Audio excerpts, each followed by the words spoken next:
Cool, we're going live.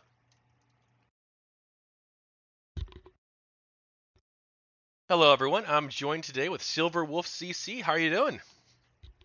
Good. How are you? Not too bad, not too bad. I'm excited to do this interview. Excellent. All right, well, hey, let's just start off light. Tell me about your GamerGate experience. Oh, let me stop the echo because I'm dumb. All right. So I actually came from it from a completely different perspective than I think anyone else.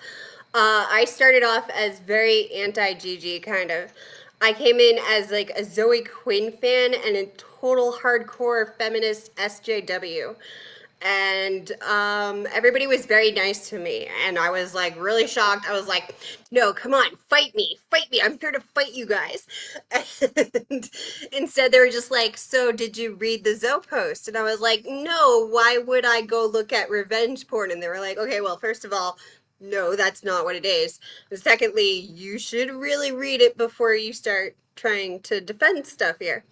So once I read it, I realized, oh, wow, she's a lot like my abuser. And I had a very, very hardcore moment where I had to just completely is everything I thought I knew and had established. And I thought I was like past the trauma. I thought I was like past everything. I just literally finished with counseling and therapy of like 20 years. I was in it from age 8 to 28. I was like, I'm done. I'm good. there's no problems. I've gotten over everything, but it was like a very, very large spotlight on all the things that I had not finished with after all. So, once I started doing that, I had to like really come and look at things from a different perspective entirely. So, it was a very severe moment.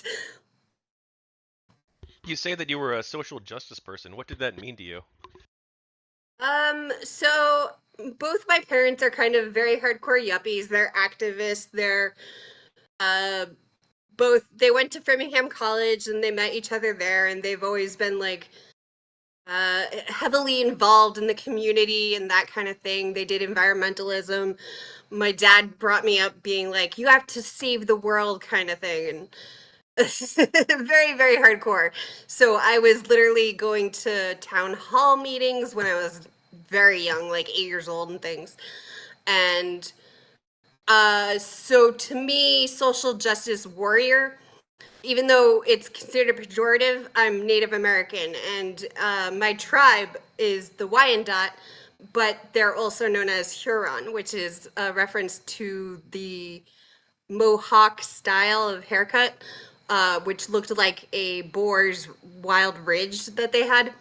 That's what it meant in French. And while it was meant to be kind of insulting, my entire like ancestors just took it as like, yes, whatever you say is what we are. We'll take it to mean something good. And my father, my mother, both of them have that very earnest perspective on things. So to me, social justice warrior was never like a bad thing. Like, yeah, I knew what it was meant to be, and that it was meant to be kind of like people who talk the talk but don't necessarily walk the walk.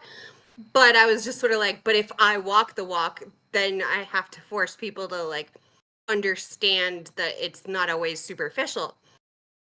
So for my friends groups, I've known feminists my whole life too. Through both my parents, again, heavily college educated. Both my parents' mentors are their college professors. Um, I've just uh, so I knew a lot of feminists. Both my mother's tribe, so my grandmother on her side, they're very, very, very matriarchal. It's Iroquois. So I don't know how much you know about that, but it's extremely matriarchal. And I was actually like an Amazon feminist for probably about until I was 28, maybe a little younger. I started switching because of my current fiance, but um, I was very, yeah, I was very Amazonian feminist. I knew like Andrea Dworkin like followers, like they completely still believe like all sex is, like sleeping with the enemy, it's rape and very hard, very hardcore. And I've gotten in serious arguments in person with them because I'm like, you're going way too far. You're going total, uh, absolutely insane here. This is not legitimate. Don't do that.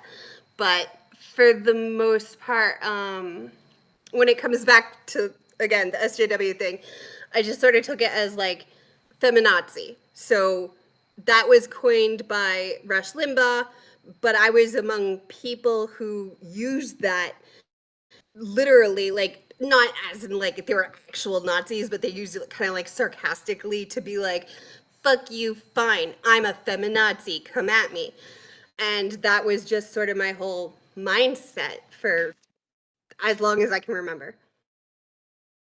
So unlike you, I've never actually read the Zoe post, and I don't really have any interest in it. I don't, aside from the Nathan Grayson aspect, I don't think it's any of our business. I don't think people should care. So why should people care about these two random people who have like a really bad relationship and like maybe it's abusive, maybe it's not, maybe there's some really shitty behavior, but like they're two private individuals mostly. I mean, Quinn was a bit of a public figure, but like still private people. Like why this is a private business? Why should anyone give a shit? Okay, so I was a Zoe Quinn fan, loosely. Like, I believe, so I'm a director. And while I haven't personally experienced severe sexism, I was constantly told I would because, quote unquote, the only way to make it into Hollywood is, the Weinstein kind of stuff, like the casting couch, all that, and you couldn't be a director because old boys club, they just wouldn't let you in, all this other stuff. And I've been told that my whole life. I didn't even want to tell my father I wanted to go into directing until I got very sick, and it was like, if I can get past the illness, I'm definitely going to go into directing no matter what. But um so when Nathan Grayson first started writing about her, he mentioned how she stood up at the conference and walked out, and she was like brave and stuff, and all the thing about like the wizards. Okay, so I actually believed at the time, oh wow, she's making a depression, video game for free. These horrible men are like saying, oh, she's a woman, what would she know about depression, even though like statistically more women are diagnosed with depression. uh Through GamerGate and the Zoe post and my having to reanalyze literally all I thought I knew, I started to find out, okay, more women are diagnosed, but it's likely that men just commit suicide in sort of silence, whereas women will reach out because of the community aspect. And I can say firsthand, like I've known women who do reach out when they're suicidal. I can't say that too often of men. I've known men who have gotten very severely bad, but they're much less likely to reach out because of the stigma in at least normal Western society. So at the time, though, I very much believed, oh, they don't know what they're talking about. Women are more likely to get depression, all these other things. Like I said, I was a feminist in kind of, I wouldn't say brainwashed, but I definitely believed, like, statistics explain it. And I kind of started to switch more to like the Mark Twain thing of statistics are lies, Uh, when it comes to the Zoe post, why does it matter? Okay, so um, like I said, I started off as a Zoe Quinn fan. I actually came to the hashtag to sort of fight people who are being mean to her, like, go away. I'm a gamer. I've always been a gamer. You can't take it from me, and you can't be sexist to my queen, kind of thing, which was ridiculous. But I was ridiculous. I'm still a ridiculous person, but I was even more ridiculous. Uh, so The thing to know, first off, is Aaron is also like an SJW. He's not, um, he means it in the same way as me. He's, hardcore liberal. He's basically, I don't know if he's still vegan, but he certainly like prefers vegan restaurants like me. Like I'm not vegan, but I prefer vegan restaurants because of dietary restraints. Um, this kind of thing. He lives in the same area as me, or at least did, near Boston. He We ran in almost completely parallel circles and circumstances.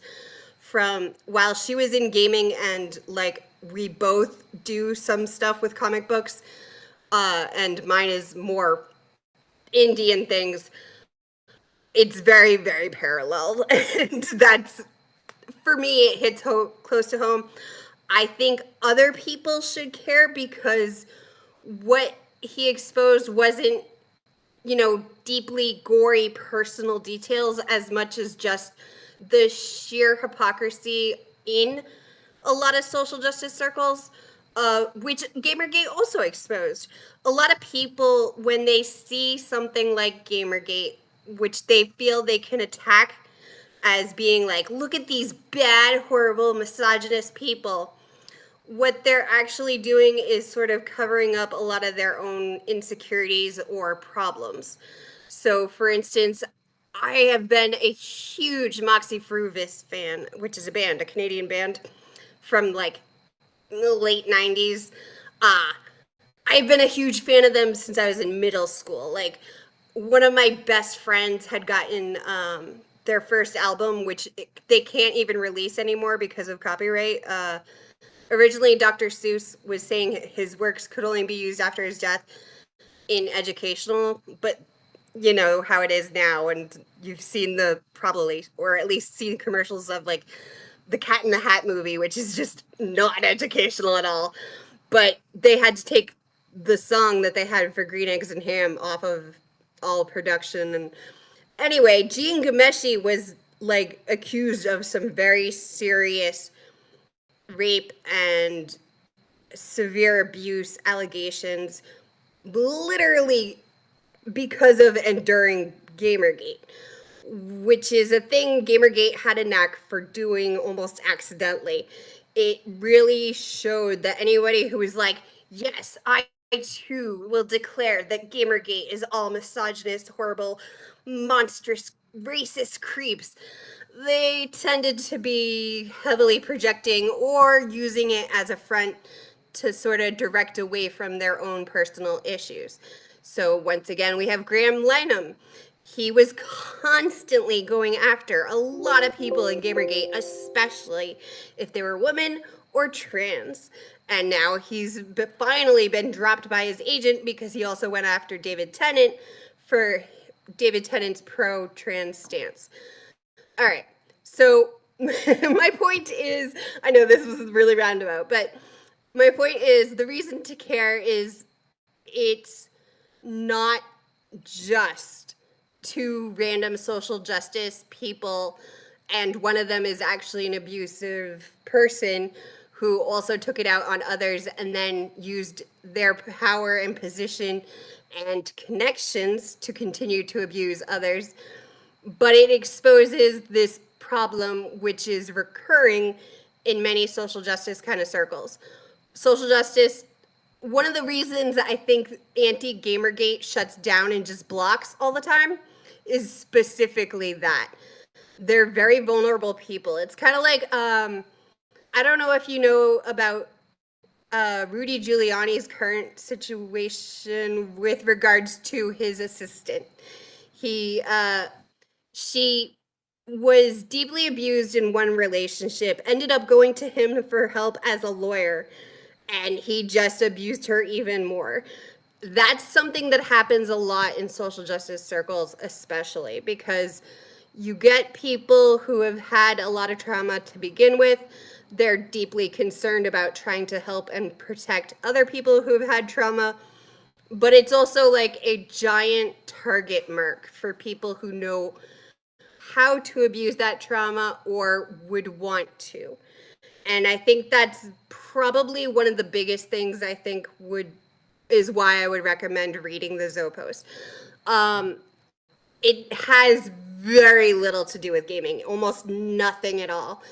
And that's even more ironic that the only people who saw or heard about it was gamers and gave a crap, because social justice people like me who originally heard about it were just like, I'm not gonna read like some trauma about two people who just broke up. Who cares?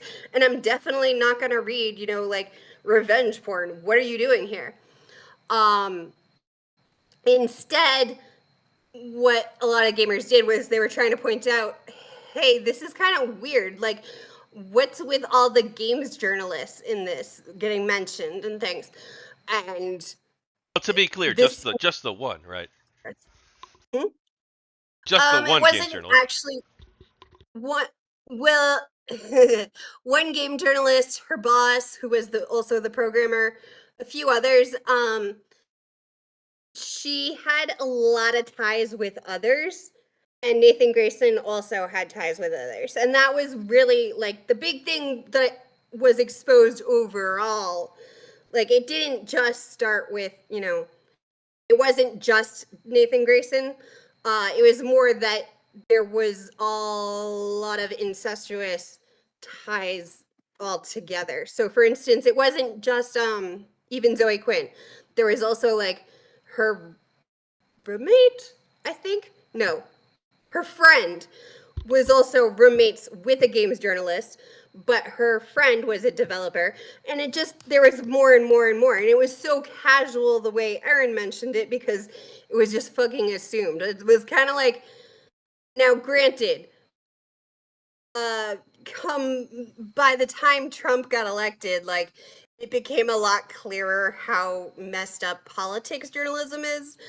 But I think there was less understanding that it was widespread to this severe degree, because we kind of also took games journalism as like, why would you even bother being this corrupt? Like, we knew, okay, so this is what I always said. We always knew like AAA obviously buys their reviews. Like, even if they're not directly paying for it, which does also sometimes happen, they still only go and give review copies to outlets that will pay favorably and continue to do so. And indeed, they will also like remove giving review copies to a channel or outlet that doesn't play ball with them. And this continues to happen, and it's well known. But for instance, less well known was that it was across the board. You couldn't escape it just by being like, okay, well, I only buy indie games and I really check the reviews. Like, back then, I didn't just buy bundles and say, fuck it. Like, I get 6 games for $3. One of them's either going to be hilariously bad or just fun to play with. Back then, I used to be very, very, very, very strict. I was like, I don't want to get a broken, buggy game. I don't want to have to spend all this time investing in games and trying out all these things I might not like. So this was like well before I started spending like $9,000 and stuff on games. Uh, yeah. So, bleh, tongue tied. Well, When hey, it comes to okay, you finish. Sorry. Yeah, so when it comes to what the Zoe post exposed, it wasn't just that it was, Nathan Grayson slept with her like once or twice while she was technically trying to date Erin and things. Like, for that part, I don't think anyone in Gamergate cares at all. Like, even though I'm extremely sympathetic to Erin, and a lot of people were, it was more that it was so widespread that even trying to tell people to read the Zoe post was getting censored on places like Reddit and 4chan even. And people were like, people assumed back then 4chan couldn't be censored. So there was a very big, like, what the hell is going on? And yes, that created, a massive, what's her name?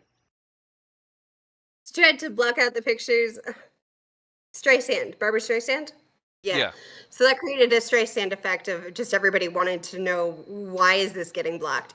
Um, I don't know that it's important to still go read it unless you think, as I had previously before I read it, that Zoe Quinn did nothing wrong and she's a sweet angel who deserves praise and protection. If you think that, definitely go read it. Just make up your mind for yourself, critical thinking. But as far as like gaming goes, it just exposed how incestuous everything was. And the more people asked questions, the more it got censored and shut down. And then the more that happened, the more they closed ranks and were like, gamers are bad, gamers are canceled, we're done with gamers, screw gamers. We only want to talk about, like, King's Candy Crush and the big whales on mobile gaming, because this was again like 10 years ago. So that was like at the start of that. And and the gamers who read games news, yeah, they're just like neckbeard, mean, misogynist, cishet males who need a life and shouldn't be playing video games because they should grow up or something. And that was also another thing. Like, it was a very clear, strong example that they hate their audience. So I think that was like the biggest turning point. I think you also only got into it because of the articles, right? I got involved in GamerGate in 2015. Yeah, but that was right after the articles, right? No, well, it was after the articles, but I got involved due to the Lionhead Studios controversy and changed the cover, things like that. All right. So that was what, much later? Like spring of 2015. So like 6 months later, Okay. maybe. Yeah. Yeah, so I guess I got into it in what, 2014? God, I feel old. We're all old now. Yes, it was always Mr. Bones' Wild Ride, but it still amazes me that it's still going, like, in some respects. What do you think, GamerGate's still alive? I think we're all Mr. Bones now. Fair Skeletons. enough. I have on my GamerGate T-shirt that lists all the various games with female protagonists, and I have an orange skeleton hoodie on. That's the two things I got on. Who are the female protagonists that are on the shirt? Oh, I've got it's like 200. So you've got, let's see, King of Fighters. So that's like all the fighting games in general tend to have a lot of female like characters you can play as. Uh so like I love Tekken and like, Dead or Alive and stuff. um Street Fighter obviously. Ninja Gaiden, Kunoichi, Ms. Pac-Man, yeah. Virtual Fighter, Tekken, like I said, Kid Icarus Uprising. I actually haven't played that one, but my brother loves it. Let's see. Trying to read this upside down. Fatal Frame. It's a good game. Muramasa. Okay. Well, what's the message that the Devil shirt's May trying to Cry send? 3. Or what message do you think the That shirt is there trying to are send? indeed female characters in video games. One of the things that they kept trying to argue, I think Anita Sarkeesian was arguing it. I don't remember exactly. But I do remember there was like a bunch of articles saying like women aren't in video games and that's the reason gamers are sexist. And we were like, what are you talking about? And so we had a general like contest of just trying to list like all the games we could think of with female characters. So, And then like I even and we ended up like creating like a Steam list or a Steam tag. So like one of my friends was just like, "Why the hell is there a Steam tag for just that has a female character?" And I was like, "Cuz we were trying to prove that video games do in fact have a lot of female characters and that we're not just like, "Oh my gosh, it's got a female character. I'm not going to play that." Like so I understand why you personally like have you can relate to this, to the guy who wrote the blog post. I think you said his name was Aaron. Yes. I've never actually talked Yes. with the guy. I'm not like opposed to talking with him necessarily, but like I don't really have like I don't think that what he did was like super great actually. Like because I don't think people should post their relationship details online unless there's like some really weird situation. Like if he would have said, "Hey, look, I found out that Nathan Grayson was sleeping with or friends with or whatever my ex and I want to put that out there because I think that is a journalistic issue." Like that's fine. That's one thing. But like to go into detail and stuff, I don't really care. I mean like whatever. It's free speech, but like it seems like it's kind of cringeworthy and I don't really want to be associated with that. Why should other Based people on what other care? people were talking I about mean it. I mean why should people in Gamergate care? Or do you think people do care? I think I think I'm not saying he's like a hero because he exposed Nathan Grayson and things. What he did was he was being gaslit, and this is something I personally also had to deal with because I was abused. So while I was being abused, I had to list everything almost that was said chronologically and keep records out my butt. I had reams of records because every time I would go to visit my fiance, right? Then just boyfriend, but they would come up with, they would create an emergency. And it was like extreme situations, but some sort of super big emergency that would force me to come home early. And they would just do it because they wanted like the attention and to fuck me up. And like to this day, I don't use Facebook because I know they'll triangulate my family against me for it. This was the problem Aaron was having. He was being gaslit and he was having a lot of triangulation of like his entire friends group. She was isolating him from his friends. So one of the things I would also personally recommend for you is not even Aaron's post if you want, but his friends' post talking about it. Because they were the ones who convinced him, write this down. Expose it, write it down, because you are you're doubting your very sanity.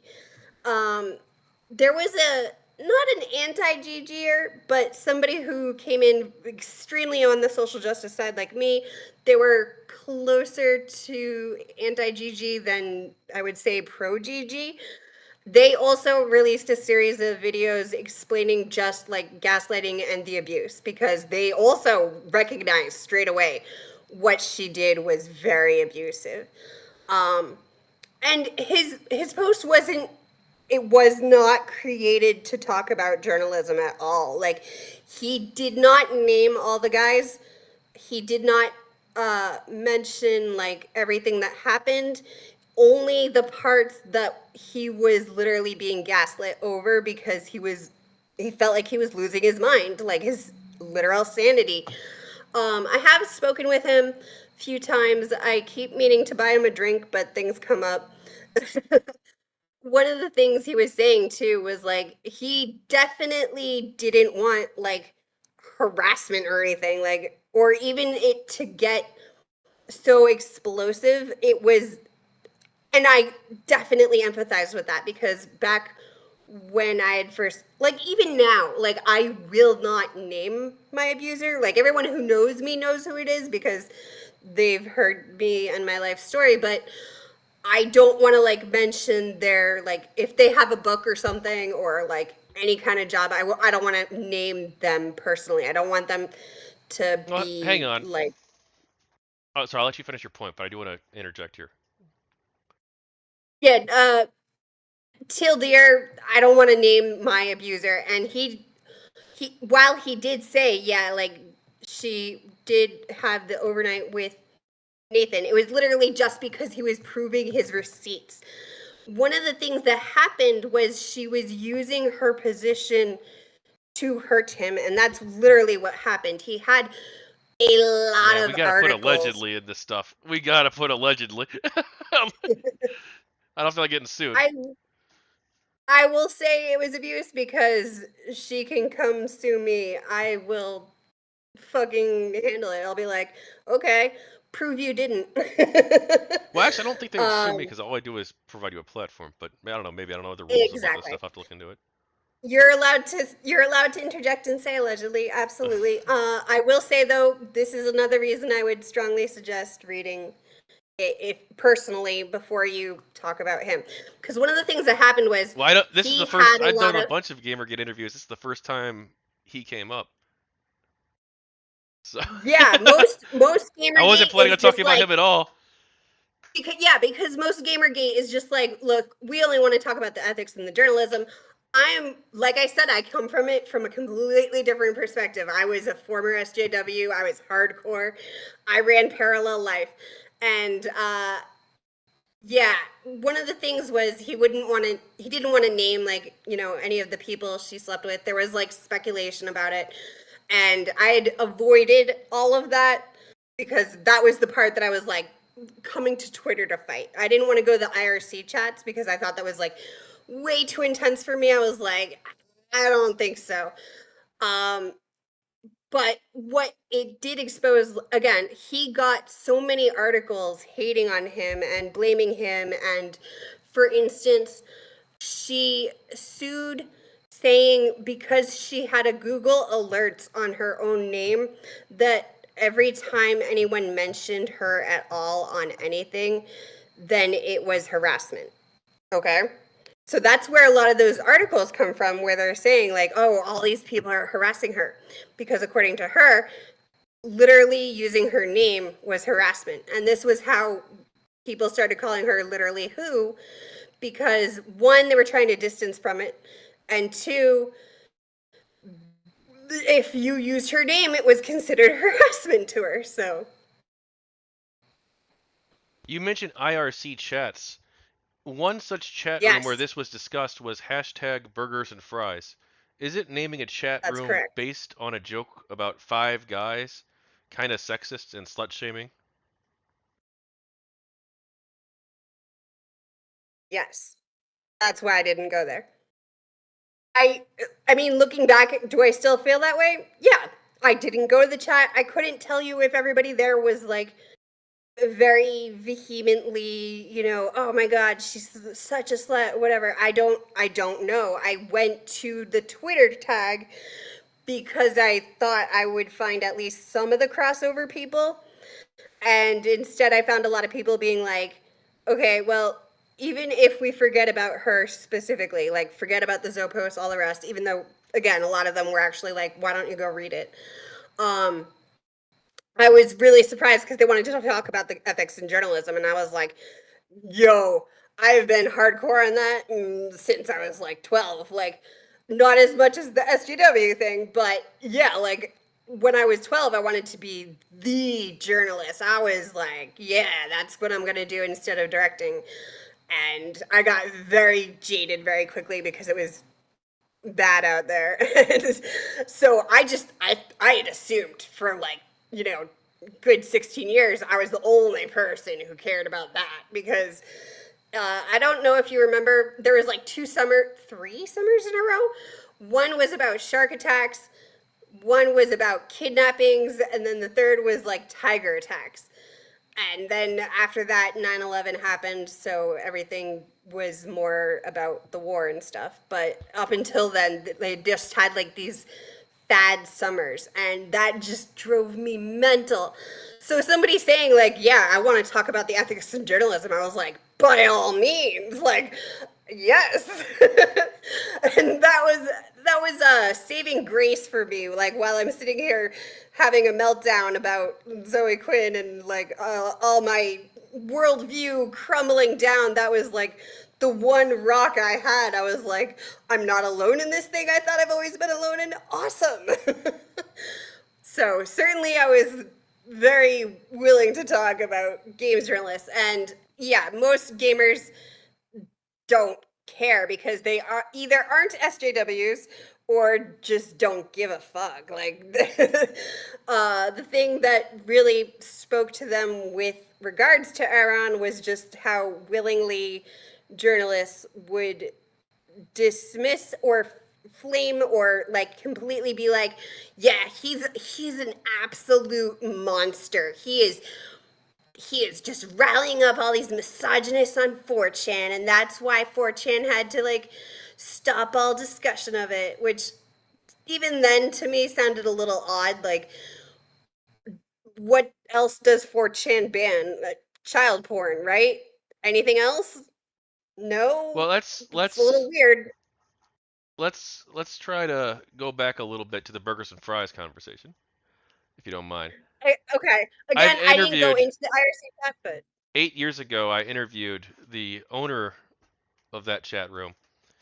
I yes, guess you can call it an act of journalism too. But I interviewed him to yes, find out why he did this, why he made this chat room. And I actually went there myself and lurked to see what was going on. Um, cool. some of the people there were saying sexist stuff. At least one person Who said that he wanted her to kill herself, I believe. I'd have to go back and find the exact message, but I didn't. was this 8 years ago or This just was this was recently? 9 years ago. Okay, This was well, so the interview was 8 years ago, but the post where the chat room message um, was from 9 years ago. And again, we don't really know who this person yeah, was. It was just a pseudonymous right. name that it IRC, could be yeah, anybody. But he did yeah, say he wants her to kill herself. Some of the people there were posting some pretty like fucked up, like disgusting stuff. Um, yeah. the owner of the board or the chat room, uh, Thydrin, who I might be interviewing to hear his part of this conversation, his part of the story. Um, again, I'll be interviewing him for a second time, I guess. He says that he condemns any sort of harassment and doxing, and that he didn't allow doxing on the forum, on the chat room. Um, Right. but it still seems like it's not great. It seems like these people, some of them, might have Yeah. actually been actual harassers and might have actually like wanted to harass Zoe Yeah. Quinn. I will say there are definitely actual harassers of Zoe Quinn in GG. Or at least tangentially, like they were either lurking on the tag or part of it, like, yeah. She was harassed. I don't think that's deniable Well, in this do you think it's scenario. understandable that people who are opposed to Gamergate, they're like, you know what? Even if this Zoe Quinn person like is kind of a bad person in some ways, or who knows, right? Maybe she is, maybe she isn't. I don't really care. But even if she is like a bad person, like you probably shouldn't be like sending her bad messages and harassing her or doxing her or stuff, right? Like I they would mean, still say like, hey, this also stuff's bad, right? I also agree with that. And that was why I came to the Twitter hashtag, because I don't agree with her being harassed. And back then I was her fan. And but even when I wasn't her fan, I don't want her harassed. That doesn't help anyone. It certainly doesn't help you, the person who is like outraged that she's abusive. Like, assuming, again, I know allegedly, but assuming she's abusive, right? And the person who abused me, I can testify, was. I have also like hospital records for that, but they were more physically violent. Even then, I don't want them harassed either, and I certainly can, like, Aaron didn't either, and I think one of the problems is like, yes, if you're a journalist who is a friend of, say, Zoe and so forth, obviously, like, I wanted to defend and protect her, and I don't know her personally, I've never met her, but I was like, I'm gonna go help her out, like, strong queen, stay strong. I definitely understand that sentiment. And again, same thing with Anita Sarkeesian. Like, I don't agree that simply saying the name is harassment. I don't agree with Anita Sarkeesian before the UN that criticism is harassment. There's definitely a line that needs to be drawn, but there is harassment that happens because of sexism. That's undeniable. And yes, that's absolutely bad and should be condemned. I just don't agree with, also saying all gamers are like this. And anyone who uses Gamergate to discuss ethics and journalism is actually just using that as a front, like the SGW thing, to be like, ha, silly. I just care about ethics and journalism. Meanwhile, they're out there, actually harassing and doxing and all the other horrible things. That's obviously bad. Well, who were these GamerGate people? Do you want to name names that were doing bad stuff? I cannot say, I don't know. I just know that it happened, and I do know that like process of elimination, you couldn't just, like, there were trolls who would say, oh, we should go do this, and they would be, condemned, and people would say, okay, no, we shouldn't.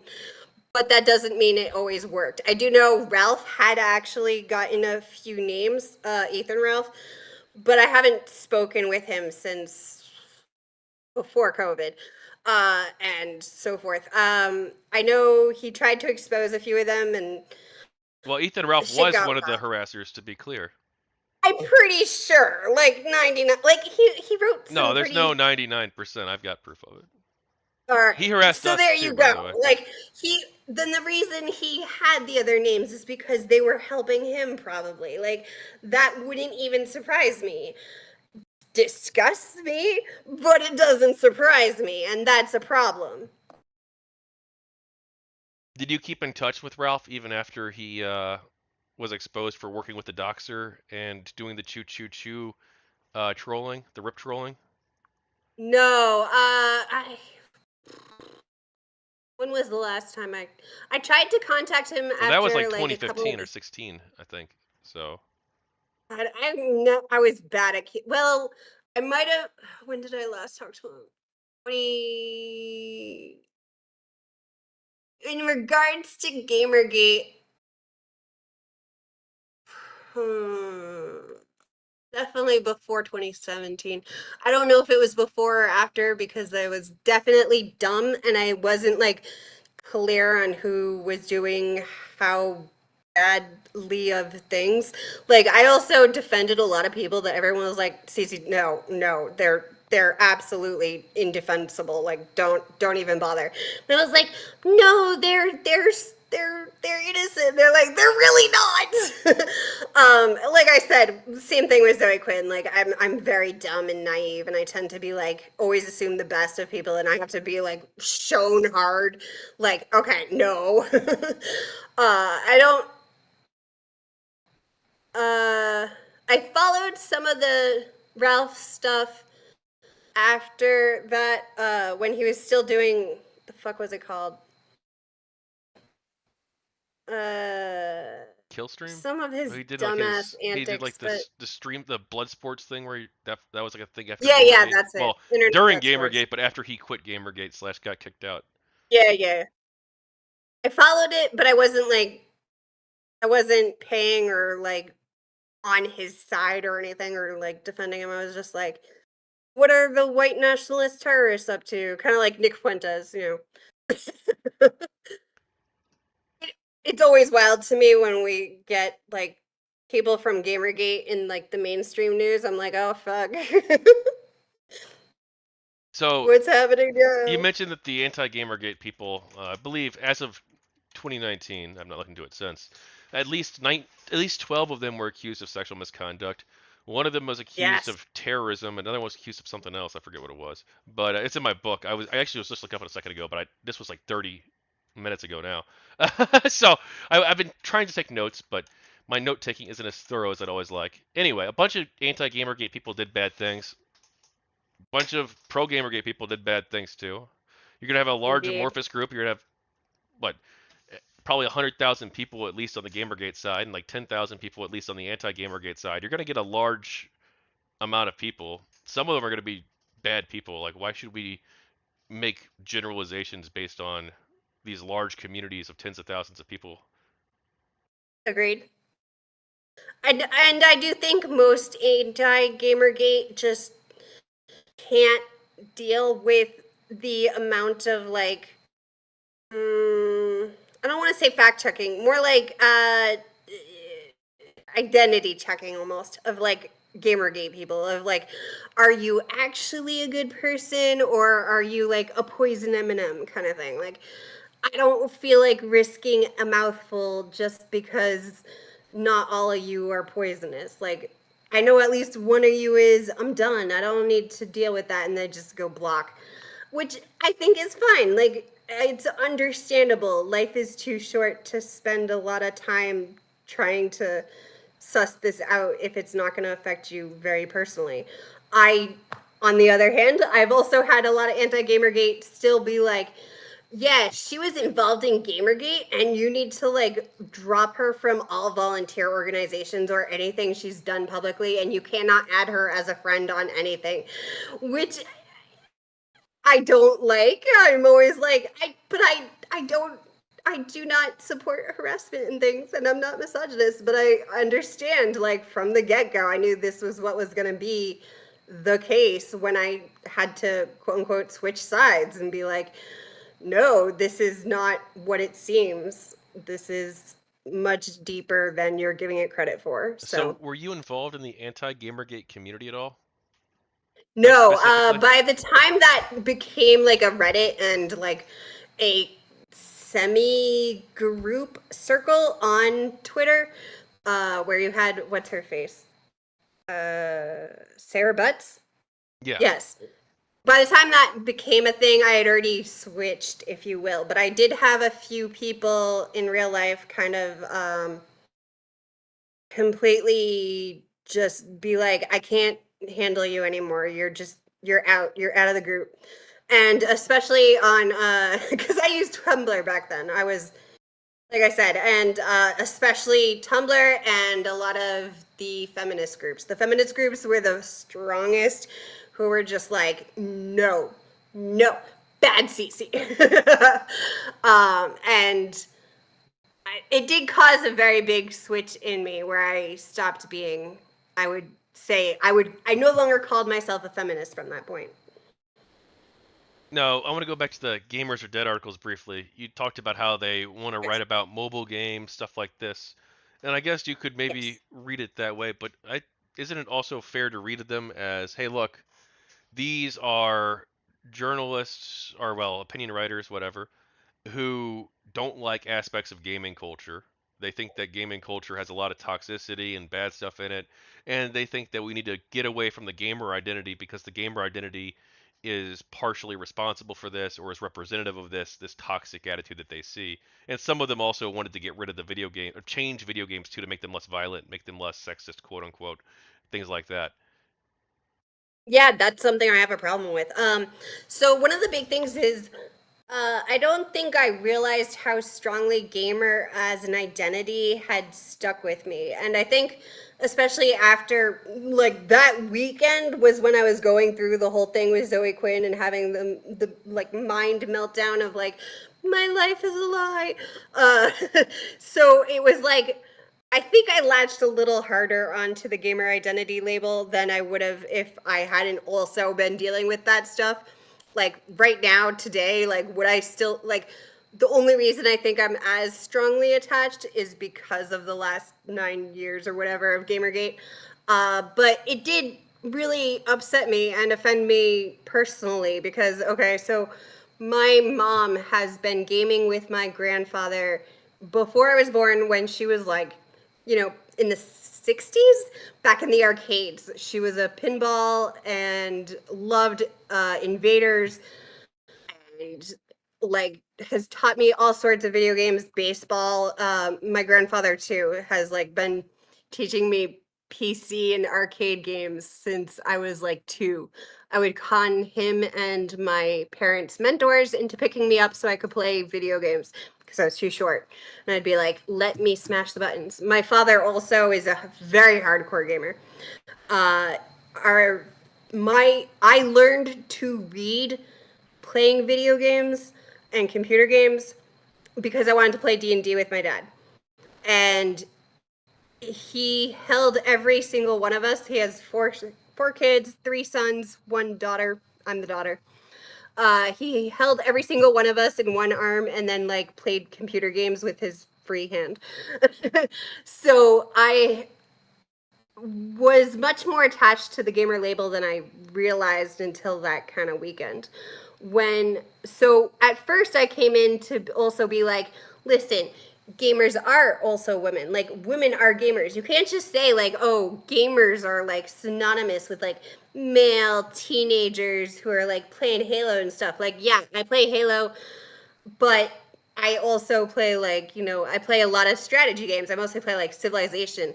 Like I said, my father's been teaching me video games my whole life.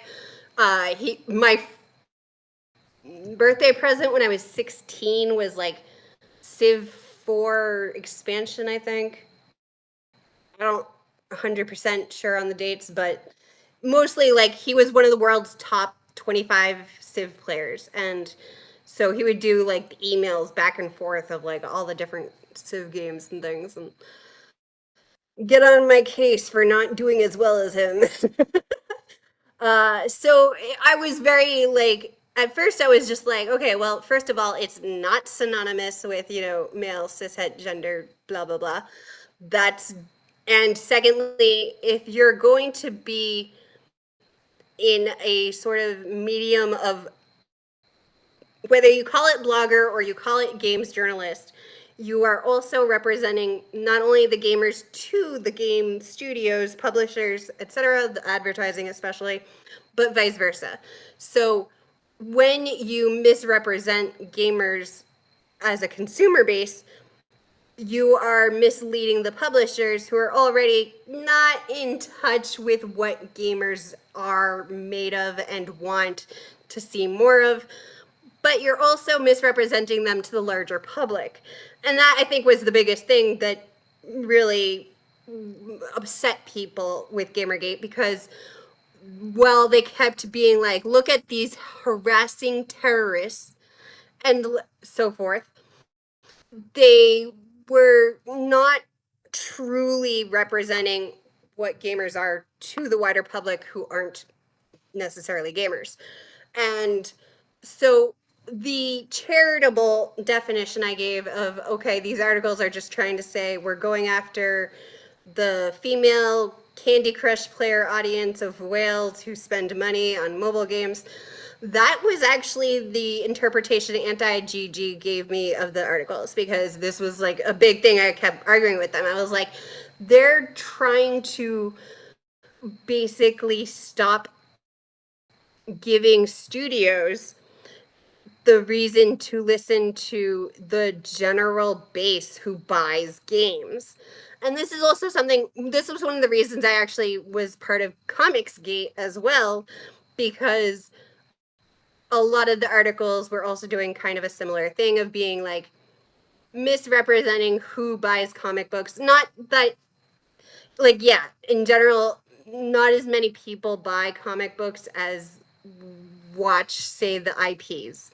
So you have the movies. Obviously, the movies are huge, but the comic books themselves aren't as much. Why is that? Where is the marketing differential? What can we do to better both situations? It's a long story.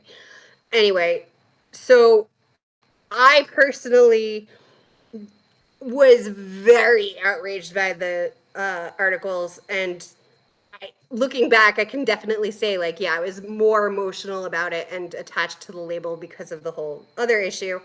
So I probably just, like, latched onto gamers, like, the one thing I've always had safe, because my dad was also in the army, so we moved around a lot.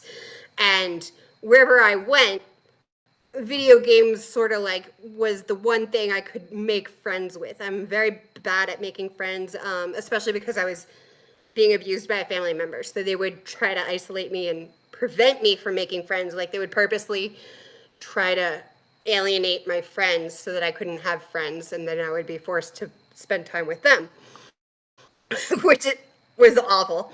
But video games is just kind of a evener playing field where, like, I got really into Ninja Turtles, and I loved the Ninja Turtle games, and I still, like, have the fondest memories some of my entire life of playing the Ninja Turtle games with friends.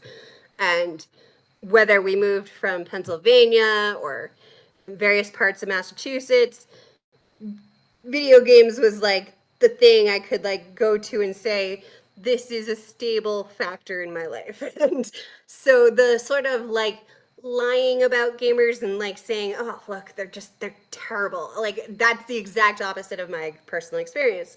When I had gotten the most ill, people would be like, "Okay, well, don't worry so much about that. How have you been enjoying, back then it was like Baldur's Gate 1 and I was like, this is my favorite game. I love it so much." And I like had a couple of friends I kept being like, look at this, look at this. This game is great. There's so many Easter eggs. I haven't even found them all. And they were like, all right, but it's not that good. I'm like, yes, it is.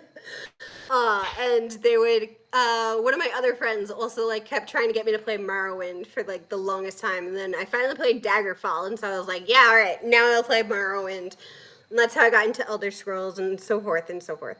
So I was just like, this is not true of video games. Like the other thing, that was only the start, obviously. So you had like what, 10 or 12 game articles coming out saying gamers are over, let's stop using that label, and It they was it tried to was like, it was I believe. Oh shoot, I got it's on my questioning right here. It's 10 articles on the first day, 9 in yeah, the following days. absolutely insane.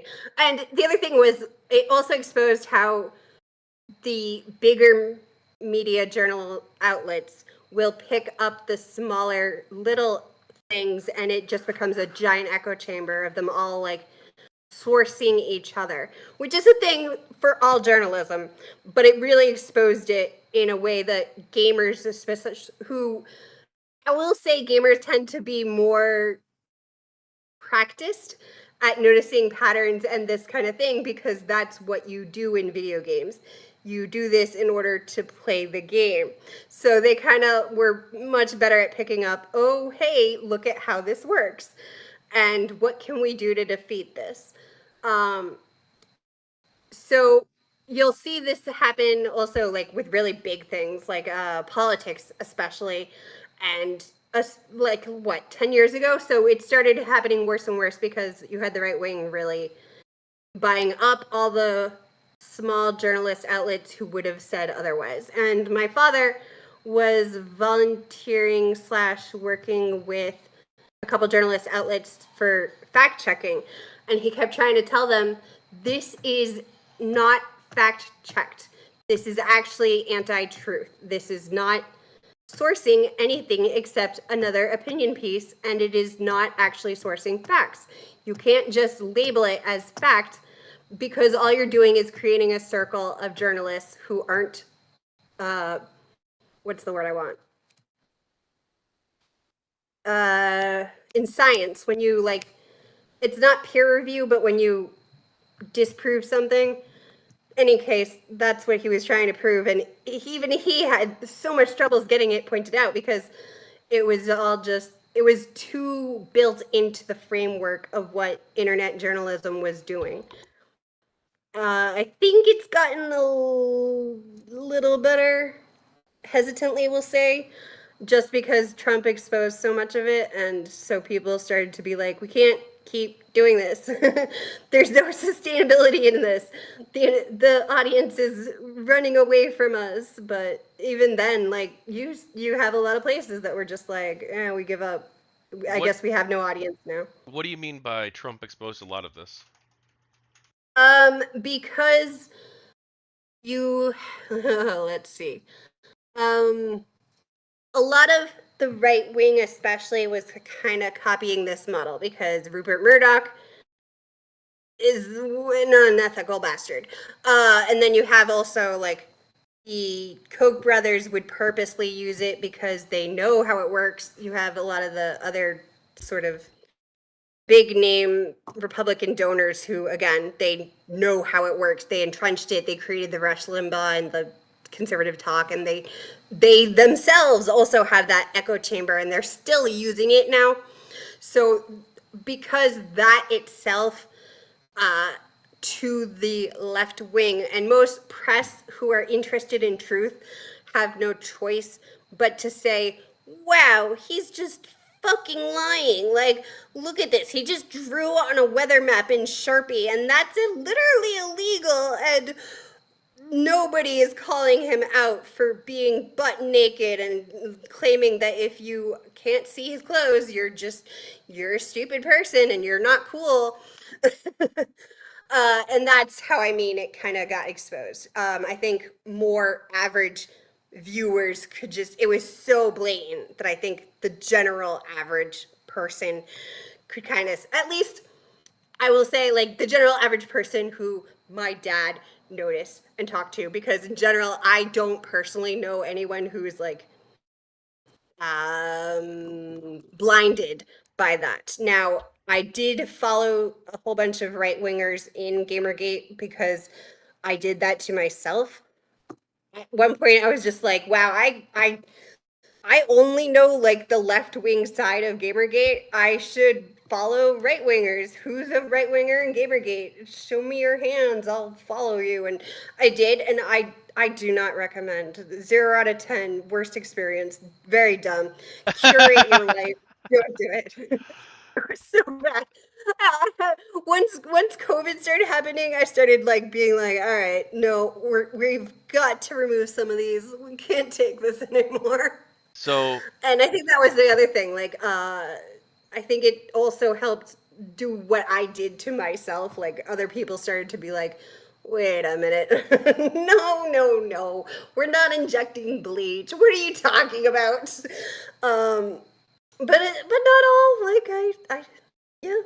Some people just, whatever.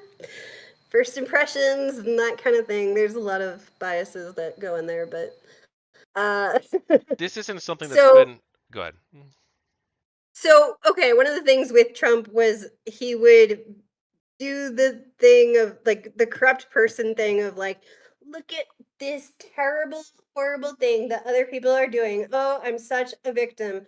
I am like the most persecuted person of all of history. Jesus would be protecting me and crying for me because I'm just so persecuted. Jesus was never as persecuted as me. Like completely off the wall, crazy shit. Um, and you have a lot of journalists, you have like two sides like in politics now. You have the people who are just like, this is what Trump said, and they just like leave it at that. But then you have the people who are like, okay, and this is obviously fucking insane because here is the reality, and I think that's what I meant with exposed it, because it kind of showed like, here are people who will just echo what is said with like uncritically, no, explanation of truth and reality, and just like be like, okay, it's up to you. Like, yeah, he's lying, but it's not my place to tell you he's lying. Like, it is your place to tell reality and truth. And I think, again, we go back to what Gamergate started with. It is your place to tell reality and truth. One of the things that one of the journalists in, not in Gamergate, but because I noticed them because they were on an ethics panel that, I don't know if it was like 1 or 2 degrees removed from Gamergate, but I started following them because the first thing they said was, the first thing when it comes to ethics and journalism is it should be like a doctor's. You should take a Hippocratic oath. First, do no harm. And I thought that was really impressive because I've never heard a journalist say that. And I even when it comes to things like oil, right? I'm, like I said, I'm still SJW-ish. I believe very strongly, like, and anti-oil. Like, I'm very environmentalist, always have been. And so when it comes to first do no harm, I mean, yeah, oil companies, if you straight up say like, obviously global warming is happening, here's all the proof, that Chevrolet, or not Chevrolet, sorry, Chevron? gas company, Yeah, Chevron, Chevron. thank you. Yeah. So that Chevron knew from the 50s and 60s that this was going to happen. And in the 70s, they had a big thing where they said among themselves, should we do something about this? And they all just decided, no, that's for the future to deal with. Let's just try and like do the same thing we did with unleaded gasoline, like try and prevent it from happening. In fact, we can learn from that and do better about preventing it from happening. And that's what they did. Like, I think if you say, okay, this is what they said and did, you still have to say like the reality. It isn't harm to tell the truth and reality. What is harm is obviously not. And that's what defamation laws are as well. Like, it's never defamation to tell the truth. Now, when it comes to something like X is an abusive person, yes, that's difficult to prove, especially if it's not like physically violence and you have literal medical hospital receipts. I'll grant you there. But in general, like uh, E. Jean Carroll and Trump, you know, she said straight up, he's a rapist. He raped me. He said, actually, according to the New York definition, I didn't. It was only sexual abuse. And a judge had to come out and say the vernacular for rape is rape. And just because New York has a stupid feminist definition where you have to penetrate vagina with penis, which is very sexist and does not account for male Is that rape a on rape. feminist definition, or is that just like It is. an old school So one of definition that's the been on the law for like decades and they never changed it? no, it is actually no. It was modified in the 80s. It is a feminist definition. So one of the things that happened in New York City in the 80s again was a kind of Andrew Dworkin brand of rape. They didn't want women to be able to be considered rapists, and that's why that definition was made. And it's I don't something, know enough about this to like comment on it, yeah. but it's not So, really related to GG, so one we of can the like things, Erin Pizzi saved my life when I first was being like realizing when I was like 22 that I had been abused. Only because my brother was also abused by the same person, and I realized my silence, or at least trying to be like, I'm tough, I can handle this without, well, needing to reach out to others, was actually hurting my brother too because he had been abused and I was not helping him and I should have been. So Erin Pizzi actually had released a whole bunch of books about her abuse from her parents, such as Scream Quietly or The Neighbors Were Clear. And it helped me realize, like, yes, women can be abusive, um, which was the biggest, hardest thing for me as a young Amazonian feminist who stupidly was all in feminist circles. I actually believed women couldn't be abusive; they would always be kind of the victim. And while I could say like the person was abusive to my mom, I couldn't say they were abusive to me until I was able to articulate it after reading those books. And one of the things she also dealt with was like a lot of so she had started the first shelters for women and children in England, but she hadn't meant it to be a feminist shelter because she saw herself, her mother was abusive, and women can be abusive. And it's, while there is like some difference, not all women are physically abusive, obviously. They certainly still can be, but what happened was it was taken over by sort of more radical feminists, probably. I don't want to get like too into the politics of it, but they took it away from her. She had started the first shelters, but they took the entire process away from her and started making it only women and children and trying to really make it men are the problem. And that's also what happened in the case in New York with the definition. So they had also tried to rewrite the FBI definition okay. Well, in I mean, do you want to delve into that, or do you want to delve back into the GG stuff? uh, I will just say, losing my train of thought, but I think like, yeah, I know you were talking about Johnny Fox earlier. I don't know if this was on stream or It was not, off but stream, but it's fine. I think you brought him up first, so but go ahead. yeah, so Johnny Fox, one of the things, So as a feminist, right? Like a former feminist, kind of like trying to like no longer be a feminist in a way, like trying to just be egalitarian. So he was a men going their own way thing. So I could certainly understand why you two wouldn't get along. So one of the severe discussions he and I always had was about that. Just like some of the feminists versus like, yeah, I think it's safe to say men going their own way is sort of anti-feminist, if you will. Not quite Well, men's rights, but I so to be clear, adjacent. I Johnny Fox and I did get along okay-ish up Yeah, until he decided, I don't remember what the exact details were, but he decided that he was going to start a bunch of drama with me, and I felt like he was basically just doing it for views. possibly. But I mean that's part of the streamer space, but like this is a Yeah, movement. We're the supposed to be working streamers, towards a right? cause here. We're not Also, supposed to like, be trying to cause drama just so you can get clicks on your channel. But like, hey, you know what? also Maybe is he like, sees things differently. Maybe he has his own story. Um, I also thought it was kind of suspicious that he kept like leaving GamerGate and then joining GamerGate again, and then he's gonna leave, and he's like doing it very publicly, and then he comes back again. Like I don't know, man. It's kind of weird. But hey, you know what? You do you. I think that's the epitome of men going their own way.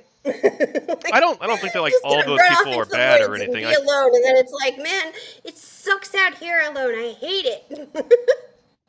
Come back. I don't think like all the Um, MGTOW people are like bad. I've interacted with some of them and like no, I feel like I feel like a I think lot of some of them might have like sexist views and that really sucks. And like some of them like also like yeah, suffered from abuse and like they had really shitty right. That's relationships and exactly so it. like they have So like some degree of empathy for them too. You know. yes.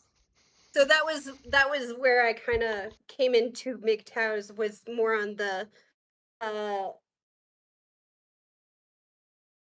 like I said, I dealt with my own abuse because my brother was abused. So I became very protective of men who had been abused. So one of the people I also talked to a lot was like friends with Iron Pizzy.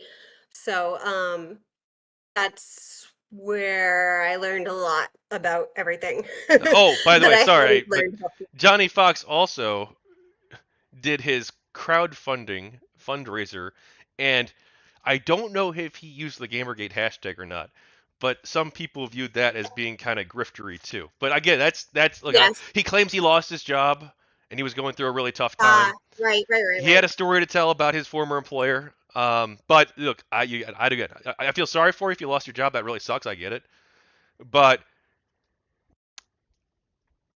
people took that in a very kind of negative way. Maybe they shouldn't have. I don't know. But a lot of people viewed that as kind of sus. I don't remember if he used the hashtag when he promoted it, though.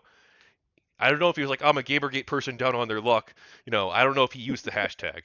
So I don't know if he promoted it on the hashtag. That's kind of I don't know. But Iffy. if he just did it on his own space, I guess that's fine. But I don't remember what it was. It was fucking 9 years ago, 8 years Yeah, ago. I don't remember. It was so long ago. But a lot of I just people were in remember it for the he money, was right? A lot of people were in this shit for the money. yes. They were Yes. grifters. I mean, Definitely. I'm not saying Johnny Fox specifically was. I don't know enough about his specific case. Maybe he Right. really did get fired or, uh, Well, laid I think off. it was But even if you were a grifter, Gamergate was not a good way to get it. It's just I mean, certainly as a woman, obviously OnlyFans is the way to go, but uh yeah. yeah, Even for like all the guys, like there's so many ways you could grift and Gamergate was just not gonna do it because Gamergate's like extremely skeptical people. yeah. For the most part, I mean, like some people didn't make money off of it, to be clear. But Yes. But that also increased a lot of the skepticism because true. every time someone did that, you kind of like increased the threshold. Yeah, and I'm not to be like I'm 'Cause, not opposed to I like mean, people raising codes. money if they if Sure. they undergo like a really tough time and they want to do like a GoFundMe. Like I think that's fine. So Yeah. like I don't want to like hit them too hard over it, but especially if it was a true story, which again, like these things, how the fuck do we know if you actually lost your job or not? And like why do I have an obligation to give you money? So I didn't give him any Yeah. money. But you know what? Yeah. I hope he's in a better spot now and he's recovered in I life and agreed. Yeah, I hope he's. I Yeah, wish him same. the best. Anyway, I wrote down some other questions here. What truth or reality do you think GamerGate exposed? Which? You mentioned that Can you GamerGate say the question? exposed truth and reality. What reality or truth is that? Okay, so first off, that you had a lot of incestuous relationships among the journalists, and then especially with their publishers and the developers. Everything was very cozy because of access journalism. Um, Now, I knew this was the case. I think it's like generally known question mark, but I don't think people, at least gamers, a lot of them didn't really think that it was as widespread in like freaking gaming as it was. Most people were kind of like, yeah, but it's video games. Like, you're just in it because, like, either you want to be in it, you like love games, or you're just like a really good writer who doesn't have access to, like, say, I don't know, certain other parts of journalism kind of thing. And I think it was kind of like starkly exposed just how pay for play it was. Um, oh, I'm trying to remember the name right now, but one of the journalists was talking about like how they like the strangest thing any publisher ever bought them was a hooker, and I was like, what? I certainly didn't expect that one. Other things was like, yeah, just the sheer amount of like stuff they would be. I wouldn't quite say bribed, but very close to. And so there was definitely a severe lack of ethics. And if it's in something as mild as like gaming space, how bad is it everywhere else? Is generally what I think the question everybody had was. And I think it also exposed, like I said, how the chain of uh, stories would go. Like everybody just sort of like was like, yeah, we take this opinion piece as fact. It just is fact. Gamers are bad misogynists because they just are, and they get on Xbox and they swear and say all these terrible gamer words and slurs at each other, and that's terrible. And they would just like all echo it, and it was like very stereotypical based. Whereas I'd always been taught in media, because like I said, I wanted to be a director. I was always taught the idea is you take a stereotype and you go and prove the opposite, because that's good solid writing. That's what audiences need. You need a little bit of surprise, you need that M. Night Shyamalan kind of thing. And instead of that, they were just like, yes, we're tripling down on these stereotypes. Meanwhile, they themselves, like, there was a great bunch of photo comparisons of like listed and believes crowd, and they were like 99% white.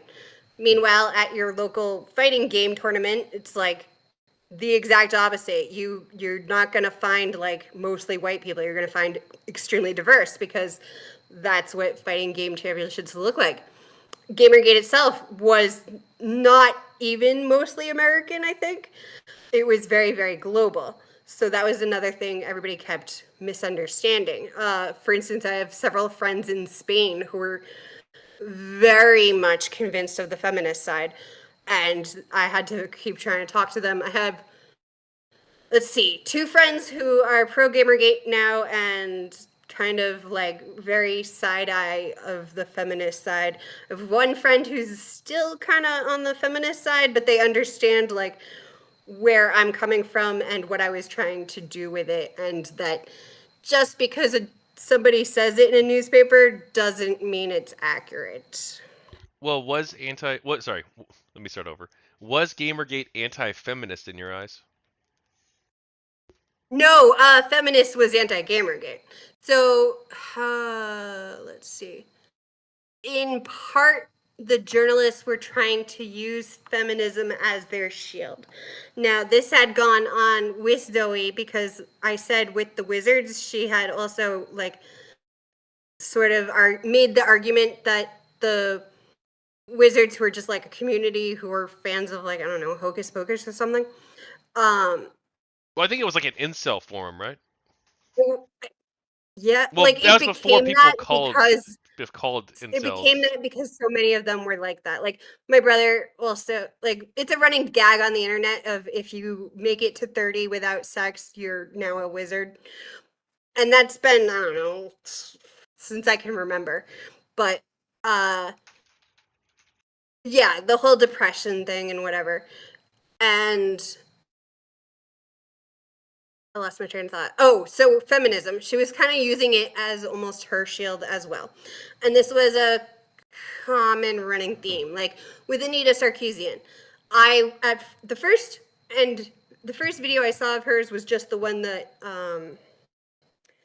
shit, not Adam Baldwin, the other guy, Joss Whedon linked. So I was like, this is completely fine. She has said nothing inaccurate. I don't know what everyone's complaining about. I actually like it. I'm call me a fan now. I like this video. This is a good video. And so I had a bunch of gamer friends who literally said, okay, no, this one's fine, but almost all the others have some severe inaccuracies. So they started linking me them, and I got really mad because at the Hitman one, I was just like, "What is she talking about?" And she's stealing Let's Play footage and misrepresenting it. Why? Why? That's so unnecessary. So I would say again, feminism was anti Gamergate. So after those articles were released, a few other literally feminist blogs also released articles saying how gamers are sexist and bad and harassing and all the rest and trying to promote sort of the culture war of mind you with the culture war of 2014, so it was like not like now but in some ways I'm sure many people consider it the start of that too. uh so it wasn't that Gamergate is anti-feminism. Again, it's that feminism was anti-Gamergate. So I had that extreme personal disconnect where I considered myself an Amazonian feminist right up until that weekend where I had a complete and total meltdown, and I had feminist friends both in real life and online completely kick me out.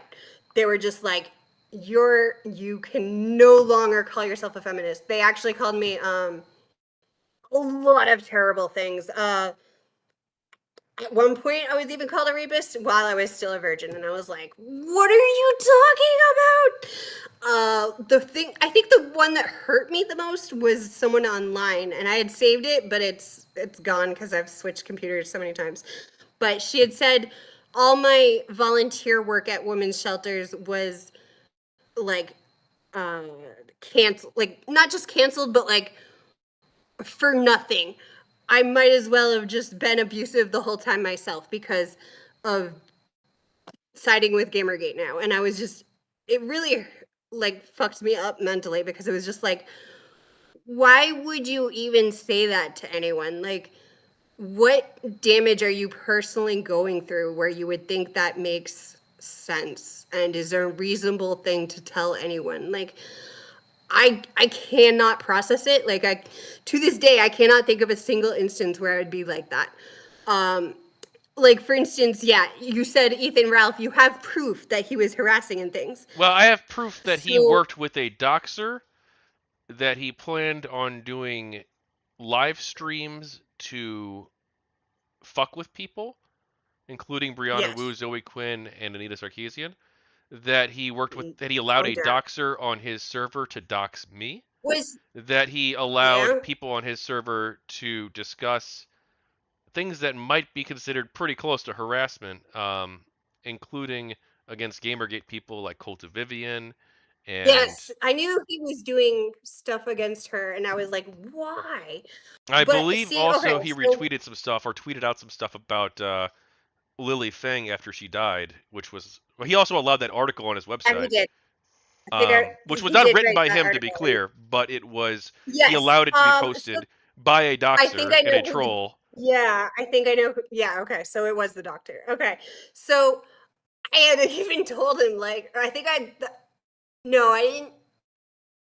I had disavowed him because of that specific doxer, because they were part of the Bill whatever Bill Wagner Wagner crew. crew. Yeah. Yep. So I was like, all right, we done. I ain't fucking around with that.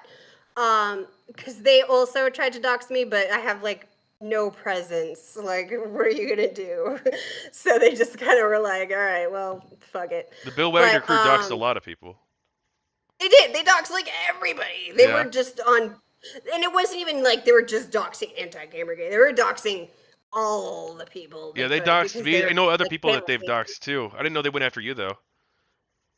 They went after everyone, but like I said, I don't have anything. Like, what are you gonna do? Like, I already had anti-GamerGate try to cancel me from like volunteer groups, both like in person and off and like online. Like, you can't do anything worse than that. Like, Yeah, we're gonna get to that. Don't worry. But I do have some other questions. I want to touch upon other topics that we were too.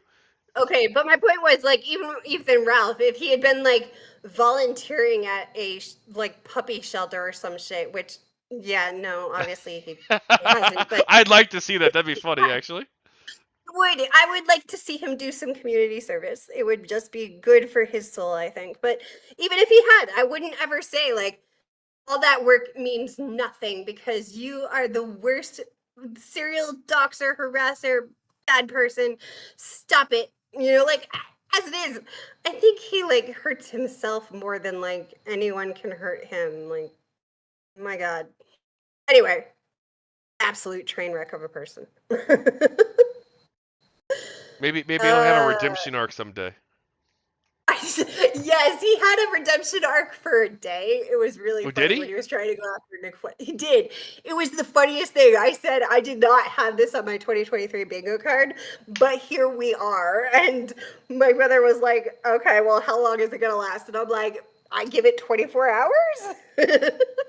But yes, he was like very mad at Nick Fuentes, so we went after him to try and expose him and things. And Oh. frankly, I'm okay with that because Nick Fuentes is like he considers himself the reincarnation of Hitler. So okay, you know, it was kind of like rooting for communists to go after Hitler, like or whatever. Like yeah, communists to go after Hitler. I wouldn't say Hitler to go after the communists because no, even then, no. So you talked about how you interacted with right wing Gamergate and you started following some of those people and you ended up I regretting it did in some cases, at least, maybe so many many. cases. So Yeah, do you want to talk about that? 0 out of 10. We don't. I Do haven't not actually. recommend. Yeah, I haven't actually explored in this series yet the difference between the left wing Gamergate people and the right wing Gamergate people. So maybe you can help So elaborate on some of that. So this was my argument. I have always been extremely left wing. I got more left wing after Gamergate, and which would surprise a lot of people because they saw me during my anti like we say anti woke or anti SJW phase, but certainly like right after it was a little bit of a rubber band where I was like very, very, very skeptical of anybody using social justice issues.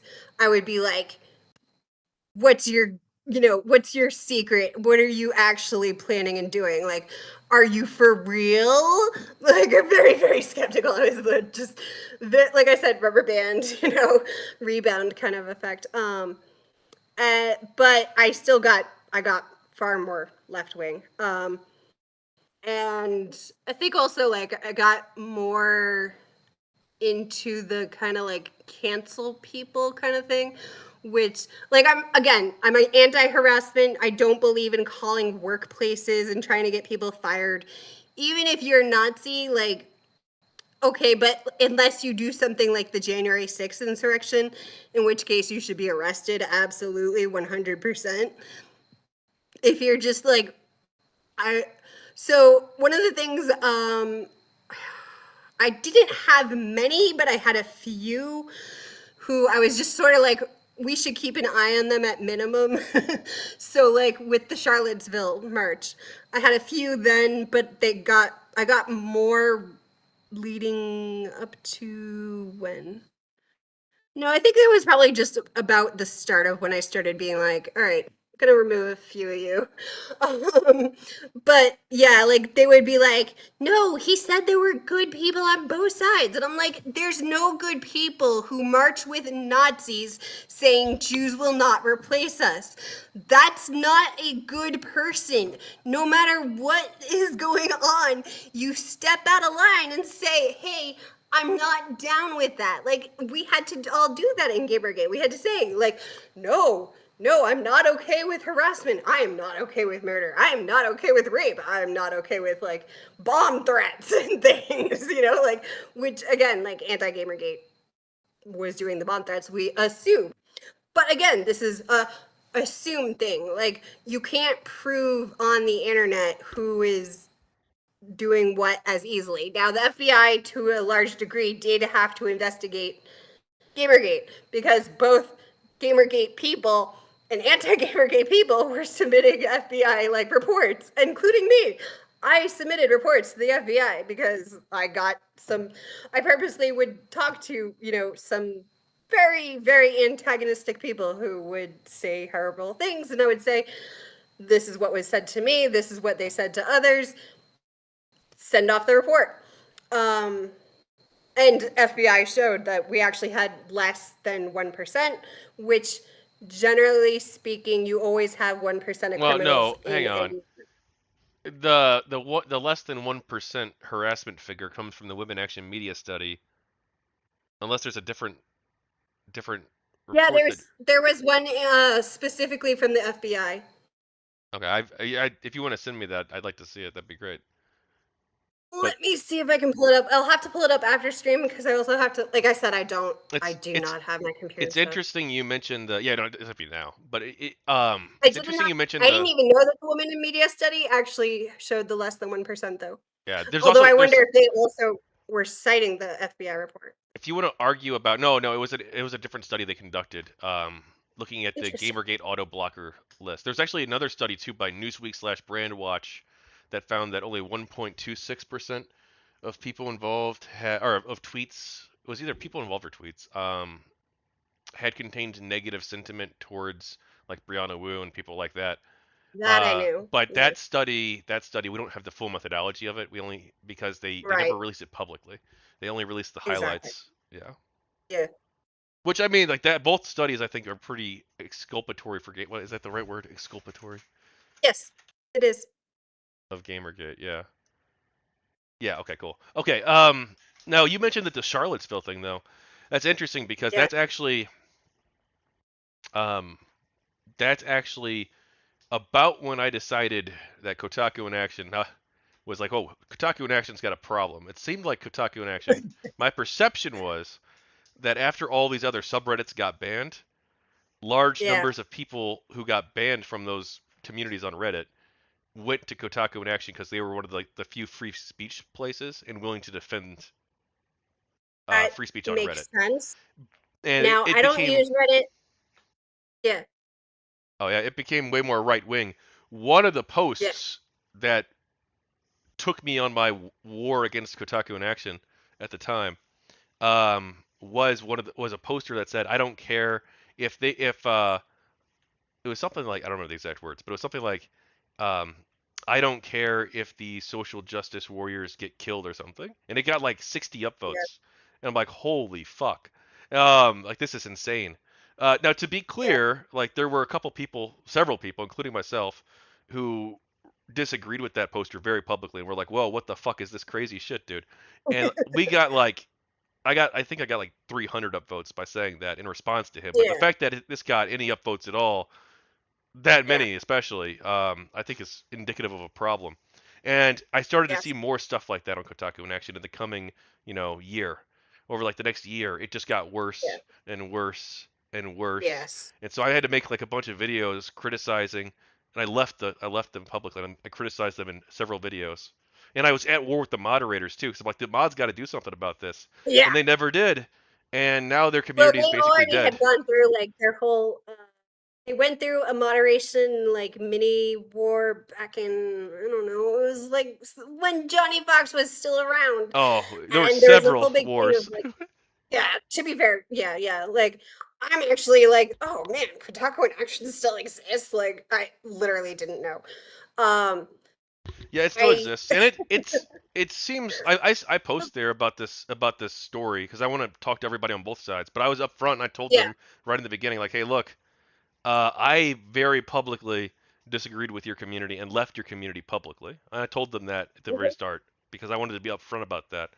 yeah, But yeah, I don't have like a super high opinion of Kotaku in Action. I used to. I think Kotaku in yeah. Action was great right up until like 2017. Things started to go off the rails. Yeah, that's about when it. Yeah, that's about when it really started getting more extremist and right wing. And this was one of the problems I kept trying to warn journalists. When you constantly say something is, let's say, a safe haven for certain ideals of like misogyny, racism, you will eventually find all those people who want to do that. And so you had the two sides. You had like the anti-Gamergate, who you would have like the people who are just purposely saying Gamergate is bad and I decry them because they're covering up their own issues, kind of like homophobes covering up for the fact that they're gay and can't handle their gay panic. And then you have the problem where you get the people who are actually looking for a place to be stormtroopers slowly getting in, and they will spread and they will take it over. And there's, oh, like back in 2014, 2015, we could still really hold the line, if you will, and it was certainly much more left wing because, like I said, Aaron was left wing. He was an SJW. Most of the people who, like for instance, I knew a lot of Boston Gamer Gate people because we were doing a meetup for that and everything. So they were also very kind of left wing, and they were people who either knew Aaron personally or met him personally, all this kind of thing. So you had far more left wingers in that. But because Breitbart and people like Milo were able to like look at this and say, aha, this is an opportunity. We can take advantage of this, absolutely. And they're much better at looking at the long term gain when it comes to culture war issues. In general, I will say, like, the Democratic Party, at least, is terrible at like noticing that kind of thing and doesn't want to deal with it because I will say also, like, the Democratic Party is so much to the right of me that it's like very hard for me to like give them a lot of credit sometimes for like doing enough left wing things. But they don't really push back against like the Rush Limbaugh kind of things. They never set up their own left wing infrastructure of truth and actually reality. And so they just leave it to people on the ground to like Occupy Wall Street and stuff. And then when Occupy Wall Street happens, you have the Obama reaction of, nah, we ain't gonna do that. We're not having it. And you have like even the Daily Show was like, look at how ridiculous these people are. They're basically trying to be communists and talk about like confiscating personal things, even though like in the own interview of Occupy Wall Street on the Daily Show, all of them were like, no, we're not about confiscating things. Material goods are still personal goods. We're not saying you can't have material items or that everything should be nationalized. What we're saying is the giant gap of wealth in discrepancy here is obscene. Teal deer, yeah, right wingers.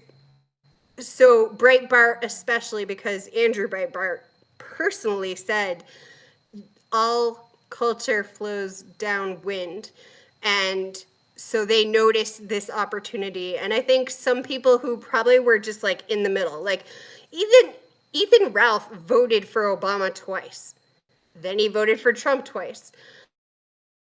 I don't think that's a common thing, but I can say at least one person did it. That's fucking weird. And I think they kind of were able to really notice the people who would be susceptible. And I also think that's why they like got so hardcore on the culture war that they have now, because they also got kind of tricked by their own like propaganda. So like Nick Fuentes and company, like Nick Fuentes obviously is not a gamer. Neither was Ethan Ralph. But they also noticed, the sort of like anti authoritarian, and that has a conjunction with Trump and the QAnon.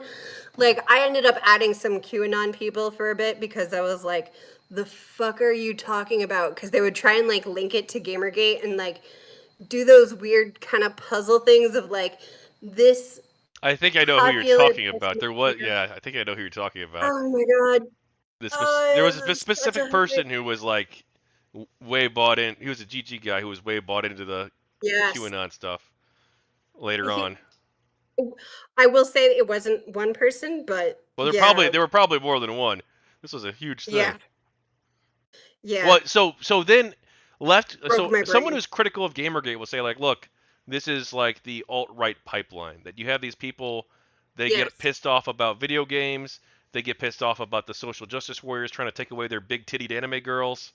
And then now these people are going to eventually end up becoming like QAnon conspiracy theorists or like Ethan Ralph and like go down whatever weird rabbit hole he's gone into these days.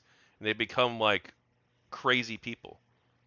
What do you say to that? Okay, so I do know a few journalists who even back in 2014 and 2015 were telling my dad this when he tried to explain to them that Gamergate is in fact more liberal than not, and that they are tempting danger by not understanding the truth on it.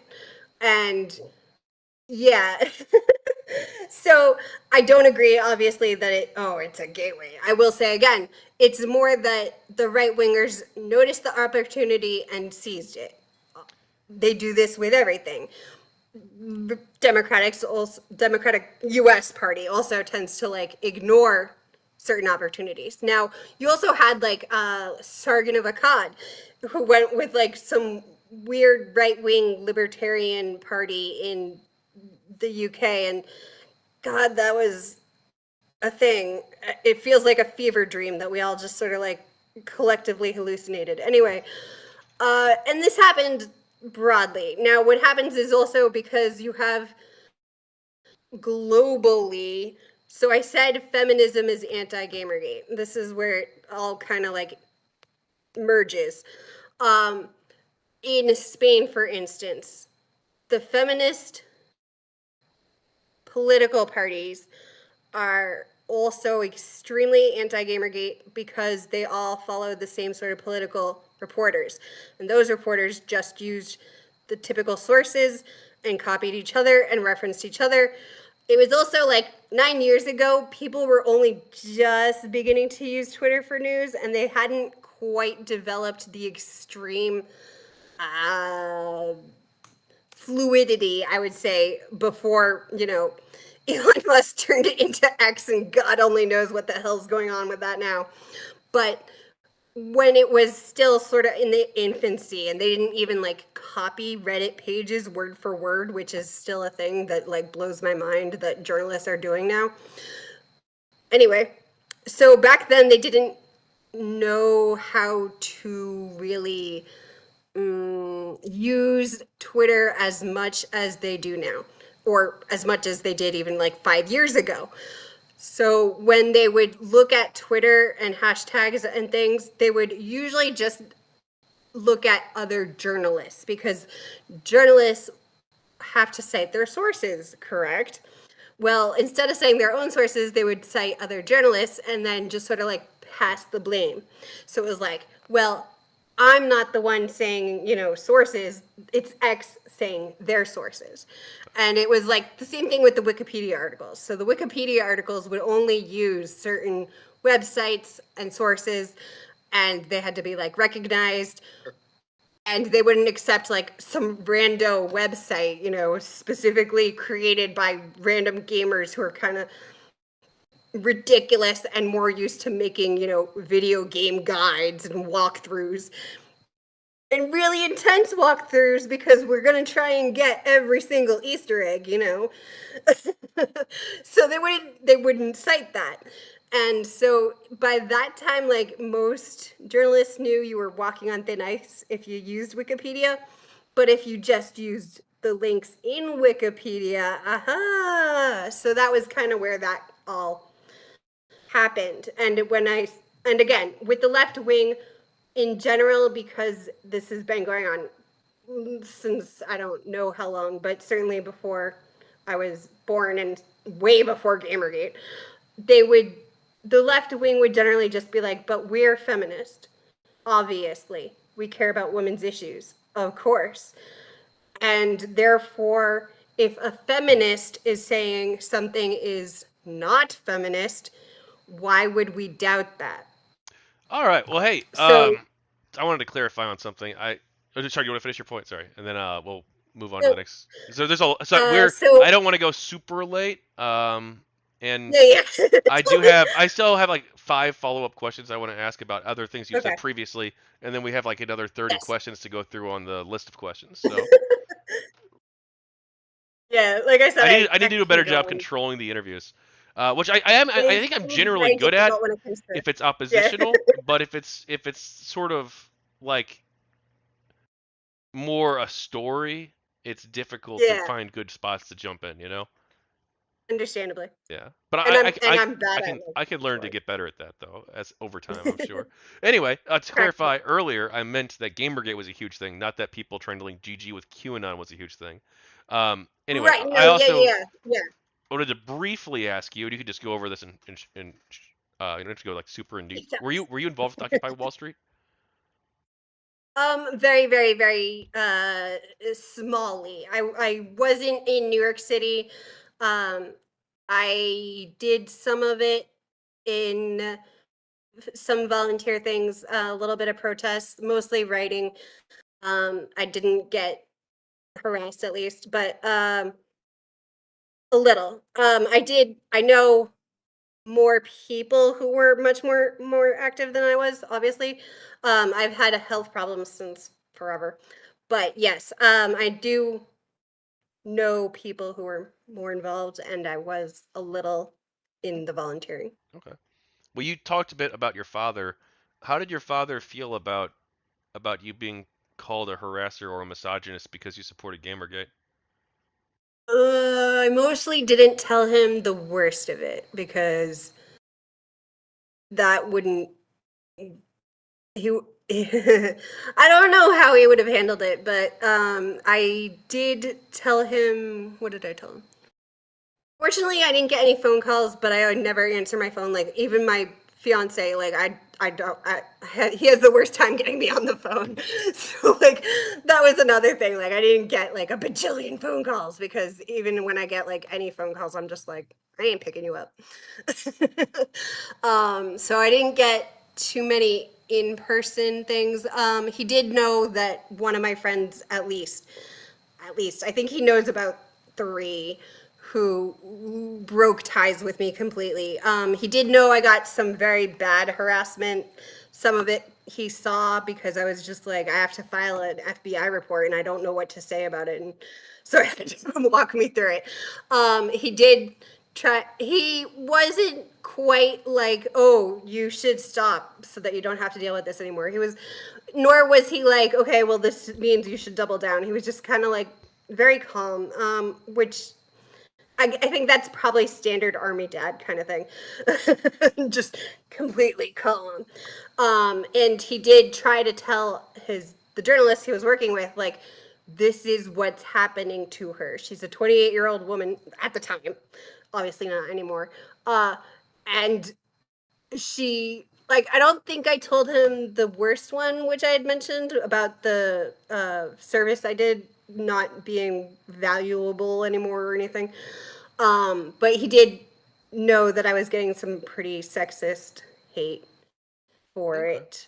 it. He definitely knew I had like the whole Zoe Quinn and thing, He heard about how mad I was about like Anita Sarkeesian the Hitman video, because I was like, "Look at this! This is terrible!" And I showed him like Thunderfoot's video, and he became a big Thunderfoot fan because he's like, "This guy's very smart. He knows exactly what he's talking about, and this is the kind of thing I would be saying." I was like, "Dad, it is the thing you've been saying." So What pissed you that's off about it. about Hitman and Anita's video on Oh, Hitman?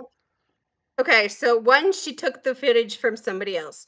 Two, she misrepresented it because she was showing the guy who was showing that you could move the hooker to the thing, but it was like a random thing that people didn't normally do because it went against the score. But she actually said, even though you could literally see through in the footage she used that it was detracting from the score, she was like, and this gives you more points. And I was like, what the hell? So I was pretty mad about that. And he was trying to point out, yeah, it's not even her footage, which that's not like instantly a problem. Like, obviously a journalist is going to use other footage. Like, and just because she played the game doesn't mean she would use her own footage. It's hard to line it up. And it's fine to like borrow someone else's footage. It's not fine to do that, lie about it, misrepresent it Oh, did she as lie her about it? own, and then yes, she actually claimed all of the footage was her own. She did What? not credit anyone, I don't and remember her saying it I was all her own. Do you have the source on yeah, that? well, she also had them all like buy her the games so that she could put the games into the videos. Which okay, like again, you could still play the game separately and use somebody else's footage, but she misrepresented it again because she misrepresented the challenge and what it was being used for and so forth. Like it literally doesn't help the score, it goes against the score. And the person who did the footage said that. And when now she didn't issue the takedown, we I think we're not 100% sure because like this goes to back to the YouTube problem. Like anybody can issue takedowns and it's not necessarily who says it is or it belongs to. So takedown footage was issued against them for their own footage Against who? Oh, okay. that she used. Yeah, again, I And don't. so we don't think it was her who did it because that just seems unnecessary drama and not her style. She's never done it with anyone else. So we think it was probably someone else who did it, or maybe like one of her fans. We don't know. It could even like you can't. This is a problem that YouTube has, not her. Yeah. It was just the whole thing. I just was very mad about because Huh. it was misrepresenting the game. Well, you said you were involved with Comicsgate. What was that about? Okay, Comicsgate is basically so most people. I'm going to tell you how the anti-Comicsgate views it. Bunch of anti-SJWs are mad that comics are too woke and liberal, and they just want it to be right-wing fluff pieces that puff up their nationalism and stuff. Okay, now obviously that is not the case, or that stupid Vox Populi comic would have gone fantastically well because everyone would have gotten what they wanted, and instead it flopped because it was terrible, and it should have flopped because it's fucking terrible. So what Comicsgate really is just comic publishers have no fucking idea what comic buyers want to read. And they're not listening to their buyers.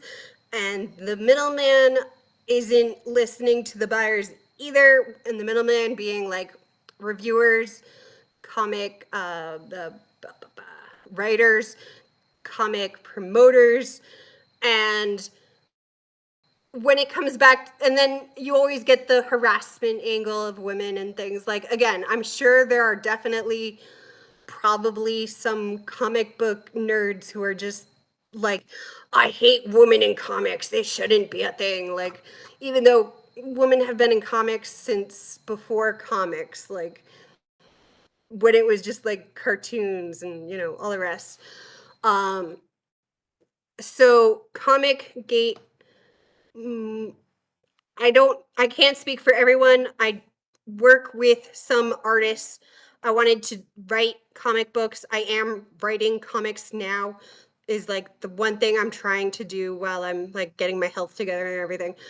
Uh, the other thing is sort of character assassination. So you have a lot of things where they'll like constantly take Captain America and make him like a Hydra agent instead. And they'll take, like, right now they have Batman is like almost at war with Catwoman and the rest of his family because they're all like, yeah, eat the rich. And he's obviously not down for that, also being rich and kind of having severe trauma from being, his parents being killed by Okay. someone who was robbing Did them. you see my interview with Lisa where she briefly talked about a experience she had with a Comicsgate person that unfortunately was very negative, where the Comicsgate person seemed like they might have even been like a actually sexist, and Lord Nurgle, I believe, was in this conversation as well.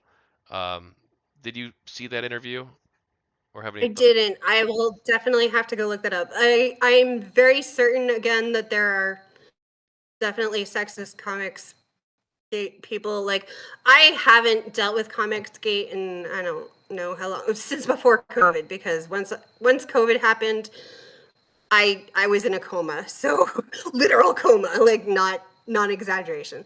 So I haven't dealt with most of the internet stuff Okay. in so long.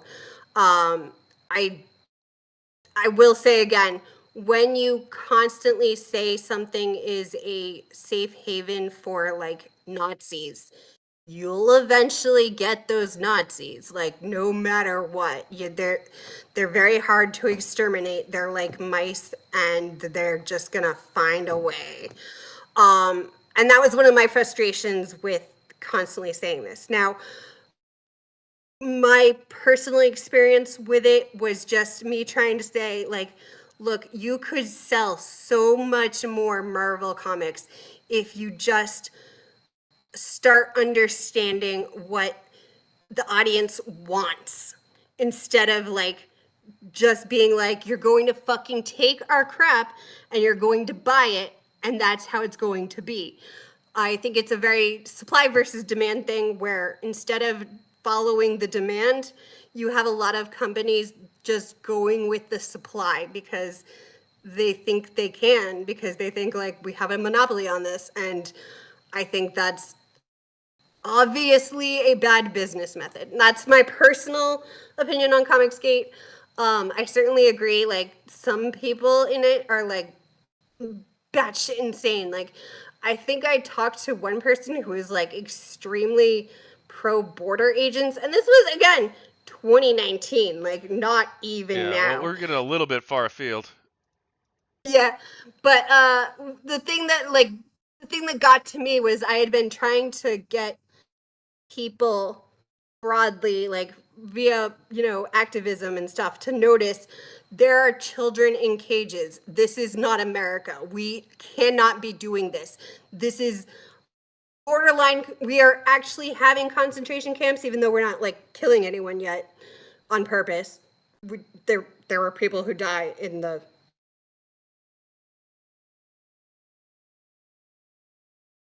I was very much like, what are you talking about? And they're like acting like it's like, war against immigration. And I'm like, it's children and they're drowning and you need to stop. And that was, again, 2019. So I'm not saying like, yeah, Gate people, they're just like, they were innocent, good people. No, like, I'm not saying that they're no, all some of bad or them are not. Like definitely I know batshit some insane. people who were involved in Comicsgate who were good people.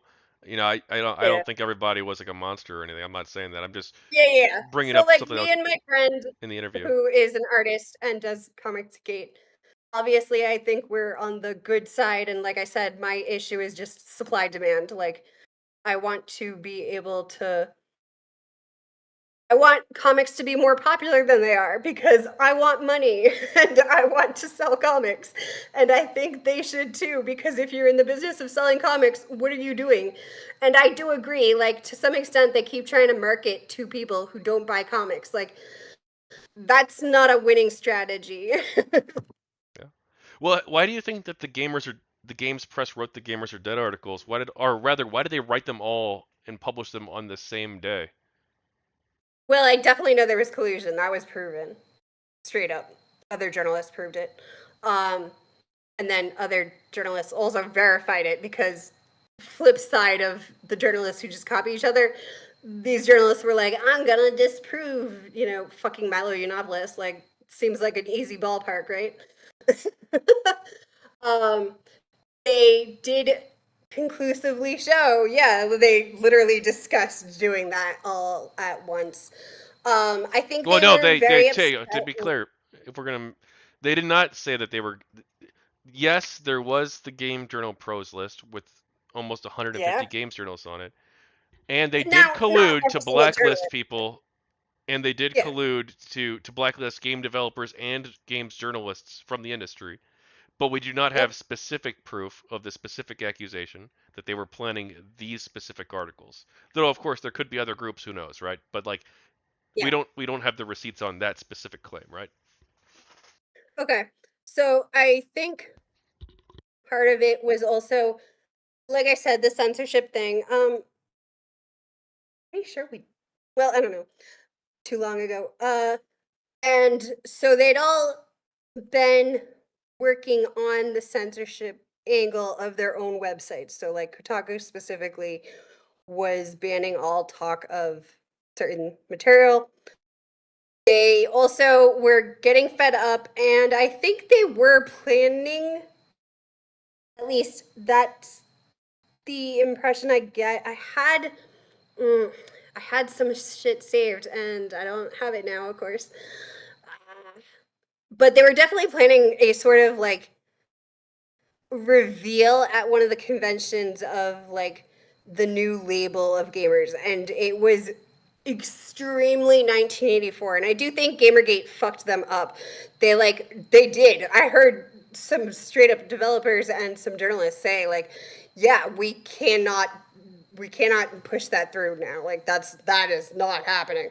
Wait, what is it that they were Because trying to push through that was stopped in your eyes? either it was like it wasn't quite a relabeling of gamers, but it was gonna be on the sort of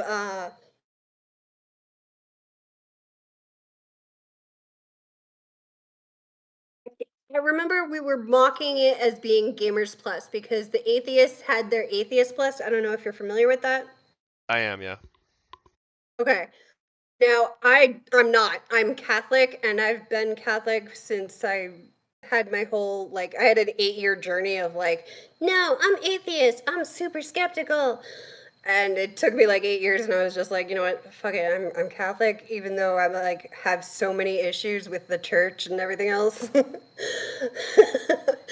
But yeah, I'm not super familiar with the skepticism community or Atheist Plus or anything like that, which amazes me. I got on their block bot somehow, but in general, they were talking about having a Gamers Plus. Now, that was the joke. The actual thing I think they were just trying to push was a relabeling of like almost like the whales. Like I'm calling it whales because that's the term we've been using from gambling to describe people who spend on mobile games. Now, I have some things saved and I have like a pretty good photographic memory, so I have like images saved, like macro images, but I can't remember 100% the words because it's been a decade. Now, if I can remember, it was about, like I said, the whales. So they were just gonna try and like relabel what gamers are into sort of more of like a the real gamers aren't, toxic, harassing, misogynist, blah blah blah. And they were just gonna try and relabel as like the real gamers are the ones who spend money on Candy Crush and uh they weren't gonna use gambling back then because that was actually like while it was still like people did not really use like slots on the phone games yet as much.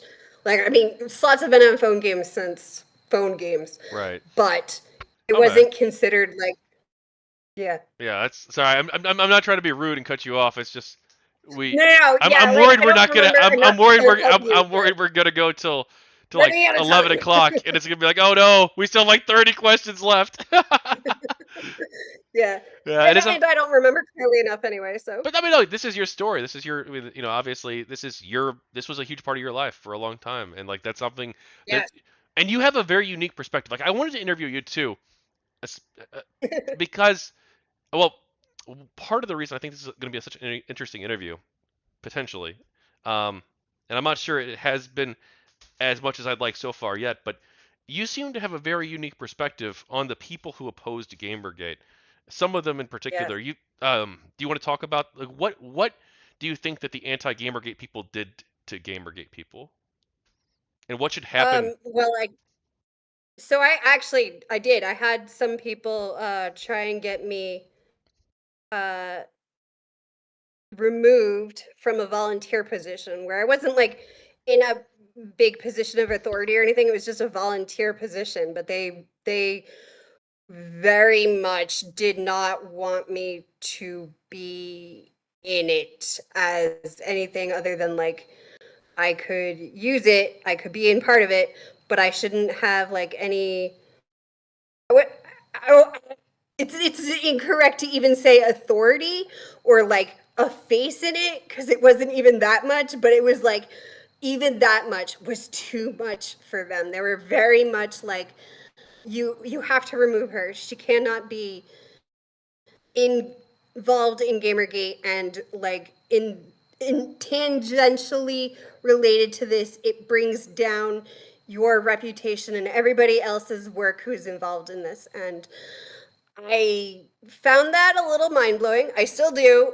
I still have people to this day who will not talk to me or want anything to do with me in anything because they're just like, I have friends who were hurt by Gamergate. And I'm like, you have friends in Gamergate? Like, what are you talking about? Because, like, in general, I think Gamergate mostly went after its own the worst.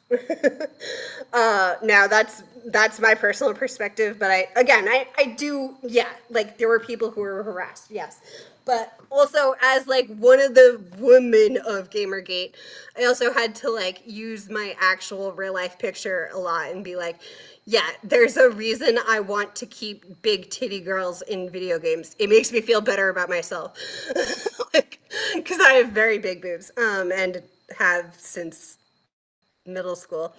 And yeah, in general, it was just like I had good experiences in Gamergate. I understand if other people didn't, but I also, one of the reasons I kept trying to point out, I was like, on the side of defending the label of gamer is as with Andre Dworkin, I don't believe that all men are responsible for the actions of rapist men, to be clear. And if you are harassed by a woman, you shouldn't also be like, all women are abusive monsters, period. End of discussion. Now, again, this goes different from like the Charlottesville riot, like if you're in a crowd of people and they're chanting Jews will not replace us while copying the torch functions of the Hitler, Nazis, you're not a good person if you stay there. That's where you got to draw the line. And I also would try to draw the line with Gamergate. I don't know any harassment, but most people were smart enough not to do it specifically in front of me where I could see it because they obviously know I'm not down for that. I came in here looking for them to fight them. So, Well, but yes, that's what I came through. you talked about seeing yourself represented. Do you think that representation in games or other media is important? Yes, but with a caveat. So, for instance, my favorite Disney character is Tiana. Now, the character I recognize myself in the most is also Tiana because she was a workaholic and she's kind of like an INTJ type, which I am.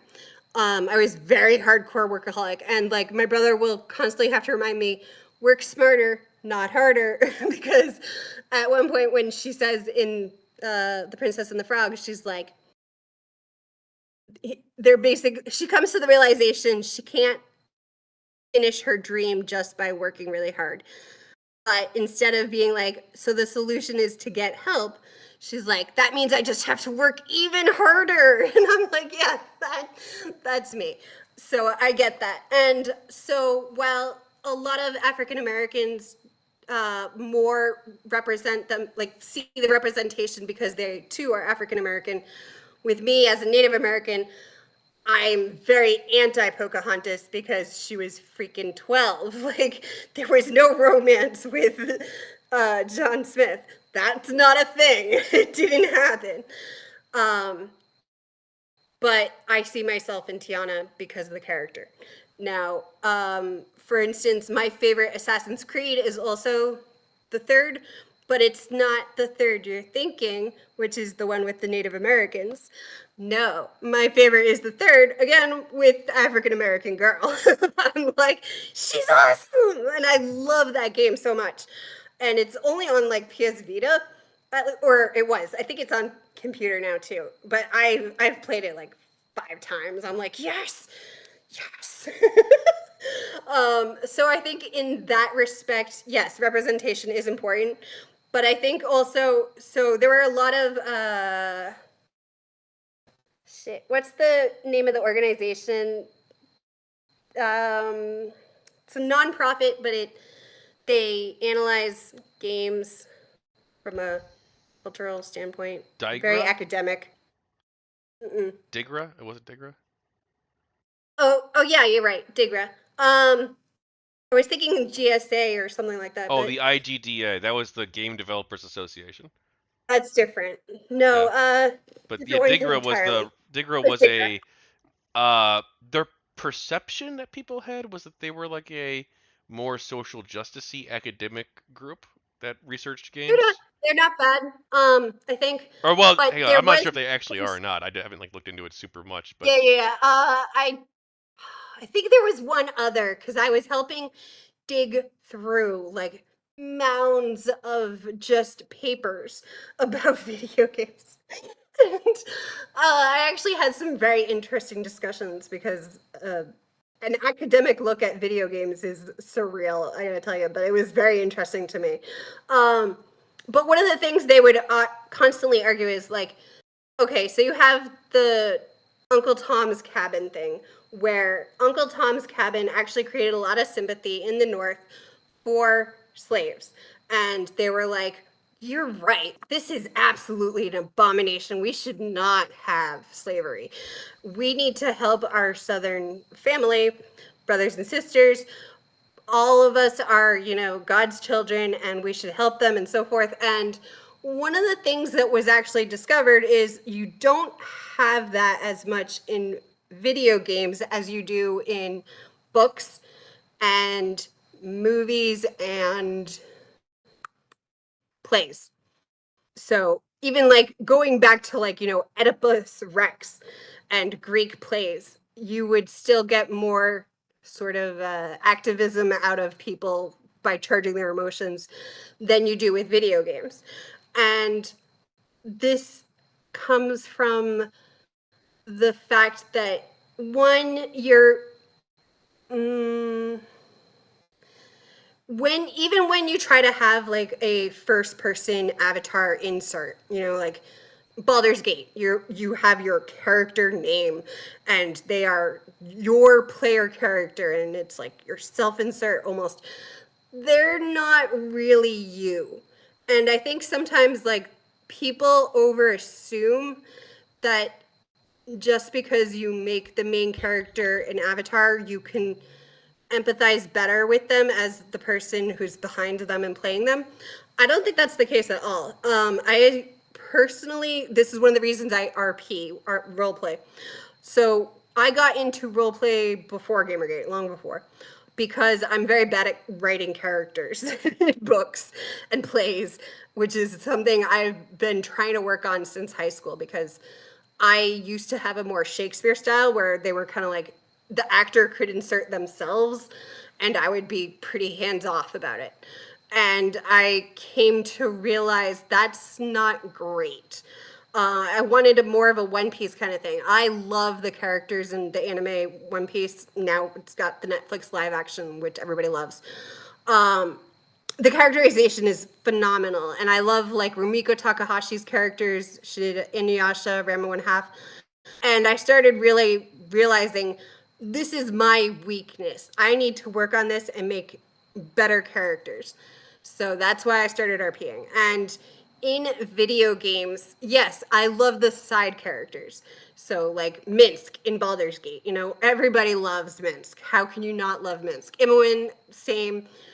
I even like Jahira. She's kind of, I don't know, mixed bag. Like my dad can't stand her because he would have to like go into the game hacks and like change her into like neutral good because he's just very very stubborn and would only like run a neutral good game. Like refuse to do like evil or neutral runs, and if you do it, if you're too good in the original, Jahira, who is a druid and like true neutralish, will get very annoyed. So he hated all her lines about like being annoyed, and he loved it when he changed her alignment because then she was all like proud of him and would praise him. Funny as shit.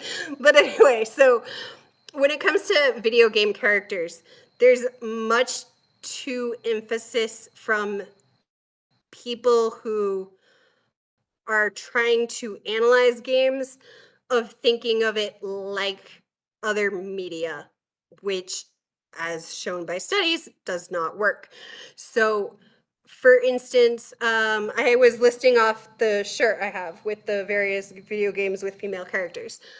I don't think having female characters in video games automatically like endears you to them. Now that said, my favorite Assassin's Creed is still the one with the black female character. I think she's fucking gorgeous. I love her. She's so fun to play. She's badass. I love her storylines. I have no complaints at all about that game.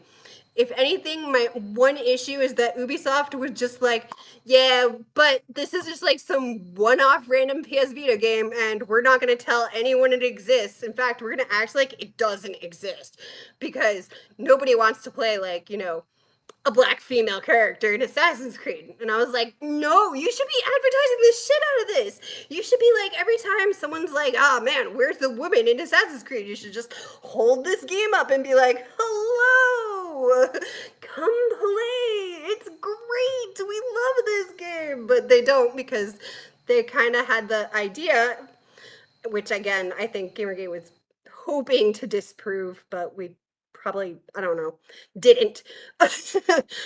They had the idea that, yeah, the people who buy their video games are white cishet male and they're not that into, you know, representation, et cetera, et cetera. So, do I think it's important? Yes. Do I think it's the like a selling point? No. People aren't going to play the game because it's got a black female character. There's not enough black female characters who are people who are rich enough to be buying these games. What you need to do is focus on the gameplay. I like it because on the PS Vita, it's smooth. Now, I haven't played the PC port. I should get around to it and try it out, review it, whatever. But it's really smooth action, and I actually liked the action for it probably better than any, except as with everybody else, I loved the ship combat in 4, Assassin's Creed 4. Okay. So, Do you want to talk about the kind of reforms you would have liked to see the games press make? uh, do you want a list? Okay. 1, definitely know your audience. 2, never, ever, ever flame your audience. 3, stop trying to create anger among your audience for clickbait purposes and outrage. Now, this is like 10 years ago. I think most games people in like the space, especially on Twitch, especially on Twitch, have realized you cannot have a sustainable industry by having outrage clicks. 4, if you do not like your job, leave. Do something else. I'm begging you, do what makes you happy. Life is too damn short to be spending your time trying to write games articles on a game, one, that you hate, two, that you're not allowed to say you hate, and three, when you hate the people who are reading it. Like, there were so many articles I read during GamerGate that were just, they were not games reviews. They were cries for help. And I would get a lot of anti-Gamergate who would link these and be like, this is poetry. This is the best games article from any games journalist. And I was like, that's not a games article. That's literally a cry for help. That person is in pain. They're in absolute emotional turmoil. They hate their job, they hate their life, and you should be helping them, not forcing them to continue in this place that they're in.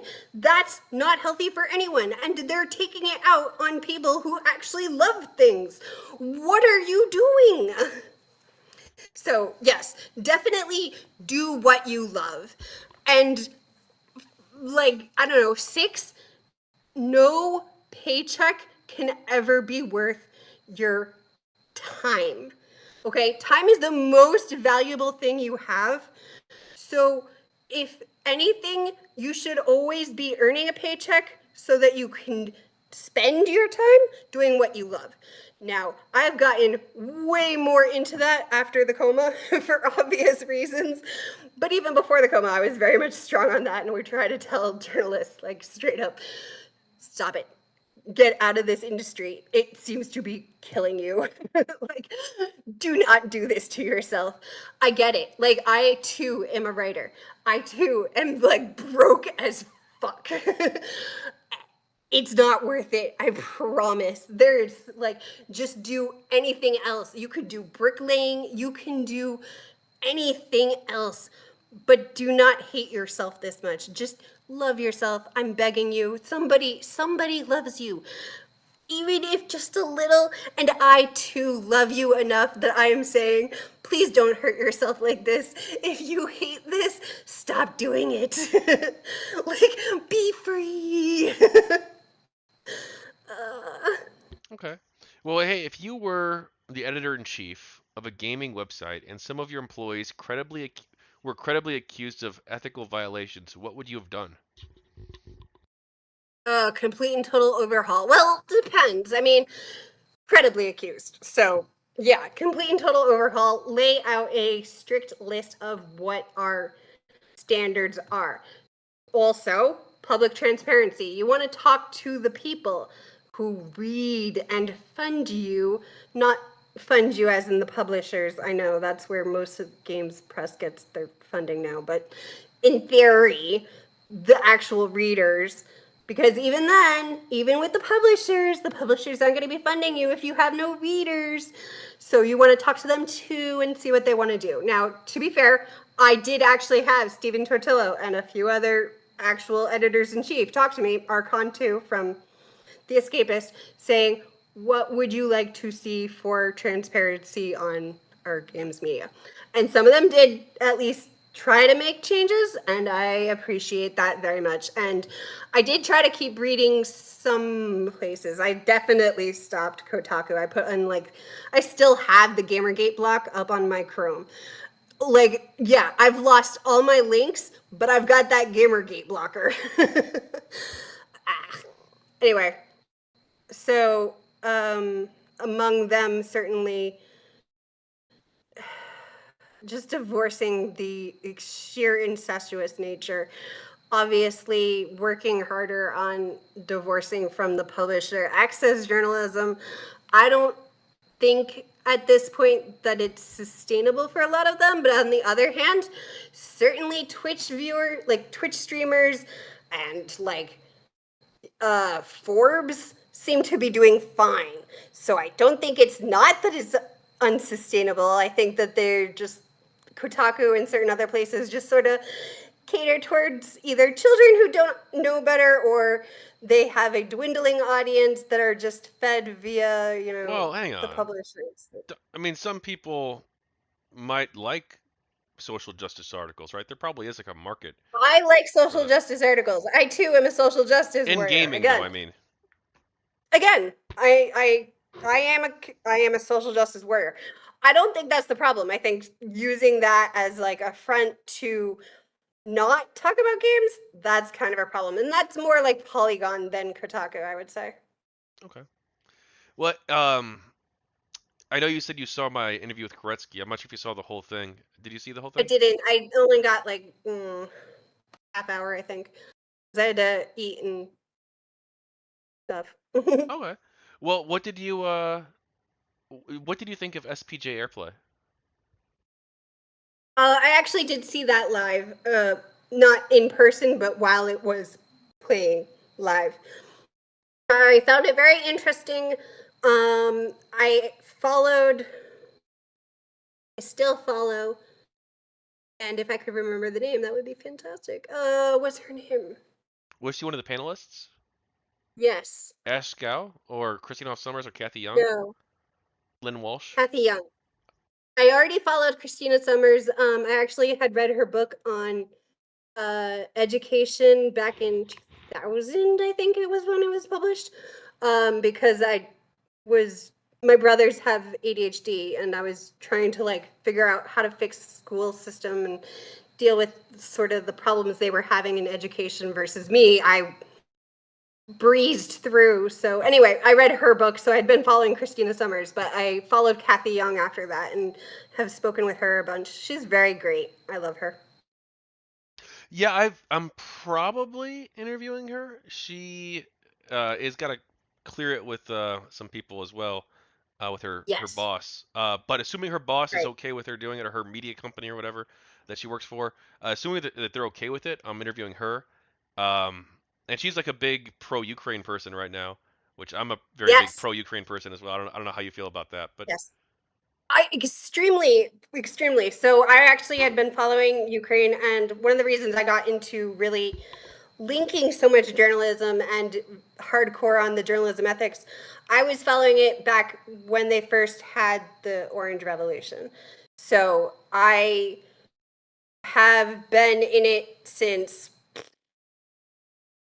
Poroshenko and Yanukovych.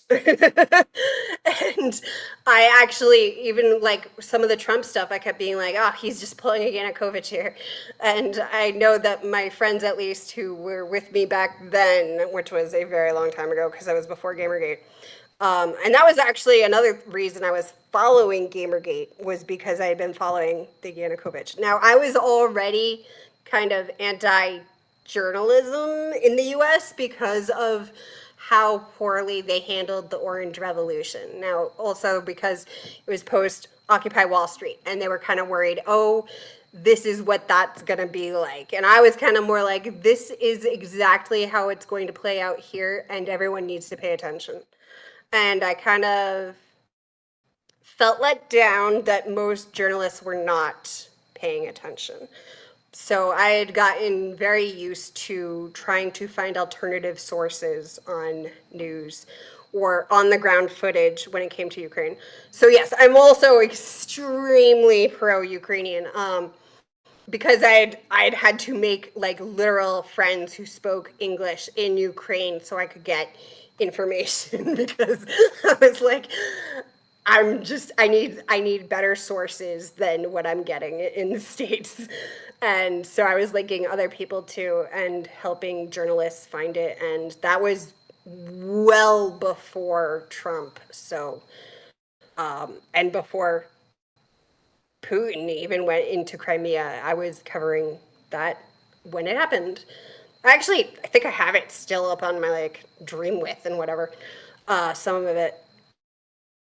well, hey, Anyway, after yes. So oh, I was just gonna say after I'm covering the Gamergate stuff and finish the book, and probably like while I'm working on the book too.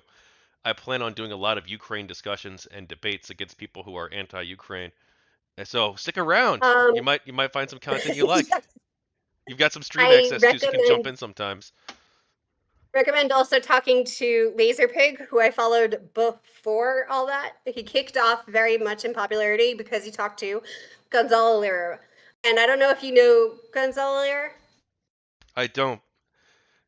Okay, so he's anti-Ukraine, but He is the funniest freaking story. So one of the comics I'm doing is actually called like Goblin Panic, and I have a Goblin King in it and a Goblin Separatist. And Gonzalo Lira is basically the Goblin Separatist. So he goes off and he buys a swamp because the Goblin King had bought a swamp, and he literally he was part of the not MGTOW group, but very much like men should be more manly. And he was like, we're going to set up this man camp in Ukraine. And everyone's like, what are you doing? He's like, listen, Putin's not going to invade Ukraine. He's just tricking Ukraine. He's just faking them out.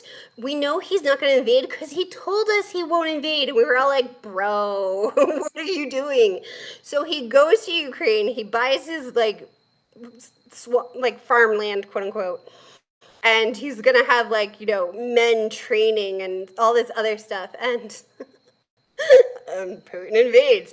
And the day Putin invaded, he had to go into Kyiv to get like formalized paperwork on his whole being there and legal rights, and just watching his utter meltdown was insane. It was like legendary stuff.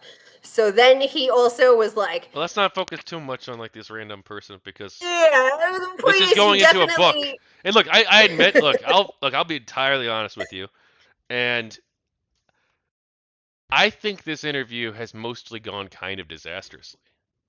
And I I'm think that's a lot. sorry. Yes, No, I think that's a I'm. lot about my fault because like I'm No, supposed to be like able to control the conversation to an extent. But I have like I'm like I'm okay, all over the I place. want to like give people a it seems like we're just getting off topic. And the Ukraine thing was entirely I on me. did that. I did not mean No, to. I did not mean to. So that's my fault. The Ukraine thing was my fault. no, I it's was going to me. mention it as an aside, and then I'm like, you know what? Let's explore this, especially since like there's probably a It's probably important actually to explore, even though it's off topic, because there's going to be a perception. Who knows, man? The people who I will hate. say, put down a note. Look up Laser Pig versus Gonzalo Lira.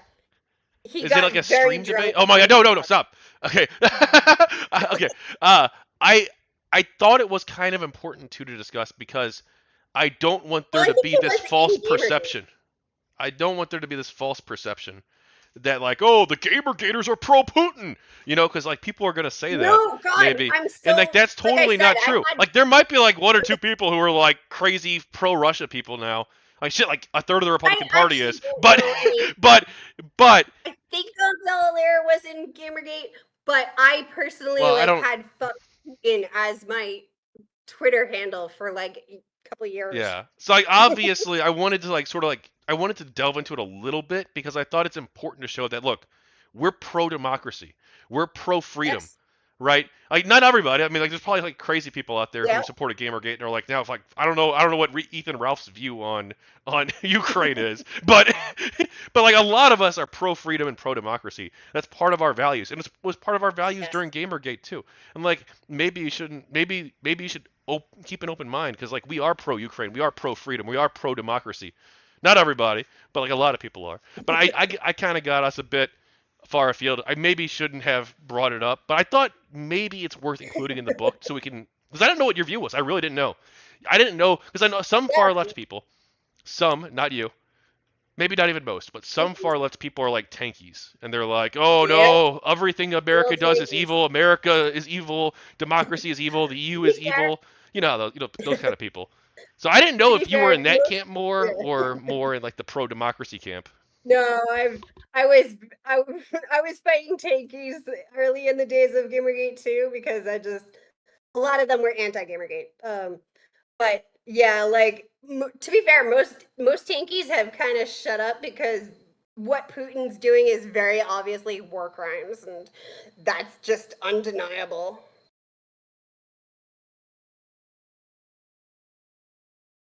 All right. So some Gamergate people believe that pressuring advertisers to pull out would be a good way to convince gaming publications to initiate ethical reforms. What did you think of this strategy? I was part of that strategy. um, I part of it was also like just straight up boycott. Like I literally, like I said, I have the Gamergate block button on my Chrome. I there were certain authors as well who I just straight up said, I'm not reading, like, I will never read a single article by this person ever again. Um, and I would tell the publisher, or not the publisher, I would tell, yes, I would tell the publisher, but I would also tell the advertisers, and I would show them screen caps. This is your ad on your on this page. I'm not reading this anymore or ever again. I am switching to XYZ. These are the publications you can find me at. I will no longer be their reader. And what we found was obviously just boycotting alone doesn't do much, but it did create certain pressure on publications because of the amount of like advertisers especially are not used to getting like more than 10 or 20 letters all on the same day, and that actually had a huge effect. So I was very actually proud of that. And I try to use it going forward in other activist things where like this happens in NAMI. My mother's in NAMI, which is the National Alliance of Mental Illness in the US. And what they'll do is they'll try to have 20 of their people all on the same day talk to their representative personally or send in letters all on the same day.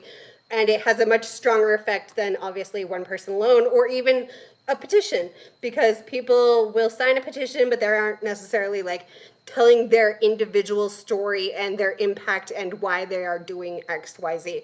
So it worked very well, and I still am a big believer in it. But you also say that you support free speech. Is it if Yes. Gawker writes articles or their journalists talk about how they love bullying and want to bring back bullying people, isn't that just an opinion? And if their advertisers pull out because they don't want to be associated with pro-bullying websites, isn't that punishing them for their opinion that bullying is good?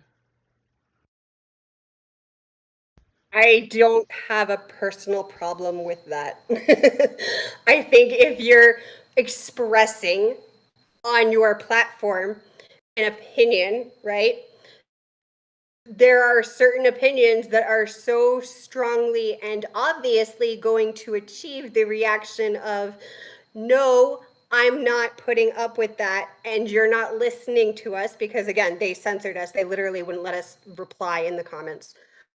Yeah, I'm okay with creating that effect of them being like, oh man, you're censoring me because you're not letting me say on my own platform that I think gamers are terrible, horrible, misogynistic monsters. Don't have a problem with that. That's what you like. What did you think would happen? That no one would like do anything other than applaud you? Like, this is also my free speech. And that's what happens. Like, I'm doing equal, we're not like raising the stakes here. If anything, because you are making money from this, you should take greater care because it is your business. Okay, so is it My also business free is speech when the social justice people create hashtags like hashtag change the cover to get artists to change the comic book covers? yes. I agree. I think Now it's I also don't good. I do think that is free speech. Now I don't agree with it, and I will also argue, are those people the ones who buy comics? And thirdly, like I said on the hash on the change the cover hashtag, like I am a giantly busty woman who loves comics. Like one of my favorite comics is Vampirella. I love Vampirella. I think she's fucking hilarious. And I hated when they gave her like full body suit stuff. I was like, stop it. No. Go back to like the string thong that's like her entire like that's all she wears. I thought that was great. Like it's just so silly. Like you can't cosplay that. Like, come on. But I loved it. It like and same thing. Like I love corsets personally because I, I find them more supportive. But I don't mind like jokes that like, oh, they're super painful. Like in my personal experience, they are not. They're actually very comfy, supportive. Bras can't wear, actually painful. But I get it. You know, different body types, all the rest. They're not supposed to be like as tightened or whalebone and things as they were. So I do think it's a funny joke, and I'm totally okay with it. But again, like I said, Vampirella, really out there, crazy girls wearing like nothing. Some people say that having these sexy characters and the way and or there's multiple arguments, right, that people make, but like some would say it's the sexy characters themselves, some would say it's how the camera angles are presented.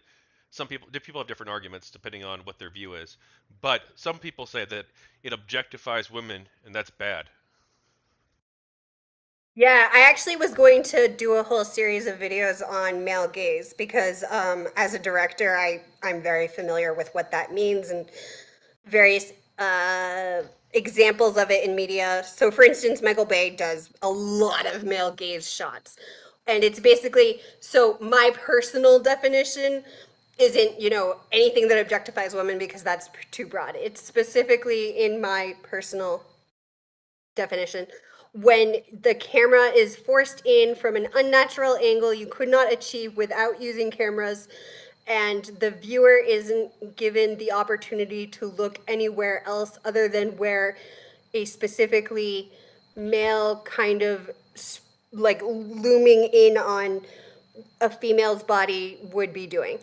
And it's in my, again, personal preference, like I'm bisexual, so I do not have a problem with like, oh my god, sexy bodies of women. Like I'm like, yeah, give it to me. Give me like all the sexy, yes. Equal opportunity. But I don't like that just because it removes choice. I like broader shots where I can see the woman interact also with the background. I don't like the shot of name Megan Fox.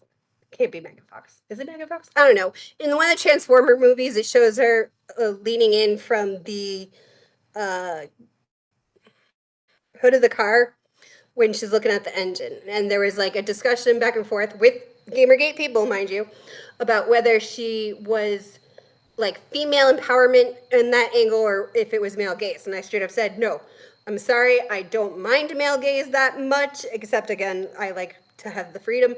But that is actually male gaze. It is not female empowerment. It is not a natural shot. You would never be able to do that. You would never be able to see that kind of angle without looking from cameras. And it's not that empowering. The only reason her arms are up is literally so she can lean in and show off more chest. That's not female empowerment. Sorry. I am all about the female empowerment. My favorite character is Fujiko Mine from Lupin the Third, and she's like a million kinds of slutty, but also like loves guns and is very strong. I love it, but that's not female empowerment.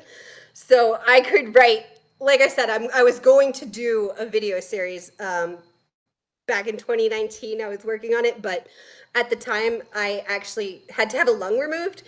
Before that, I couldn't go 5 minutes without a lot of coughing because I had the lung was dying. So I didn't get it done, and I haven't gotten back to it. But this does remind me. I really want to go back to that and do that series on male gaze. Um, I Wait, you still do personally YouTube don't stuff? think. You're going back to doing YouTube stuff, or I hope to. Now that my health is getting better because I'm on meds, I've gotten the surgery, so I no longer have the lung problem. I'm on a new med that takes care of the cystic fibrosis I didn't know I had. My health is better. My living situation is crazy. I told you about like yeah, that's so awful. yeah, so for others, like my house got flooded and there's like mice problems, and we're currently like literally staying somewhere else for a month, and we're not sure where we're going to be next month. But Well, and it's so if it that it all stabilizes. despite all of the hardship, you really wanted to do this interview, even though like I was kind of a I dick did. actually to you, was I not? Yes. Very much so, actually. Yes. Yeah, which I I I was regret. I booked it like a month ago and I was like trying to like tell you I don't know where I'm gonna be, but I'm gonna make sure it has a place I can stream from. Yeah. Because that was the other thing. Like I've missed streaming from like doing the GamerGate stuff too. Like I said, I couldn't do it for years because of the lung, but Yeah. still there. Well, hey, Women sexism. I like sexy women. I find it empowering. I like Vampirella. I understand like 100%. Like, so my brother and I had a like trade off. I asked him to play Cafe Enchante, which is a woman game. Like it's an otame, which means like a dating sim made by women for women. So I asked him to play this game, which is a very girly game, but it's really good. It's well written. It's very well voice acted. He's a voice actor, um, and in exchange, he asked me to read all the Kobayashi-san's Dragon Maid. I don't know if you're familiar with the series, but no. it's very funny. The one that has the spin-off about the child dragon, I expected a lot worse from. It was very wholesome. I was very surprised. But one of them is like unbelievably sexist and terrible. And I was like, oh my gosh, this is awful. I haven't, like, yeah, I've gone, I'm no longer feminist. I'm egalitarian, but I still have, like, 30 years ish of feminist training. I've read Andre Dworkin. I've read so many feminist books. I'm very in depth on the male gaze and things. I can talk at length about the female gaze too. So I'm not saying there's like no problems with like anything that's sexy isn't inherently sexist. That's something I definitely want to say. However, do I understand? Like, I'll get in arguments a lot, and I always have with feminist friends about where the line is on sexy versus sexism.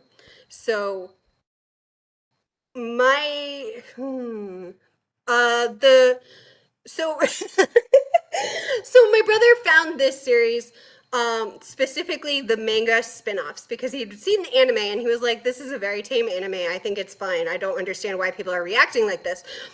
The One of the spin-offs is about Quetzalcoatl as a dragon, and she's a woman in it, and she's like very busty but also always trying to get naked, but she's also always trying to get naked like geared at like a 10-year-old boy, and that's that's too far by my standards. And I think even like it was really funny because he was like friends with a bunch of I'm not sure how much of this I could say, but like a vor community, so they're into like cannibalism, and they got very mad. They were like, no, this character is the worst and she should be canceled and you're not allowed to like her because they were like, she is very clearly being pedophilic at this child, which, yeah, Well, she was what should like, happen? What do you think should happen to this art? Should it should it be no, I banned? don't have a problem with Should the it art. be strongly No. discouraged from being made, or what should be the? No, I think there's multiple problems. So one is the cultural. Now, my biggest thing is like whenever somebody says you can't have bare chests, I get very defensive because I'm Native American, and in Native American culture, originally women went bare chested as often as men. It was not considered something you had to cover up. And I had gone into a big a long story explanation on how that came about in Western society. So it does have to do with the Roman Empire. In the Roman Empire, the prostitutes would expose one breast to show that they were selling sex, because you could also then pull it back up if the legions were around or you had to pretend you weren't being a prostitute. And the missionaries, the Christian missionaries, took that with them north And in the northern regions where you definitely weren't going to be showing off your breasts as much, they more and more had a strong thing about covering up breasts. In Japan, women who were working in the fields would go bare breasted. Women who did the pearl diving would only wear, I forget what it's called in Japanese, but basically like a thong. And they would pearl dive in that, and you would not cover up the breasts. And it was only because of American cultural imperialism, both against the Native Americans and then in Japan, that it became a thing where you had to cover up breasts, and breasts were overly sexualized instead of being like a natural thing that all people have, because men have nipples too. And instead of like even just being like, oh, that woman is breastfeeding, you had men being kind of like, oh, no, I can't look, I can't control myself, breasts, I can't control myself. Like, I thought, I still feel that's too much. Like, one, that diminishes men's capacity to be like contained among themselves. Like, men are not so animalistic that they're out of control and unable to handle breasts. And two, like, women shouldn't feel ashamed. And I did. I personally felt very ashamed of my giant boobs for a long time, because I was like, how do I be modest when anything I wear makes me look very slutty? And I could be like 13 years old. I have all these photos of me at Disneyland, and I'm like almost the same bra size as my aunt. And I'm only 13, but I look so much older just because I was a C cup. And it wasn't my fault. It was literally just my genetics and then like lymph and stuff. And yeah. I don't think, obviously, I don't think like big boobs are ever, I don't think you should ever be mean to big or flat boobs even. Like, all boobs are great and beautiful and deserve more love. Hey, I'm all for that. And yeah, Do exactly, you want to get right? into do you want to get into why I was kind of a dick, or why I came across that way? Because I was asking some tough questions, I feel. It was in DMs Sure. though, so we don't have to talk about it. Okay. um, Not the specific oh, DMs. We don't have to get into that, but like you would the have, argument, the broader argument. yeah, so I actually am kind of stronger on the idea that we shouldn't have had to constantly distance ourselves from the woman of that were being held up as like, the I'll just say names: Brianna Wu, Anita Sarkeesian, uh, Zoe Quinn, etc. We shouldn't have had to constantly be like, we cannot discuss them. One of the things I also was, I guess, a part of was like with the Johnny Depp and Amber Heard trial. I watched a lot of it, and I skipped parts because I was just like, this is gonna remind me a lot of my abuser, and I can't handle that. And I actually like asked someone else like, am I going to be able to handle this? And they were like, yes, actually, I think you can. And I did. So I watched a lot of it. I found it helpful to like watch some Twitch streamers, like even Asmongold, talking about it, because it was just a buffer. And I found that really helpful. And I think one of the things I took away from that was that with Amber Heard, I would constantly say, Amber Heard is canceled party. Pass the word on. I had been doing that since the transcripts came out in the UK trial, but it became a lot more common with women stateside when it was on US TV, obviously. And one of the things I personally kind of learned from it is when people were talking about it, it wasn't like it would really spread that much direct harassment to her. It, I don't think it even spread that much direct negativity about her. I think it just helped people get more aware of truth and reality. And so, like, for instance, the Aquaman movie, I straight up said, I cannot watch this because she's in it. I just can't. I'm not going to enjoy it. Like, and okay, so Harry Potter, a lot of people in the gaming space and especially Gamergate were like, of course I'm going to play Hogwarts Legacy. Why would I care that, J.K. Rowling has some really turfish messages, etc. And I was kind of more with the trans groups who are just kind of like, I'm not comfortable playing this because of that. And I think it's a personal choice. I don't think anybody who played it should be harassed. I know certainly some people were definitely. And like, I saw Axeman's video on how he was like talking about like, oh, okay, what if we donate to, trans charities? And they were like, no, not good enough. And I was like, all right, you're being a little ridiculous. And some people definitely were just like, we want to cancel because we want to cancel somebody.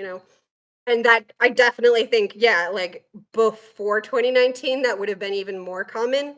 And I'm not saying like, oh, it was a mistake not to do this way back when.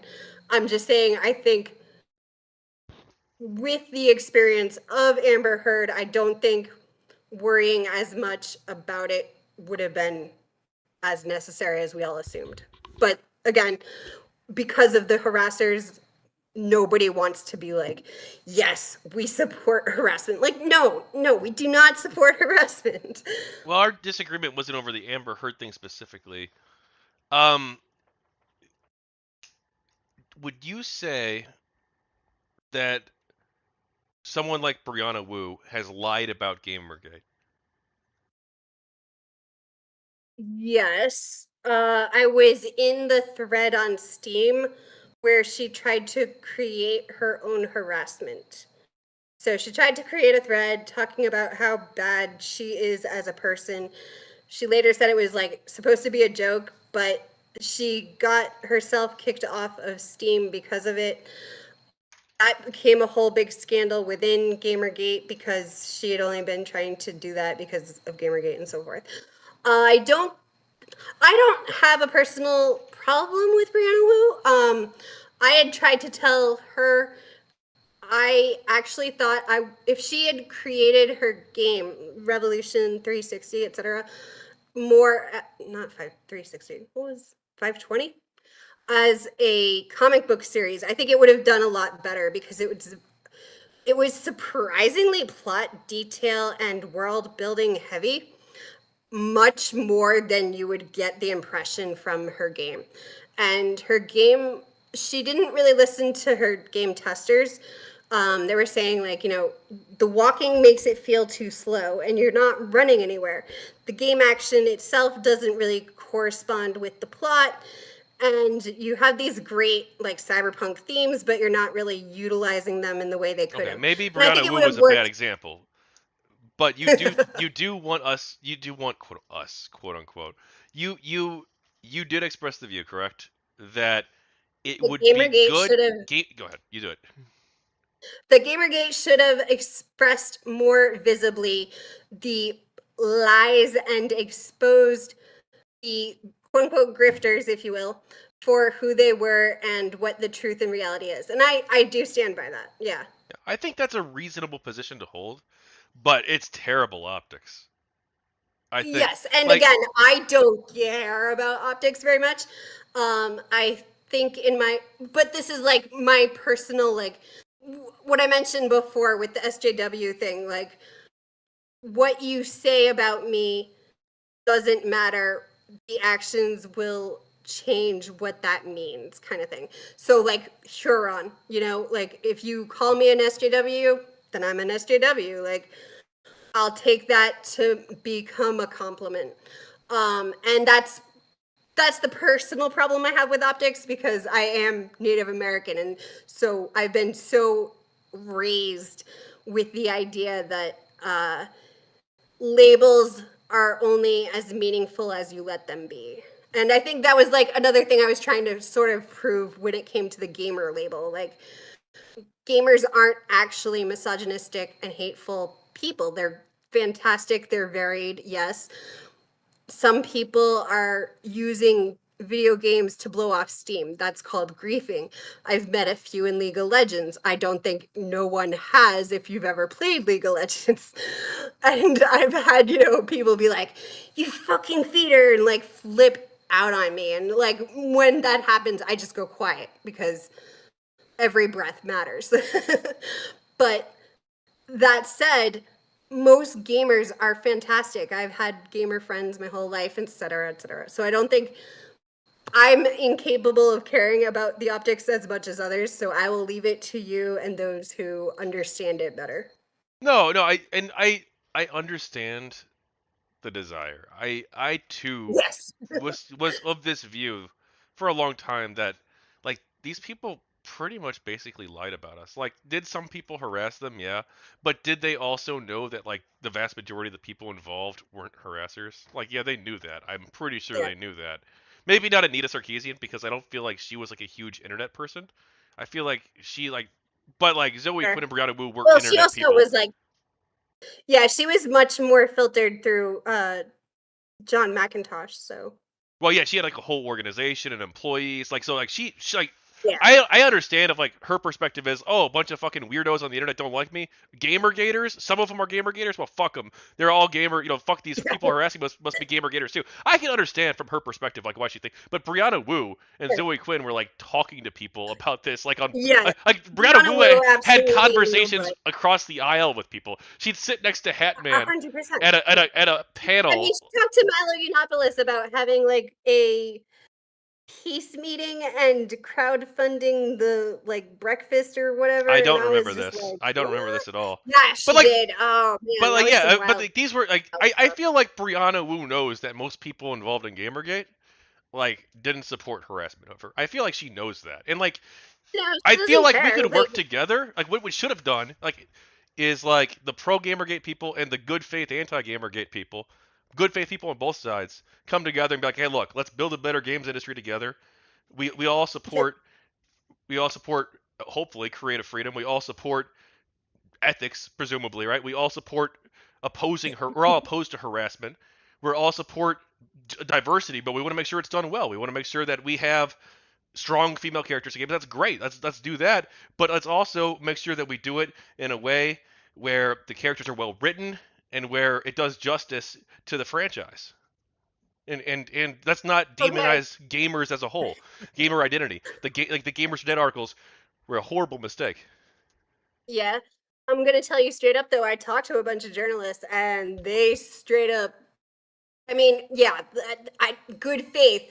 Okay, but I didn't find a single good faith person, and I tried. Like, I kept going because I'm stubborn as hell. And so I kept trying, and I could not find them who would be open to even that.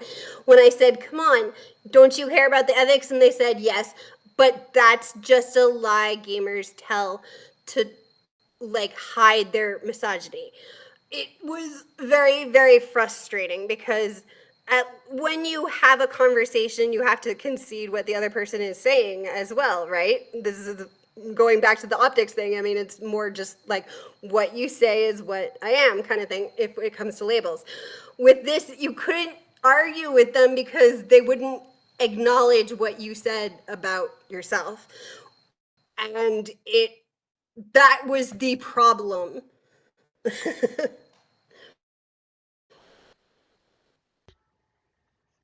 So when you want these people discredited, what do you think would be the good way to discredit them?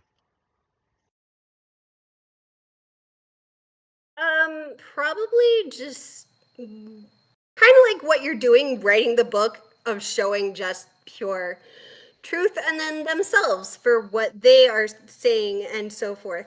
And then just like fucking show reality. Like it becomes very obvious when you have it side by side. Like reality, illusions. I think that's just what we should have done more of. But because, like, so I would have done videos had I not been part of, like, everybody would say, no, we're not talking about them because that's not important. They are not the conversation. And I do think, had I been more, I don't want to say aggressive, but had I not agreed to just be like, they're not part of the discussion, they're not part of the ethics, we're just not going to talk about them, then I certainly would have tried to do more of the showing side by side, like from a former SJW perspective, straight up, like this is what they say, and yet. this is the truth, kind of thing. To clarify something, I know a couple people in the chat were talking about if they should speculate on if Brianna Wu is trans or not. And I want to just say this right here and now that that sort of thing is not going to be allowed here. Okay? I don't know if she is. I And don't it care if she is. doesn't It's none of our change anything. business. And if you want to talk Exactly. about that, this is your warning. You will get banned, okay? And not just from the stream chat, but from the Discord too. Because I'm not going to allow that sort of thing in my community, okay? That We don't also is misgender very people, and doxing. we don't misgender people, and we don't speculate on if somebody's trans. We don't do that here. All right. Sorry, I just wanted to address that. Very fair.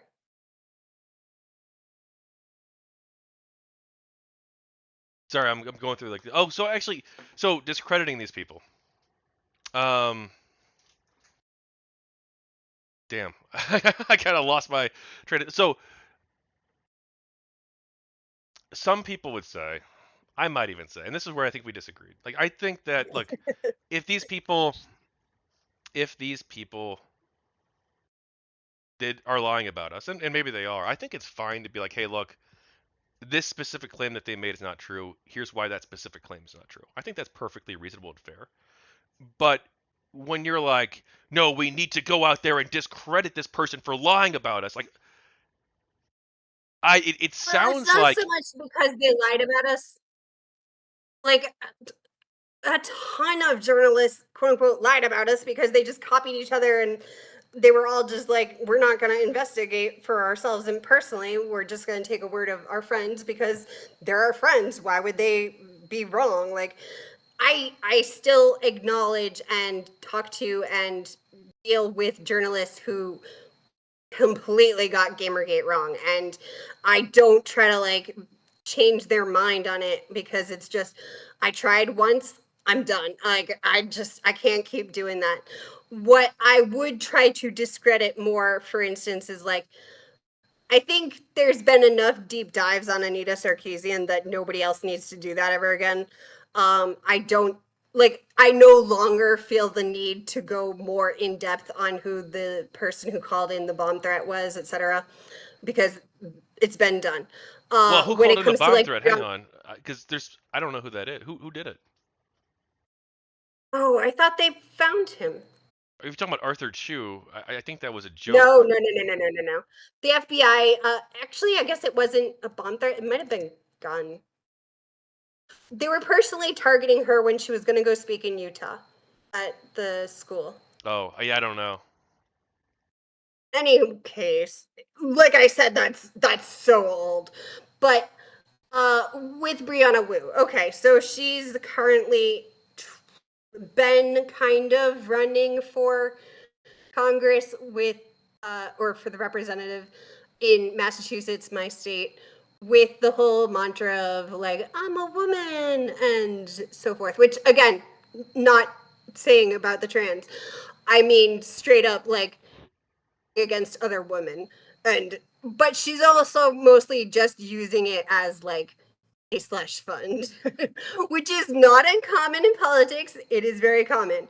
I think it might have been more helpful if people were constantly making humor of the fact that she would do things like she talked about how the moon is a very important access point for strategic bombs because if you throw rocks from the moon to Earth, it is the equivalent of 52 nuclear bombs. Oh, remember the Gamer Gators on Mars thing? Yes, I too would go to Mars, but I don't trust Elon Musk to have the capacity to ever get a ship off planet Earth. By the way, I said earlier the interview was going terribly. I actually feel it's really improved significantly. I feel like I allowed it to get way No, too off we're on topic and I target. guided it a bit too off topic myself. But I feel like the second half it's been great. I feel like we're really touching upon some like really important things here that are it's sharing an interesting perspective. And I think that this is I think this is a lot better, and I'm glad you decided to do this, really, especially since I was a little bit hostile to you in the DMs.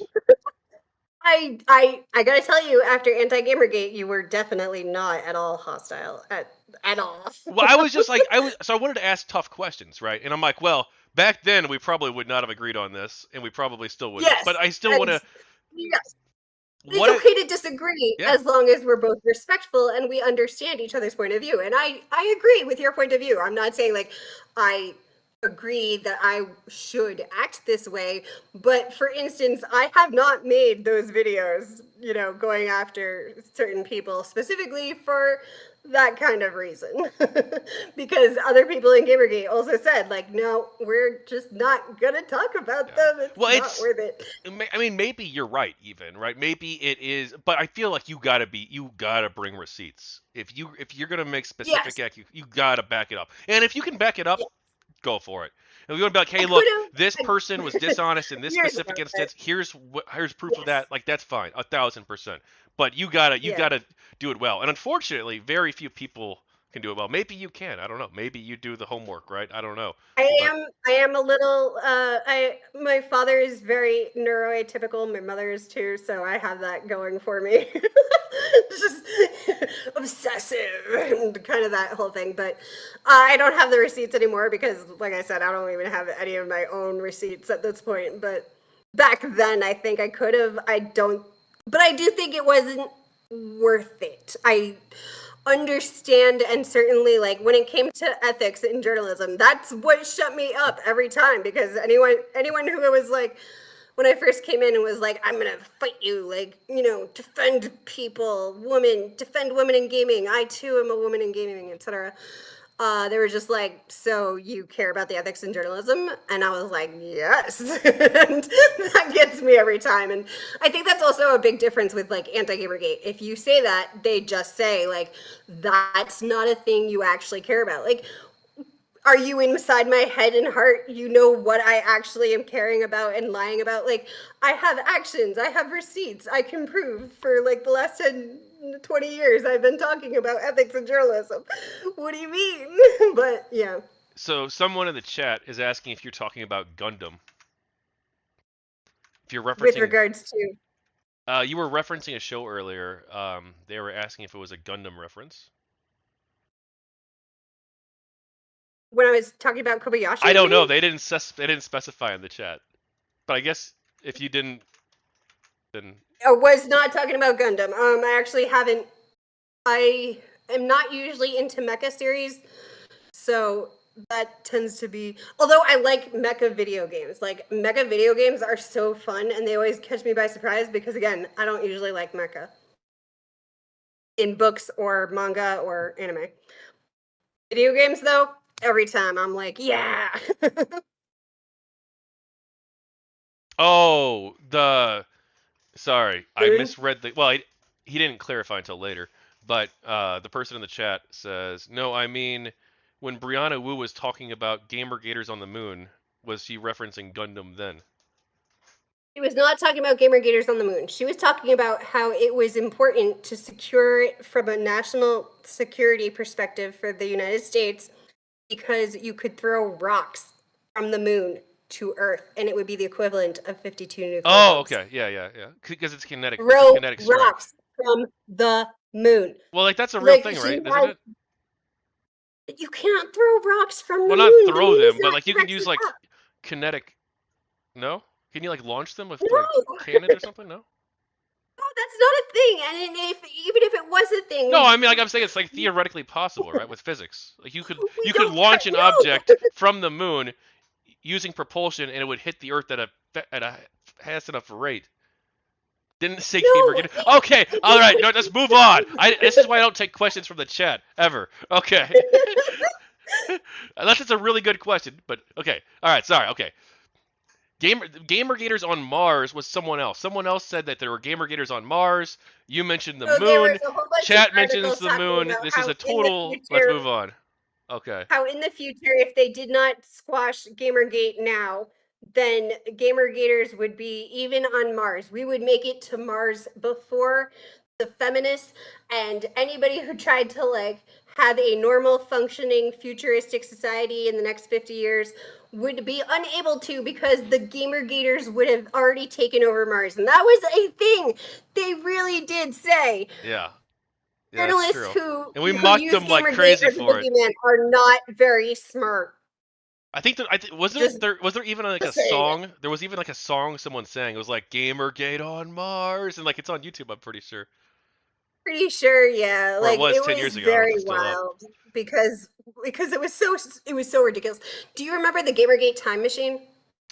Oh fuck yeah, where people are blaming Gamergate for stuff that happened like I years, love that. I decades still even before reference Gamergate that. even started. Like, Yes.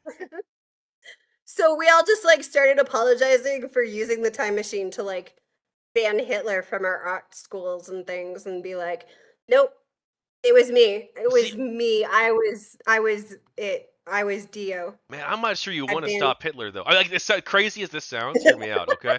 I don't know if you want to go back in time and stop Hitler because, like, I mean, obviously the whole killing of the Jews thing in the World War II, like, obviously evil. Um, but there's no but.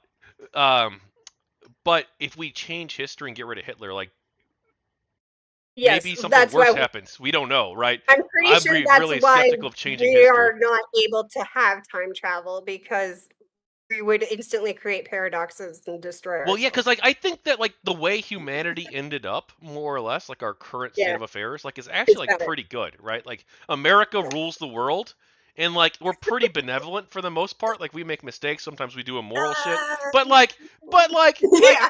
we like we have a liberal international order that's like a rules based order. Countries, for the most part, don't invade each other anymore. Like we have higher standards of Yes. living for people, including in the developed world. Like the developing world is Yes. developing and like I think that this is great. I think that billions of people being lifted out of poverty is good. And like obviously Hitler was bad, but like if Hitler if you don't if you kill Hitler, what happens? Maybe another worse figure who's more competent comes to charge in Germany and takes over. Maybe Stalin takes over the world, right? Who knows what happens if you Yeah. get rid of Hitler?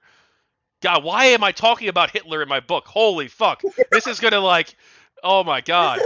This is Unhelpful. You just pulled a king of pool. true. True. All right. Okay. Let's get off the Hitler topic. Unless you want to talk about it more, I guess. Never a good idea.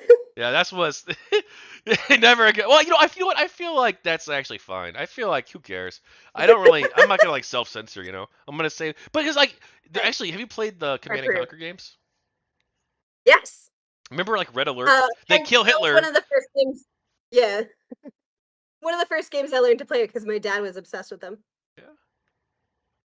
Yeah, I grew up with strategy games like StarCraft, Total Yes. Annihilation, Command and Conquer, Warcraft 3 a little bit. Yeah. But like they killed. Did they kill Hitler or did they like disappear him from history? They erased him from the timeline. I don't know I which one think it they. was. Yeah, I think they just disappeared him from history. Got very wild.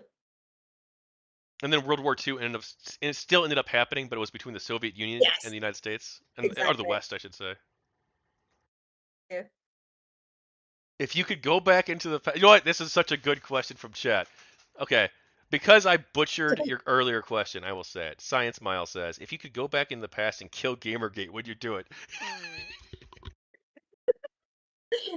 No, I mean personally, I needed it. It really saved me from a later mistake, like I mentioned with Zoe Quinn. Like, oh man, I definitely was in danger of like professionally working with her, and even if not professionally, on a personal relationship kind of level, we were in similar circles, and if not even specifically her, definitely 100% someone like her as even just a friend would be a bad situation for me, and I needed that severe wake up call. So Gamergate, it was hard for me, yes, but it certainly helped. And if anything, the people in Gamergate really got me through like the one of the roughest points that it would have been otherwise. Like if if I hadn't met the people in Gamergate who were just very supportive and helpful of like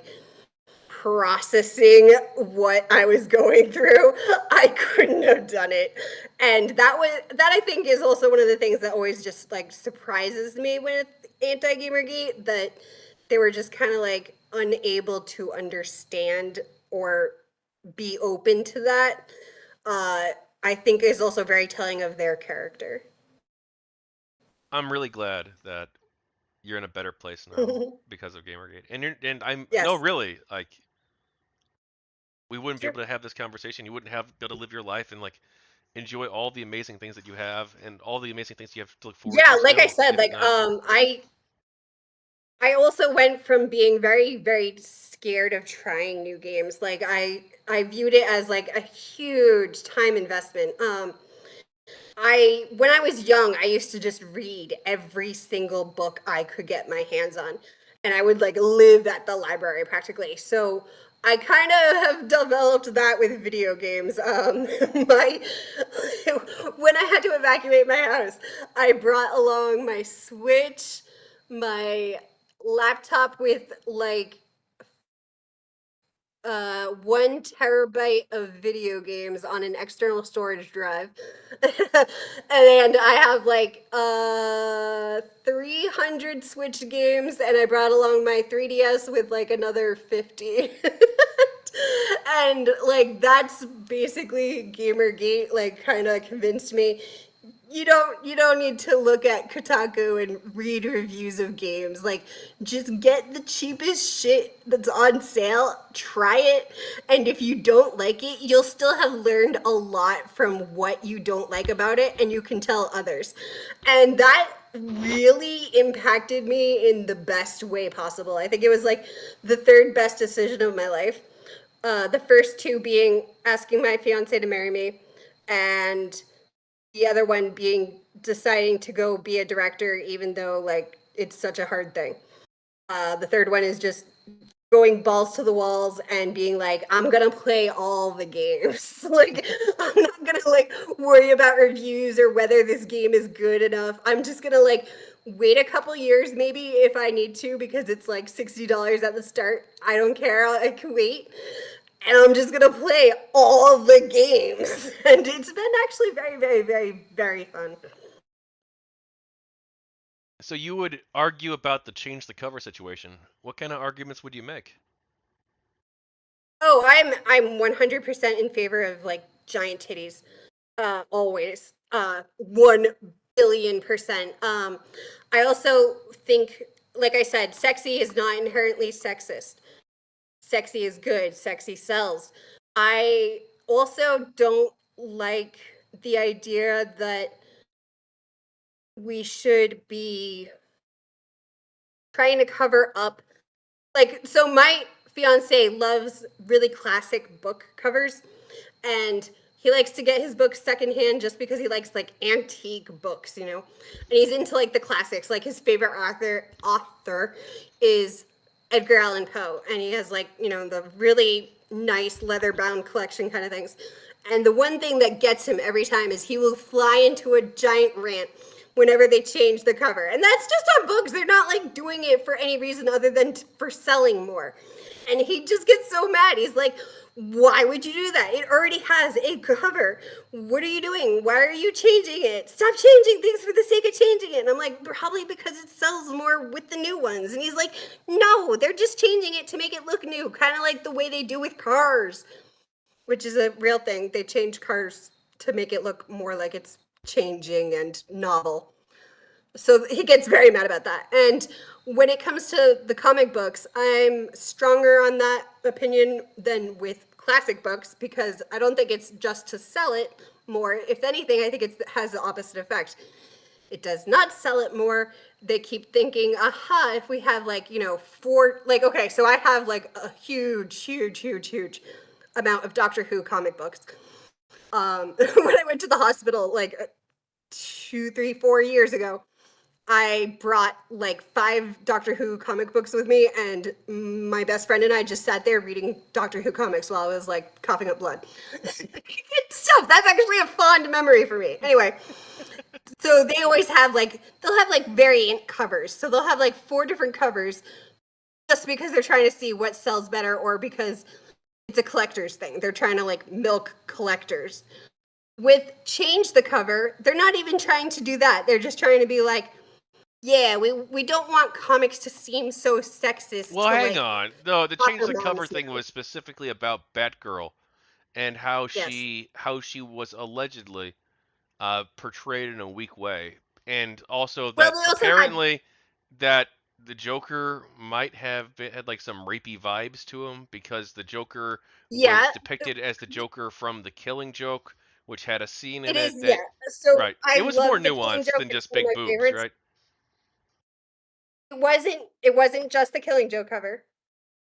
Which I understand where that could be triggering to people of who have been victims, and I don't think you should even read The Killing Joke if such a thing bothers you. Like my mom has been a victim, and I would never ever let her read it. Like she could not. Um, absolutely not. But when it comes, but they also got really mad about like Spider Woman Yeah, Spider Woman. That was a separate because controversy, but yeah. but they also had it in change the cover. So in hashtag change the cover Oh, even. did they? I So didn't know that like they part. were Okay, I didn't see that at the yeah, time. they I should say, but yeah, they were really mad about how her butt is was postured. And they were like, it's just so sexist and all the rest. And then like other people were showing like actual cosplay that looked even sexier than the cover. And I was like, this is my exact point. Like women are sexy, deal with it. Like you shouldn't be trying to cover them up. Now when it comes to again, when it comes to The Killing Joke, if such a thing bothers you, you should not be reading that volume to begin with. In general, like Batman is based on the Zorro stories. He did a neo-noir version of it because he couldn't get like the copyright, and he just was like, all right, I'll just do my own Splinter spin-off in like a modern city, and it went fantastically well. Like Zorro is not as popular as Batman, straight up. Now I love them both. um so but like Zorro bleh, Batman is also much much darker and always has been than Zorro because of its time period and its like context, cultural context, is nowhere near as like graphic, dark Gotham. It's just not there. It doesn't have the Gothic history. It's before that. Gotham is literally kind of based on the Gothic history, etc.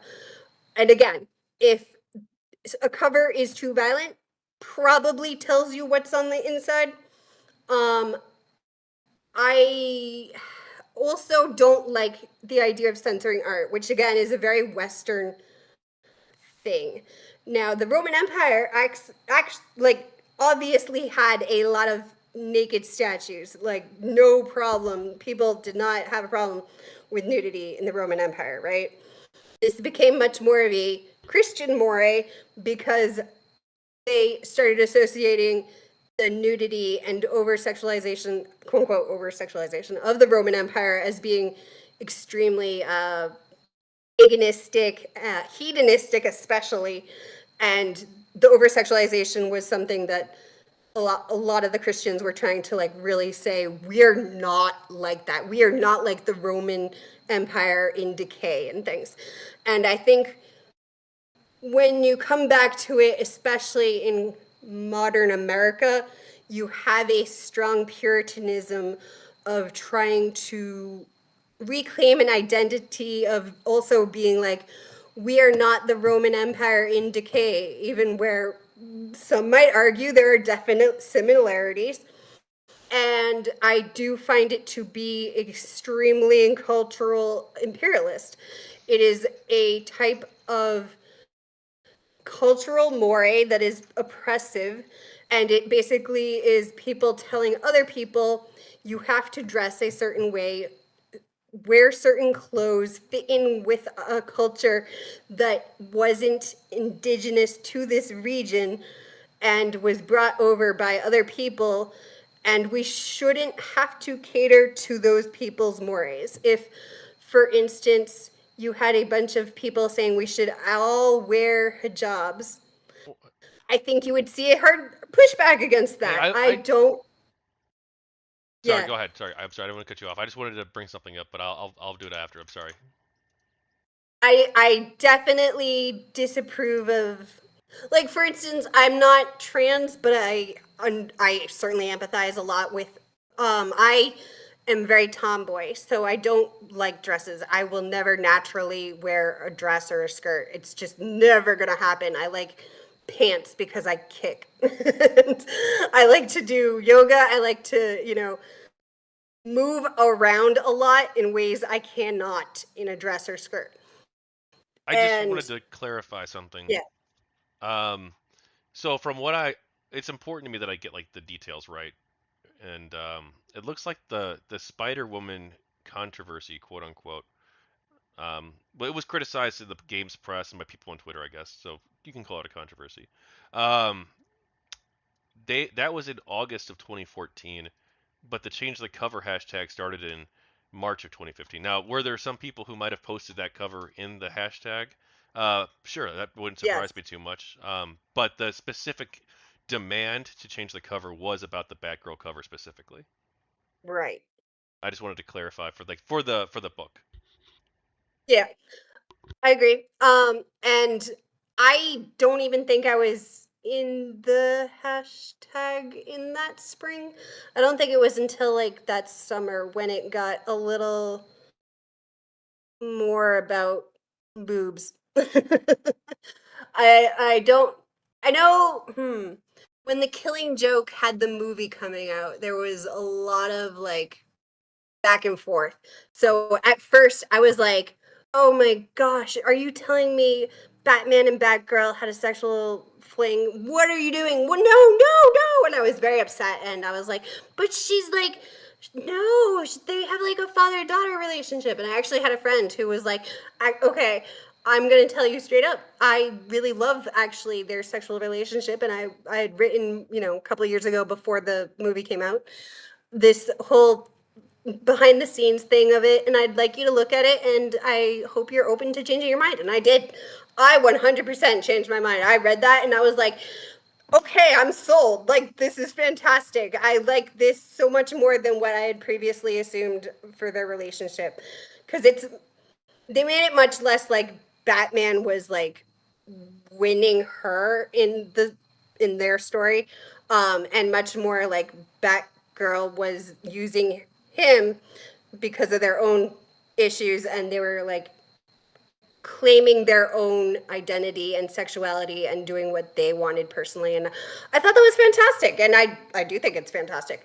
And so okay, when it came to the Killing Joke, I know, oh man, uh how much was I wasn't I think I only really got involved and changed the cover in Comicsgate, like I said, when it came to like big boobs, and like I said, I like Vampirella, and they changed Vampirella's clothes like entirely, and I was like, no, give her back her thong that covers her nipples for whatever bizarre reason that makes no fucking sense, but it's comics, so they can.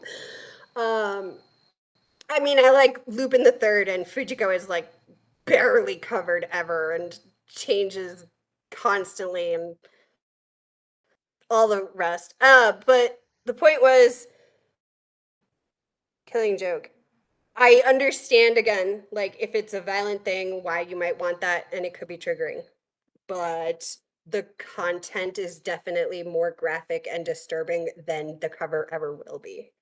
When it comes to sexuality, I believe strongly in the idea of women should be allowed to claim their own sexual identity and shouldn't have mores oppressed upon them by others, even including other older women. Were you also involved in the Lionhead Studios controversy or the Pillars of Eternity controversy? I was not. What was the Pillars of Eternity controversy? Someone on Twitter um, demanded that the hang on, I better get the specifics right. Fuck. What was their exact tweet? Basically, some people on the internet believed that that Obsidian Entertainment should remove a tombstone in the game or change it that was put in. So okay, let me start over. Pillars of Eternity is a game by Obsidian Entertainment. They did a Kickstarter for the game where people who donated money get to put jokes on tombstones. One of the jokes on the Right. tombstone involved someone who jumped off a cliff, I believe, because they realized because they got super drunk and they slept with a man who they thought was a woman, and then they jumped off a cliff and died. And someone on Really sad. Twitter and a large number of people on Twitter and also on the Obsidian forums became a hot button debate. Um, Demanded that the joke be taken out of the game, and Obsidian did take the joke out of the game, but they replaced it with another joke by the same person who paid the money for that joke to be in there, and they made Mhm. a joke. They put the new joke in. The new joke was making fun of people who supported cancel culture. Um, Okay. so it's kind of mocking the people who demanded they take the joke out. And Right. they did a poll on the forums, the Obsidian forums, where a majority of the people in the forums said that they should keep the joke in there. But even though Hmm. a majority of the people in the forum said that, they got rid of the joke anyway. So I do own Pillars of Eternity. I was part of supporting them on the Kickstarter. It was a spiritual successor at the time, considered for Baldur's Gate, and I was thrilled. I was like, hell yeah! I haven't even finished it. They have a running gag even in Baldur's Gate with tombstones in general. One of them, if you click it in the first Baldur's Gate, you will eventually like pull up someone who is faking his death, and he'll like go after you with Phoenix guards, and they will kick your ass. Uh, so I'm not surprised that all that happened. I don't believe in pressuring studios. I can't say that. I do believe in pressuring studios. However, on such a thing, I understand why they would have it. I understand why they would remove it. I am not in favor of them having to remove it. I understand why they would certainly replace it with a joke about like cancel culture, mocking the people demanding that it be removed. I think it's very sad that that person killed themselves, and I understand why people would be like, wow, we should not be celebrating his death by suicide just because he slept with a man. Like, calm your gay panic down. Uh, or even, I don't know, turf panic, I guess, trans panic. But either way, it's just not, life is valuable and you shouldn't waste it. I was not involved in that, and I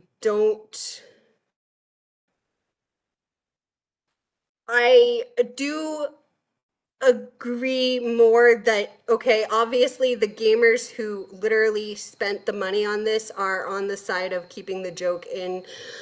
I also agree, like, if you create a game, you're allowed to have your jokes, but understand you will get certain people to backlash. Now, the problem is the backlash was probably predominantly people who don't play, Pillars of Eternity and wouldn't play it Well, I anyway. don't know if that's true. I Um, mean, they might. Also, I want to clarify real quick. The poll was not created by the company, but by users on the forum. Just to clarify, right. for the book and for the audience. But yeah, sorry. God. Um, Certainly, like one of the things I was saying with Comicsgate, a lot of the people who would complain about things do not buy, or like just straight up do not buy comic books. And that's one of the big problems the industry has. They're constantly trying to cater to people who do not buy comic books. Now, that said, why do you think they're doing that? Well, they also believe and know rightfully that Gen Z and Zoomers tend to be really like less uh okay with quote unquote sexism, harassment, misogyny, racism. They're very, very progressive in that regard, which I think is fantastic. But they also like, so in general, like they are trying to cater to not just them but their parents, and obviously, like, it's the same thing with like Twitter right now and why Elon Musk is having problems with his advertisers. Advertisers don't want to be around really sexist, racist stuff. Like, it's definitely an advertiser killer. You will not get advertisers being like, yeah, I sign on for like being right next to the Daily Storm or whatever. Daily Mail? No. Daily Mail is UK paper. What the hell is it? You the neo-Nazi Whatever. website? Neo We Nazis, probably exactly. shouldn't say their name unless like there's a journalistic Okay. reason to do so, just so we don't like drive traffic to them. Point being, yeah, there's a reason, nobody wants to be associated with them. Obvious reasons. And there's, let's, companies are very risk adverse. And anything too spicy is also risky. Now, I too like spicy things more than bland. I hate oatmeal. I like spicy. I love Thai and Japanese curry. Like, throw me the chili peppers, I'll eat it. But yeah, companies don't want to do that. It's risky. They literally have to be risk adverse. That's how the money model runs. So I get it. When it comes to free speech, are there limits? Yes, in regards to like how much pushback of others' free speech are you willing to put up with? And to a financial degree, like how much would it cost them to continually deal with that? And I can't say they made their decision. What do I do advertisers have to do with this random video game? Pillars of Eternity. consider. I was thinking more like with regards to publications, so like uh, Kotaku and shit. But Okay. yeah, I mean, it's not like Pillars of Eternity doesn't have advertiser problems. Like, yes, but they do have to deal with like their own publicity kind of thing. If all the articles or and this is why Gamergate was meant to exist because people wanted to have the opportunity for artists to say things that might be controversial. For instance, there was one dev I was talking to who wanted to create a horror game where you are falsely accused of rape, and there's no fucking way he can ever get it done because it's so extremely controversial. And I would have loved to play it. Like, I've known men who I would say were falsely accused of rape. Um, and it's just, yeah, like, I get it. You're gonna have a very hard time getting that sold. Even like the gamers themselves might be all in on willing to play it, and that's still just not damn enough. So when it comes to like Pillars of Eternity, they're not having to deal with the advertisers, but they are having to deal with investors, and they are having to deal with not just the people doing the Kickstarter for the thing. I And they are having to pay people to handle the complaints. I disagreed with Oron Darklord in my interview with him about the Overwatch controversy involving Tracer's pose. Do you remember this controversy? Yes, What did you think? I think Blizzard has so many other issues that I True. think that they only had that because they were covering up their real issues, to be honest. It's funny too because Oron held the view that the guy making the forum post was engaging in censorship, or sorry, he was trying to pressure the developers. Whereas I viewed it as this is exactly what I told the social justice warrior people to do. I said if you disagree with games and if you think that this is a bad way to represent female characters, let's say, rather than try to pressure the developers into removing the try to pressure the developers into taking stuff out, make suggestions. Say, hey, look, here's how I think you could do this better, and here's why I think that this is bad for the game as an artistic matter. And that's what the guy did. He made a post on the forums saying, "Hey, I disagree with this. I think it's a poor representation of Tracer as a character." And Blizzard said, "You know what? I agree," and they changed it. I think that's good. I think that's how it should be done, not these hashtag campaigns on Twitter and whatnot. But what do you think? I don't disagree with you. I don't disagree with Oran either. I think it's just like I said. I think Blizzard will take any chance they can to distract from the fact that they have a lot of internal issues when it came to like their staff. Yeah, the sexual harassment and stuff. Like, Yeah. true. Drinking breast milk from the bottle that had been saved for their employees. Like, bro, so many issues. And like I said, like that's not unique to Blizzard. It's just the most obvious because they were the ones literally investigated by the state of California. Like, What do you have any thoughts on when publishers and developers, well, I guess it's publishers really, bring bring games over, like Japanese video games over to the West, or I guess vice versa, and they take stuff out? very much. So, my brother is one of the biggest Fire Emblem fans you will find, and my best friend is the biggest Fire Emblem fan you will find.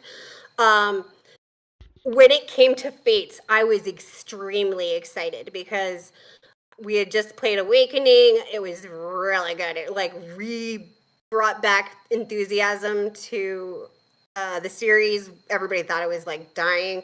Nintendo underestimated it, so they barely made enough copies. My brother ended up buying literally 10 different copies so he could gift them to various friends. Made both my parents play it, which is so funny. My dad does not play handheld games often, if ever, but he played it.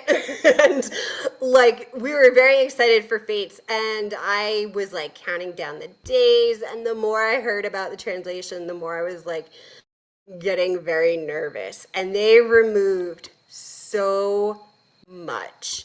They botched the voice acting as well because they didn't have like any director at least talking to them to tell them like cues. So they just had to kind of guess, and like they did not guess well. And the lines were really bad. The translation was the worst. They changed. So Solil is a character who is kind of bi, but her thing is she's weak to women because she wants to like be princely and like protect them, and she gets distracted in the middle of battle trying to protect them and kind of like passes out. They There was a small controversy from someone who's not even a Fire Emblem player, which really frustrates me to no end, who mistook this as like the girl is clearly 100% lesbian, and the fact that she doesn't have like S class support, which is like marriage, if you will, in the game with women, is an affront to everything. And in fact, all of her male relationships that she has that reach S class are just terrible. They are absolutely 100% trying to like brainwash her into being straight, just like conversion therapy camps in the US. Which, again, that's obviously not what goes on in Japan. And I, I was really looking forward to Soleil because I am a bisexual woman who wants to be kind of princely to other women and be like, I will protect you, milady. Like I said, that's how I got into Gamergate. And so I was really looking forward to this. I was really looking forward to it, and they just completely butchered her character. And that's not even the worst example. The one that pisses me off the most is what they did to the two werewolf characters. Now, it's called Garou because that's what it is in French. Garou is basically were, and then you go Lupe for werewolf. Garou Lupe.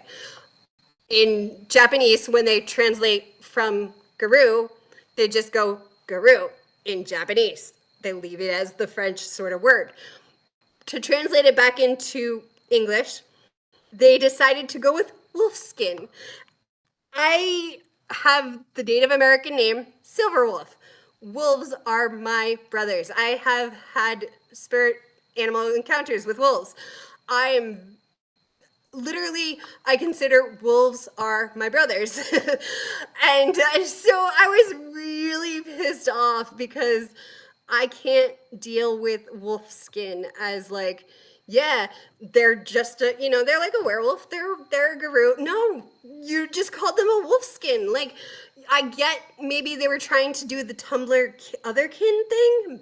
Maybe they were trying to do the wolfskin. Like, there's a few Western novels, kind of fantasy romance with that being a thing. I don't care. Why couldn't you leave it as Guru? It's a French loan word to begin with. What is wrong with you? Then they changed the dialogue to like literal gibberish. So the daughter says to her father, grr, grr, grr, grr, that's Wolfer. I love you. They just made it up. That's not what it was in Japanese at all. Like they literally made it up because they didn't actually get the translation from like the Japanese. They didn't get the original. They just they were just like given like the material to localize and told for like some dialogue options and like just localize it. I I can go on about that for a very very long time. They really fucked Fates up. Yeah, they And did. I like remember it was a disaster. I'm not even a Fire Emblem fan, but I'm like, holy uh shit, this is this is like one of the worst industry practices imaginable. Like this is it is. so evil what they've done. And like Tokyo Mirage Sessions And and Ace Combat 3 and like they've done a whole bunch yep. of shit. I feel like it's And gotten I have a better though. friend. I feel like us It pushing has. back with Torrential Downpour. I feel like It we did. we won. They definitely heard us, which I appreciate because I kept begging Nintendo like, you don't understand Nintendo. I've been like, I want to make a movie out of the Tellius series. What are you doing to me? You're hurting me. Stop it, no. Anyway, so they did. They like Three Houses was very well like. First of all, the writer for Three Houses did the first Fire Emblem Warriors game, and that until Three Houses came out, it was my favorite Fire Emblem game. I was like, the writing on this is like 100% top notch. I aspire to be that well at writing. Like, he's so good. Guys, have you seen this? The writing is so good. I don't normally play Fire Emblem games for anything except the tactics and Warriors games. Who plays Warrior games for the plot? Like, One Piece Warriors is very silly, and the Samurai Warriors is even sillier. Although I love it to death, and like the cutscenes are so fun. Don't even get me started on Oda Nobunaga stuff. But so they got him to also write the Three Houses game, and they heard like the Fates was kind of a mess in the writing, and so they had him continue being the writer for Three Houses. And then they also even asked him, like, what do you want to do? We got a chance to do another Warriors game. What games do you want to do? And he was like, I just want to do Three Houses. Like, I wrote all of it, and it'll be a lot easier because he had to, like, take notes on the other stuff. Like, his characterization for Cordelia, I was like, I don't like Cordelia from Awakening. My brother's always like, why? She's basically you. I'm like, I hate her. You take it back. But I love his characterization of Cordelia. I was like, yeah, if she was like this in Awakening, I'd like her. Like, she was funny. But he clearly did not play Awakening and had no idea what she was like originally. But they listened. And so the localization for Three Houses is also very, very good. And it sold very, very well. Look at that. When you do a good job and put in love into things, it sells beautifully. But yes, my friend in Spain is also the one who is the biggest Fire Emblem fan I've ever met and has played every single one.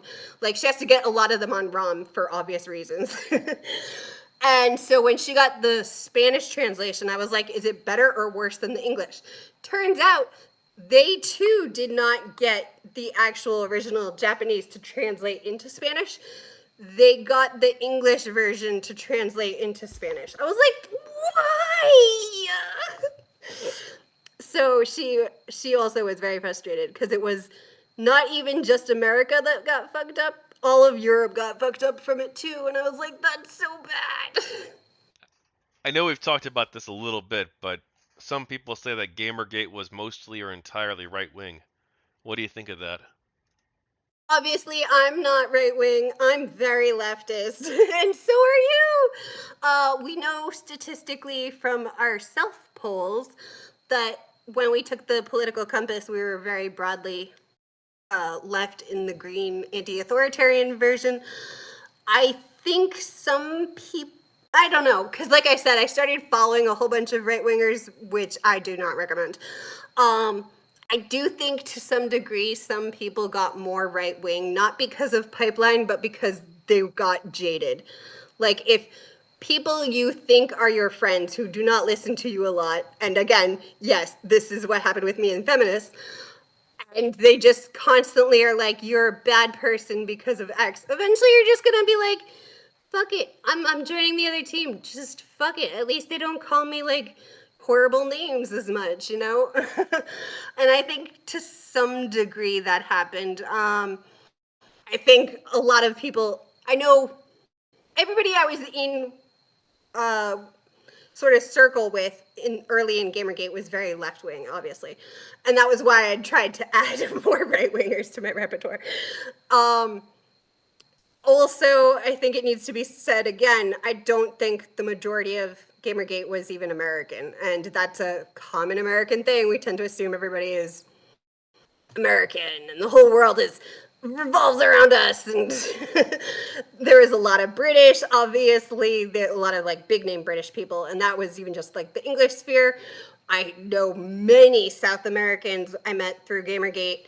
My friend who, let's call them pro Gamergate, even though they weren't like as involved. The one in Spain, she's in Spain. Like she's, I think it would be unfair to call her right wing. Like she's not as left wing as a lot of Spain is, but only because Spain is considered one of like the most left countries, especially in Europe, where it's already pretty left. Homage to So yeah, Catalonia. yeah, right. Did I just dog whistle? Oops.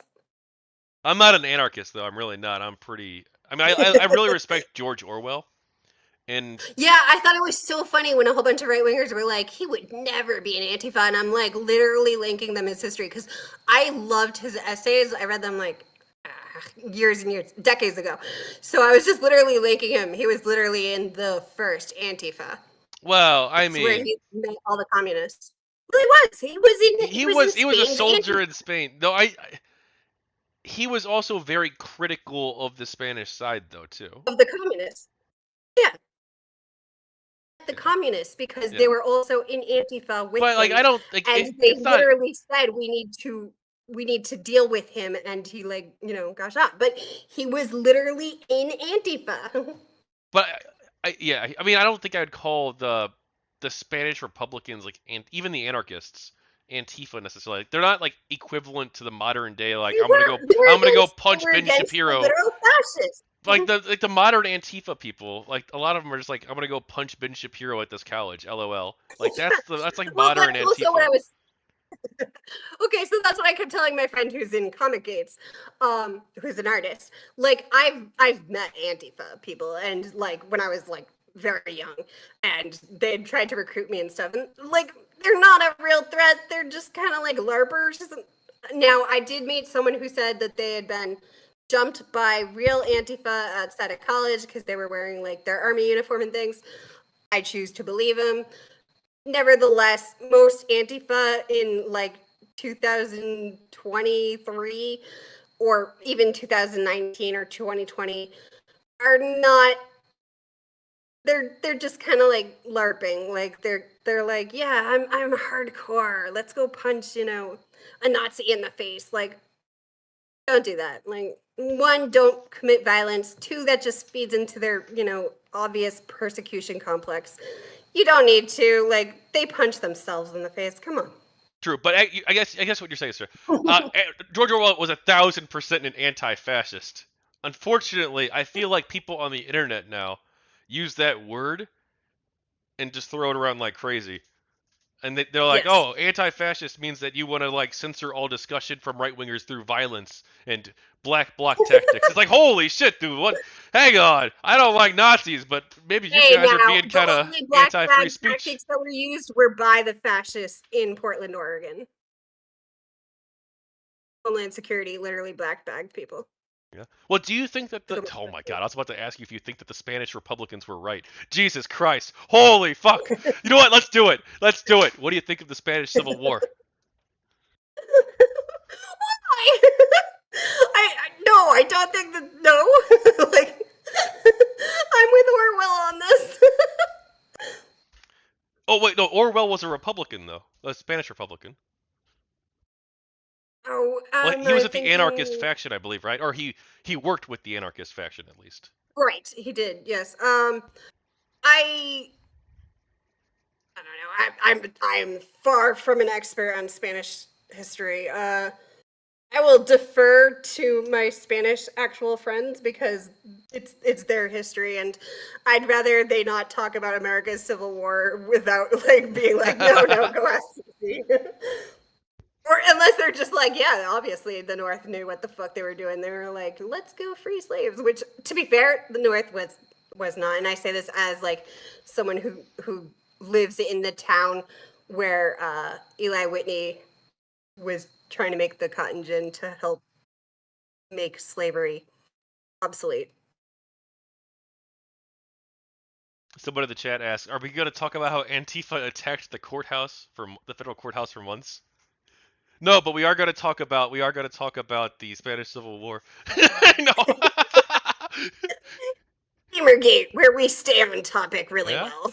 Oh yeah, this is other GamerGate interview by the way. No, some Koretsky's I feel was very tight. That was a very tight. But like Pucka It Shop, was. I was like way off. We went for like 5 hours, which was like it's fine, just like this. It's fine. Yeah. I'm totally cool going long. Like I Yeah. tried for a while scheduling like two back to back, and I'm like, no, we can't do that. Thankfully it didn't end up working because the other person had to I reschedule. think I But think Koretsky learned from his Oliver Campbell like 6 hour stream. well, Koretsky convinced me on something, by the way, and I might. What the hell? Ask your feedback on it. I might be interviewing a third-party troll who harassed people on both sides. Okay.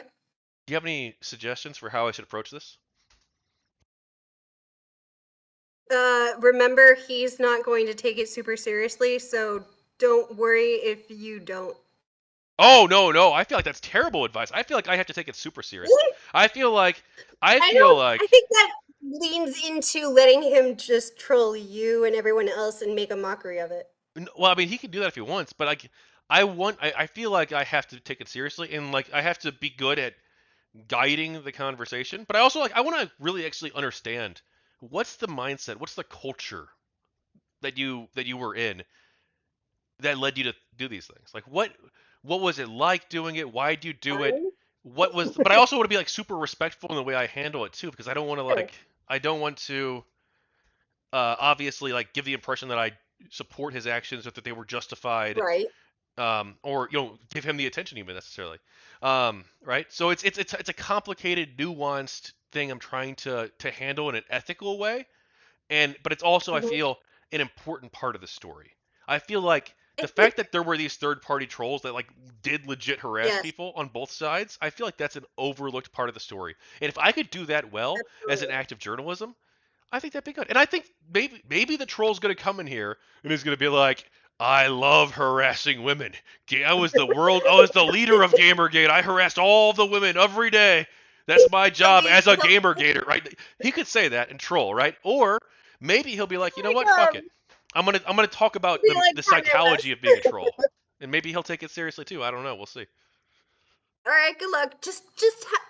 Don't like I don't know. Maybe like if you enjoy being serious, that's fine. Just like don't like beat yourself up if you can't do it the way you want. Well, That's the only way to handle like pure chaos like they exude. Like I say this as both a chaotic good person in my opinion and like also like someone who dealt with a lot of the trolls. Like I would talk with them in their chats and stuff and like I would just like read it and I'm not gonna lie, like some of the stuff they did to the journalists was so hilarious. Like the stuff they did with the BuzzFeed journalists, I laughed really hard Oh because it was no! Don't say that because I literally interviewed the guy who they.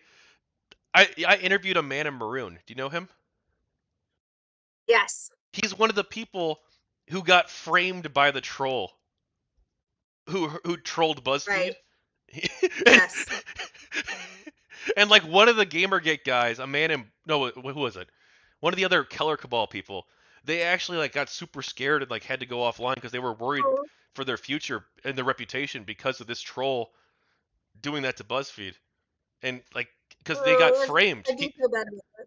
That So is like sad. obviously it's like a terrible, really shitty situation, but it is kind Yeah, of that I is understand rough. it's kind of funny because they literally tricked BuzzFeed into printing this troll article out and like And they just like took it way too serious. Like BuzzFeed just took it too seriously. Like they did not sit there and go, obviously their answers are completely nonsensical and therefore not like valid or real. Like if you were doing that with anything else in any other topic in journalism, you would not have a career. Like and you really shouldn't.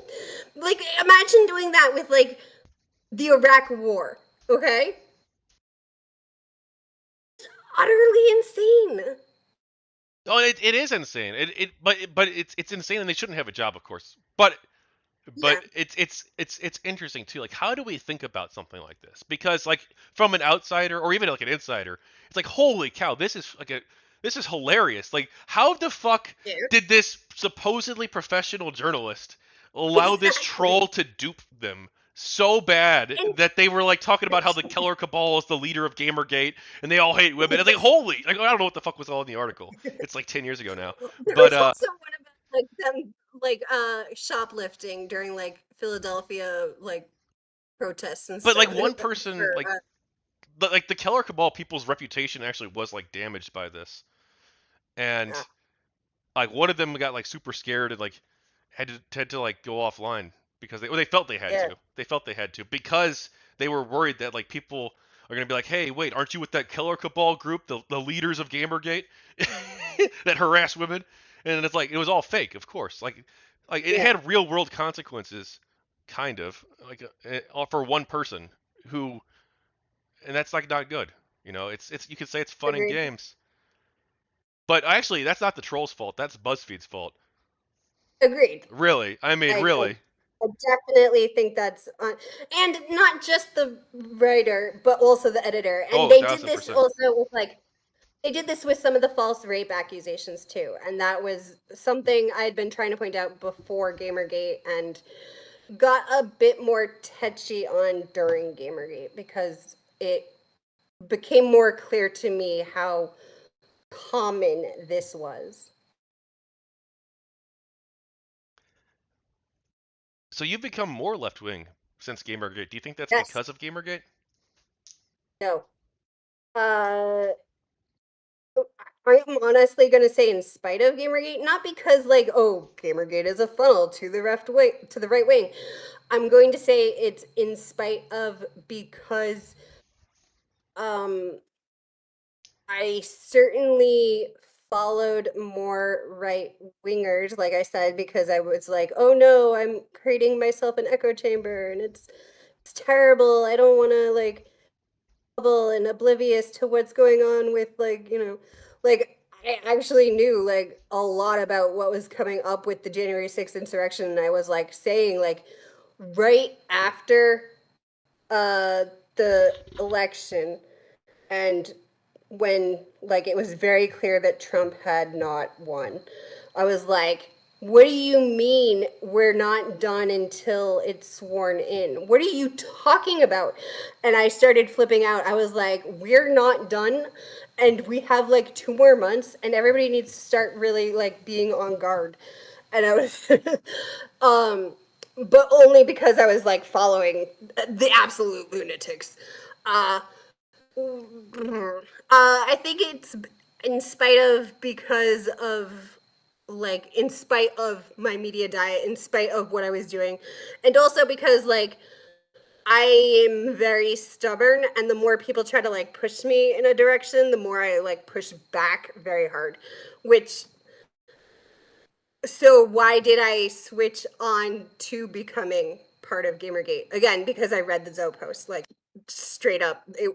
It was very in my face, undeniable facts. I couldn't be in denial with it. It was just too clear. Um, when it came to like politics and things, I think I was post Occupy Wall Street. I wasn't more left wing, but I was trying to sort of like figure out like this has not worked the way we thought. The left wing is definitely not having a presence among the Democratic Party. What can we do?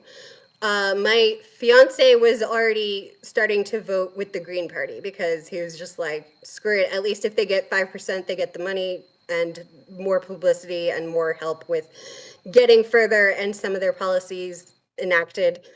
When it came to voting for Hillary Clinton, I just wouldn't. I was just like, she's not giving the left wing anything. She took a different lesson from Obama and has like pulled a, John McCain, where she's going more right wing because of her loss in the primary. And I was Well, very hang on. frustrated with, Hillary won the primary. yes, not against Obama, I meant. So Oh, when she you mean oh ran, wait, I'm sorry. yes. Okay. So when she ran again in 2016, I couldn't vote for her. So I actually voted for Jill Stein, Green Party. And I was like, I'm very much getting more left wing. I think I wouldn't say Trump made me more left wing, but it certainly made me a lot stronger about talking to my representatives and such. I had moved to New York for 2 years, and I learned I had to establish like a rapport. I have already got a rapport with my parents' town's representative, Jim McGovern, and I still owe him a thank you note. He helped me with the mice situation, and that probably saved my life right now. So I have to send him a thank you note. But I started learning more about like the ways in which to talk to politicians and things. And like I said, in 2016, I voted for Jill Stein instead of Hillary Clinton, and I voted Howie Hawkins in 2020. But I actually think I'll probably vote Biden coming up because he's been following what I wanted and doing a much better job than I ever thought he would. So I'm just kind of like, you know what? Yeah, you fucking earned it. Good job. Uh, Oh, why do it's I say Jover. It's Jover.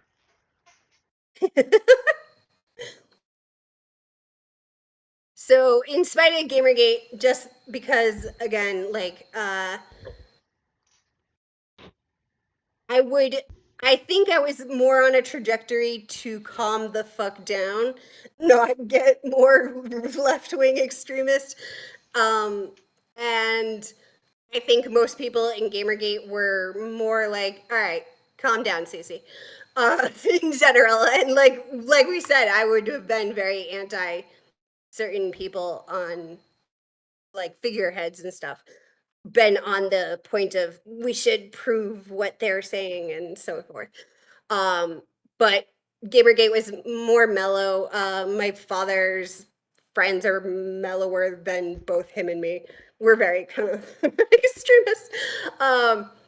I so yeah, I definitely personally got much more left wing. I also followed more journalists because of Gamergate. Now that is literally because of Gamergate, because it also had a lot of journalists who are actually like, I actually do care about ethics in journalism. And I was like, go on. And if they checked out where, yeah, they're following everything I asked for, yeah, I kind of have to follow them, right? Like, otherwise, I'm a fucking liar. So So I definitely follow a lot more journalists than I ever did before. And I was like trying very hard. Like even at what I said, I used to follow only uh, other nationals or newspapers because American newspaper tends to be the worst. It is not good at dissecting conversations and tends to go with fads and we've had problems like Bill Clinton created the media problem where they're just all buying up the smaller ones and eating them and cannibalizing them, and it's bad.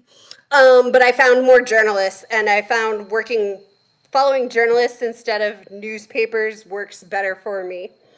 It is also a lot easier when I'm not having to like translate out of French and Spanish, which I'm not fluent in either. I just have like enough to scrape by, and I have to like look up a lot of the words because I don't have the vocab for a lot of things.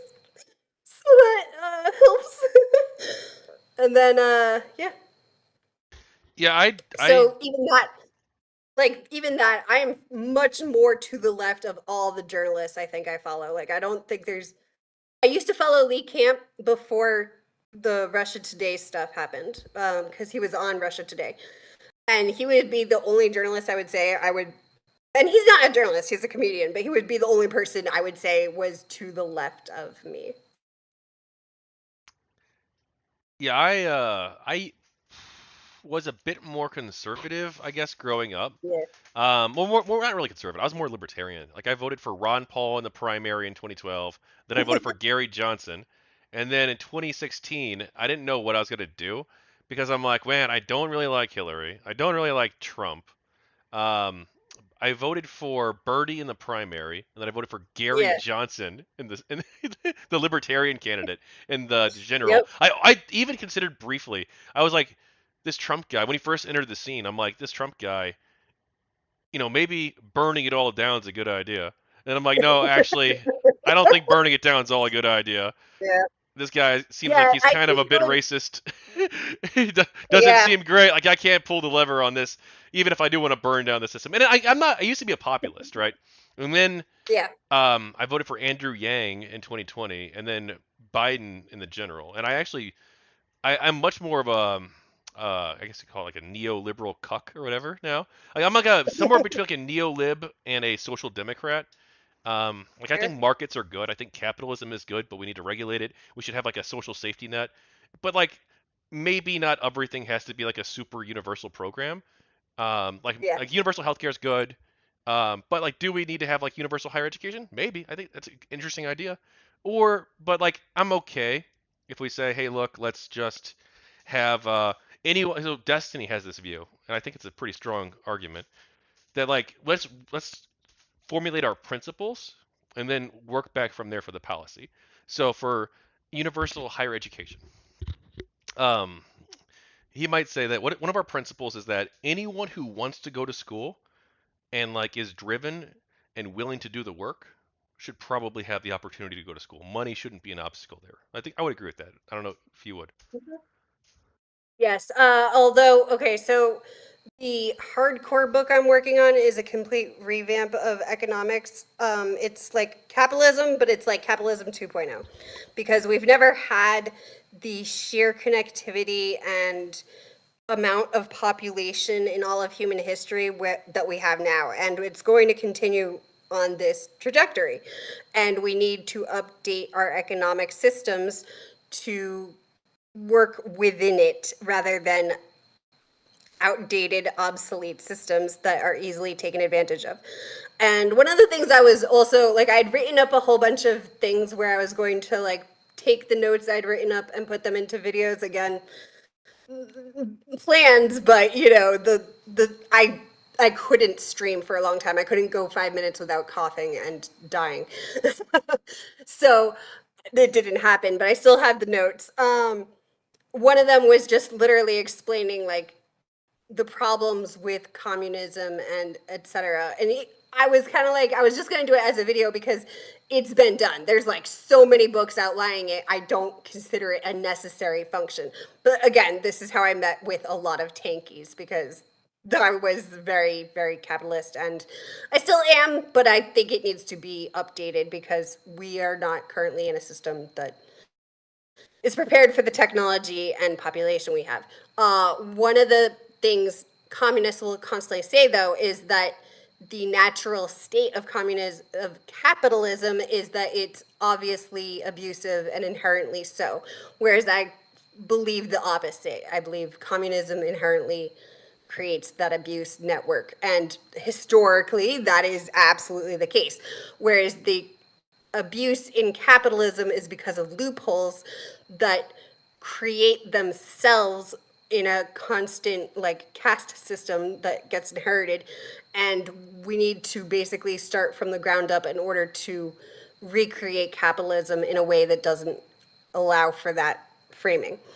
When it comes to education, this is actually why I am writing the economics piece, because I started off when I was very, very young to create a better education system. So in the Native American communities and tribes, when you have a wolf in your name, it means you are meant to be a guide or teacher. I took this very, very literally. I was only 8 when I was named it, and I was devastated because I thought the silver part was kind of mocking. I'm very, very pale. I'm like a ghost. And that's not common. Like, I'm the palest person in my family. One of my brothers is pretty pale like me because he's got the Irish, and we both have cystic fibrosis, which is a genetic mutation even. So it's like not something anyone else in my family has. But for instance, my youngest brother looks kind of Native American. He's very red. He's got that dark tone, is able to actually tan. Me and my twin brother, we cannot tan. So I thought the silver was mocking that, and that the wolf part, like, my dad's family is primarily teachers. He's got 5 siblings. Uh, 3 of them are teachers.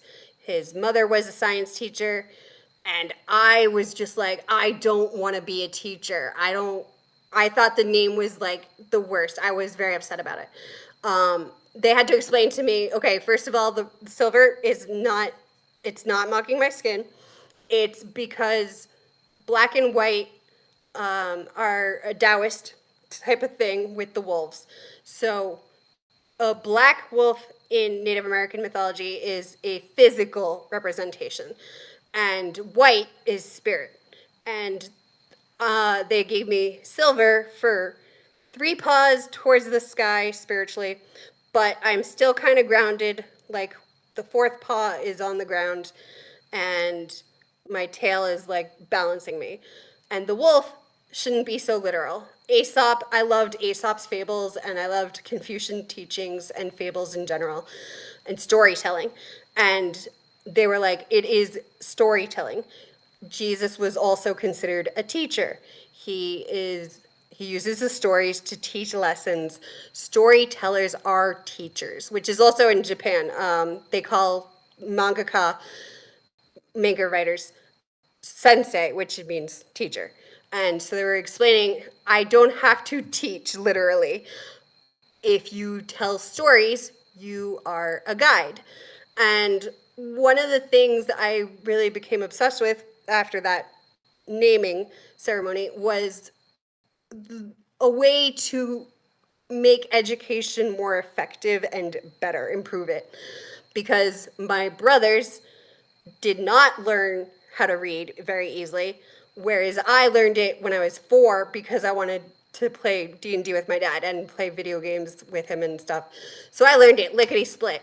But I was following how they were struggling, and I was trying to help them more, and I was trying to figure out where's the differential, what can I do to make this better. And in order to fix education in America, you have to fix the government. In order to fix the government, you have to fix the economics. And once you fix the economic system, you fix every problem almost in the world. Like all of the global warming, yeah, that's economics.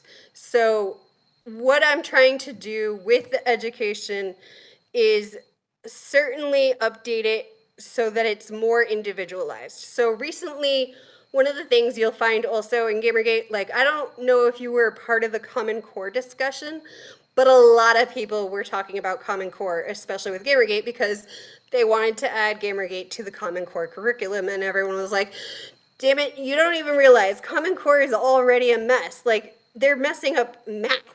How do you mess up math? It's been the same for thousands of years. And so there's a lot of discussion about Common Core because Bill Gates and Melinda Gates wanted to make both a worker function for like children to have good workers into the future, and also let's argue on the side of it was altruism, even if it wasn't.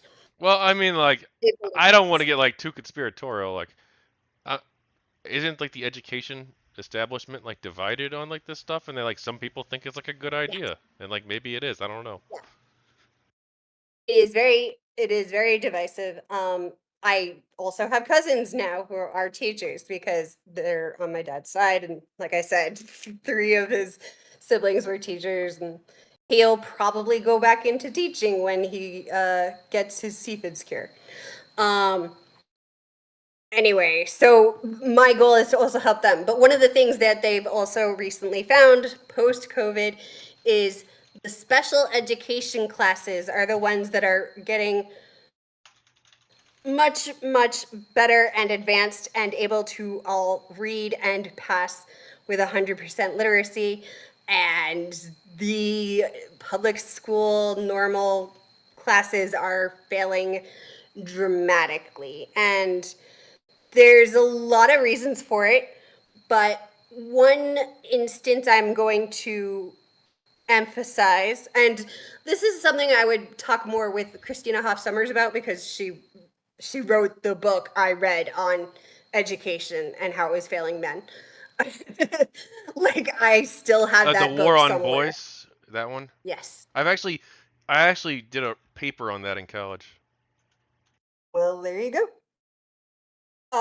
But yeah, so one of the problems that they have is when you have a special education problem. So, my family has had several instances of this. In my case, I had cystic fibrosis, but nobody knew it. So we just knew I had some severe health problems like migraines because I wasn't getting enough oxygen, sinus infections, all these other problems like stomach ulcers, like just really bad stuff. And nobody knew what the problem was. Uh, so one of the things is you'll get an IEP. It's called an individual education plan. And so each student with an IEP has their education individually tailored to them. This is something we need to do more broadly speaking, but because we live in a cookie cutter system world, we're doing the opposite. We're just trying to force people to become what we are projecting as our ideal of a person in that cookie cutter, that cookie cutter symbol. The individual education plan accepts no, this person is using a wheelchair and that's okay. Like that does not make them a bad person or that they're not trying hard enough or that they're a failure. They can't run, deal with it. Like they have a wheelchair, that's why they have it. This kind of thing. And it needs to go for even just normal people because in nature is designed with evolution to create variation. That is how all species evolve. They create various mutations, all these different things. And once you start more focusing on that, you can then move the teaching aspect. So right now, one of the biggest teaching aspect problems is teachers aren't paid nearly enough and competitively, certainly not enough. So this is something they talk about with game devs. All the programming teachers who are able to teach programming can get paid like 15 times more in the private sector because they have the skills to be programmers. Why would you teach if you can make that much more money for doing even, I won't 100% say less because I've heard a lot about the grinds and, the death marches and programming. And that's some crazy shit. But yeah, like, teaching is very hard. And you have to be around all hours, and you can get, like, Karens on your case for any small thing.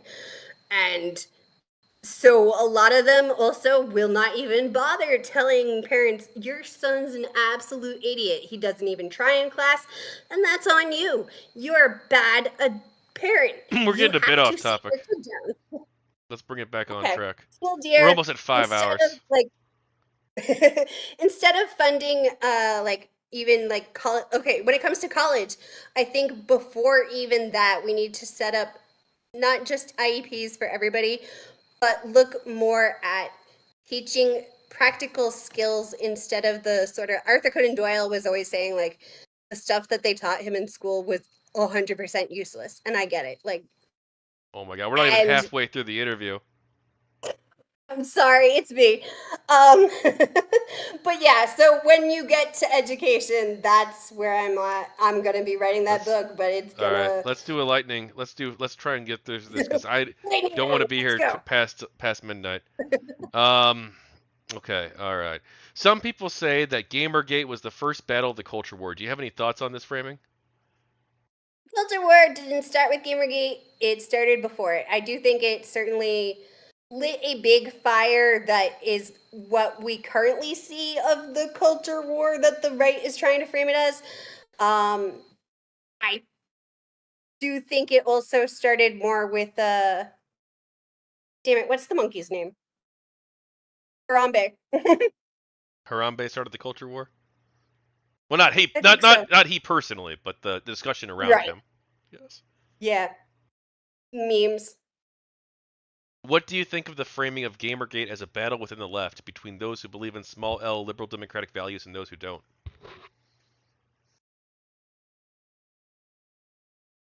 Mm,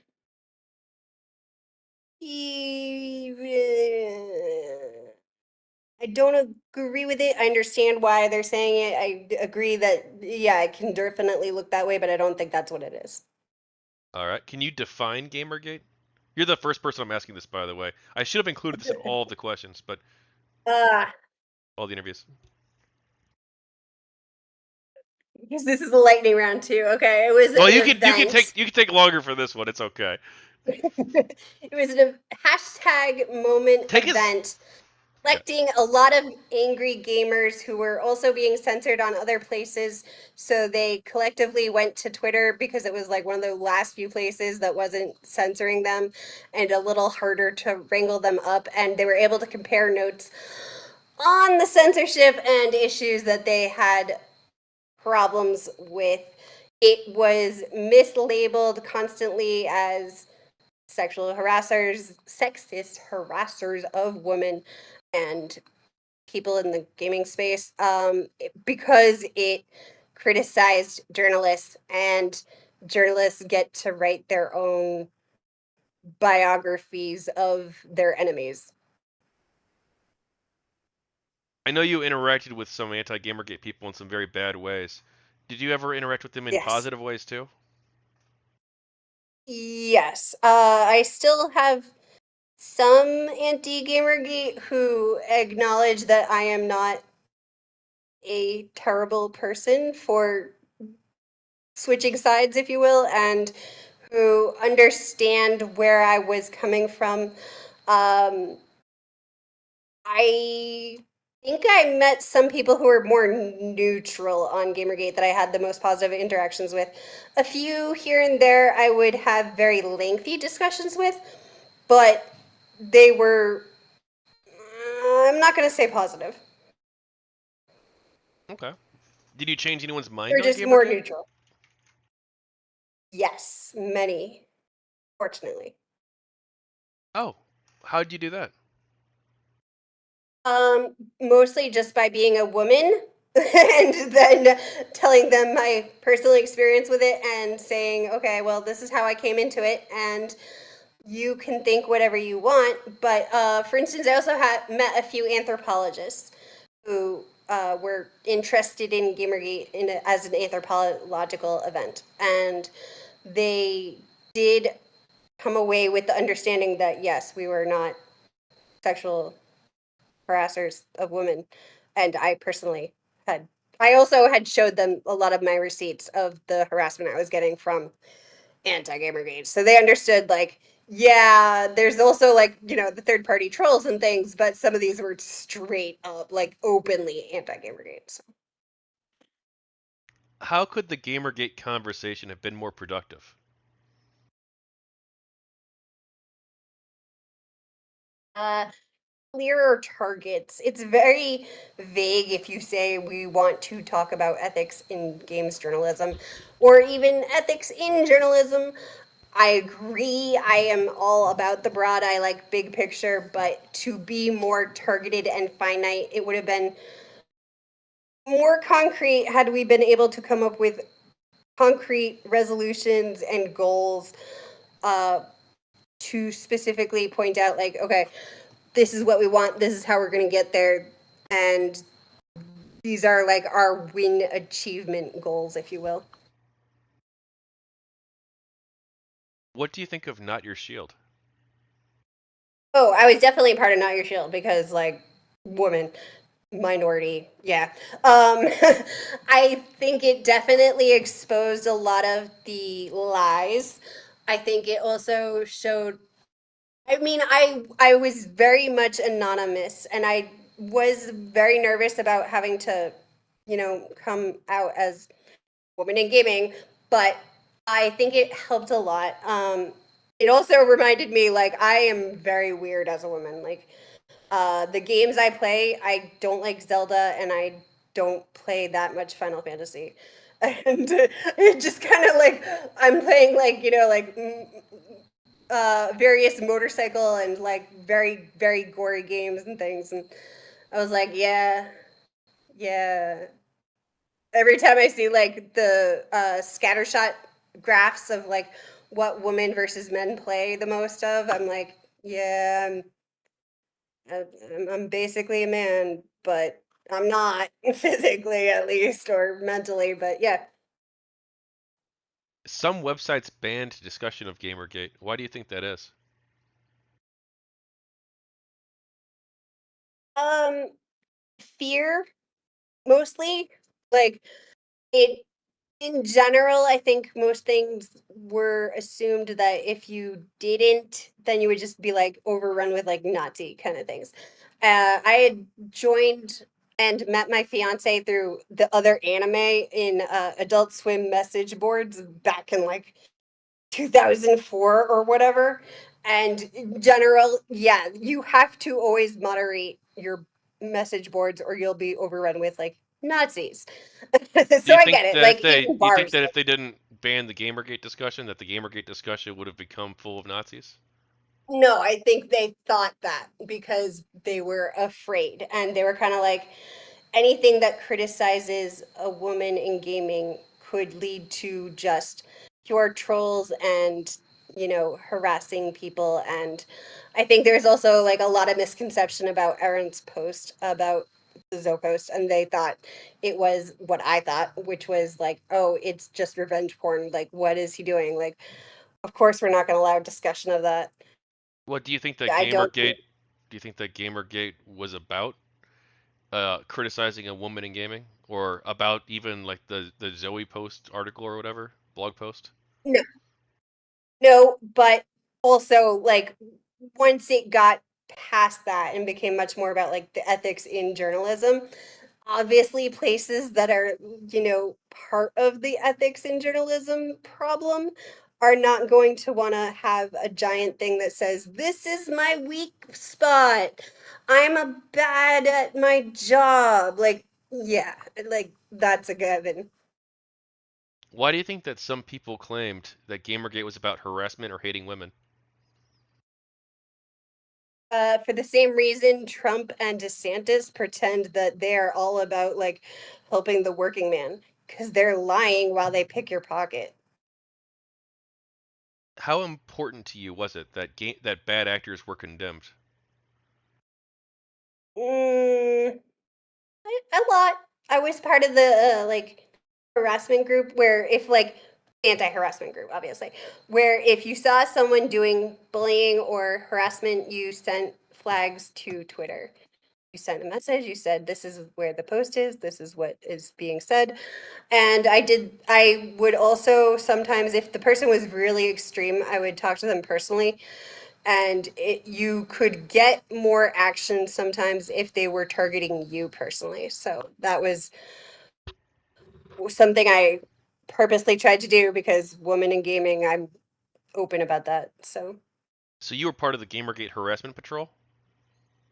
yeah, or yeah, the anti-harassment patrol. Yeah, where they stopped the harassers. Yeah. Yeah, yeah. I just wanted to clarify for Yeah. your book because, like, otherwise No, I it understand. sounds like yes, we go around harassing I was with women. the harassment group. Whoa, hold up! The Hold the phone. anti-harassment group. Yeah, no, I completely get it. Yes, yes, Paulo, I interviewed him. He was part of the harassment patrol too, the anti-harassment patrol. yes, Yeah. yes. Did you two talk at all? You and Paulo Munoz, game diviner? Believe so. Yes. You and I didn't talk a whole lot during GG. I think we were on a couple You streams didn't. together, but I'm that was surprised. yeah. Well, we might have talked a little bit on Twitter, like retweeted each other or whatever, but like not Yeah. super often. So you were part of the harassment patrol. Um, Obviously the media didn't seem to care that we tried to They did stop not. harassers. That's why I said it wasn't about the optics for me because I knew the media wasn't going to care. Like it didn't matter the truth on that case because they have incentive not to tell the truth on that, and it's more work to tell the truth or find the truth or publish the truth, and especially to go backwards.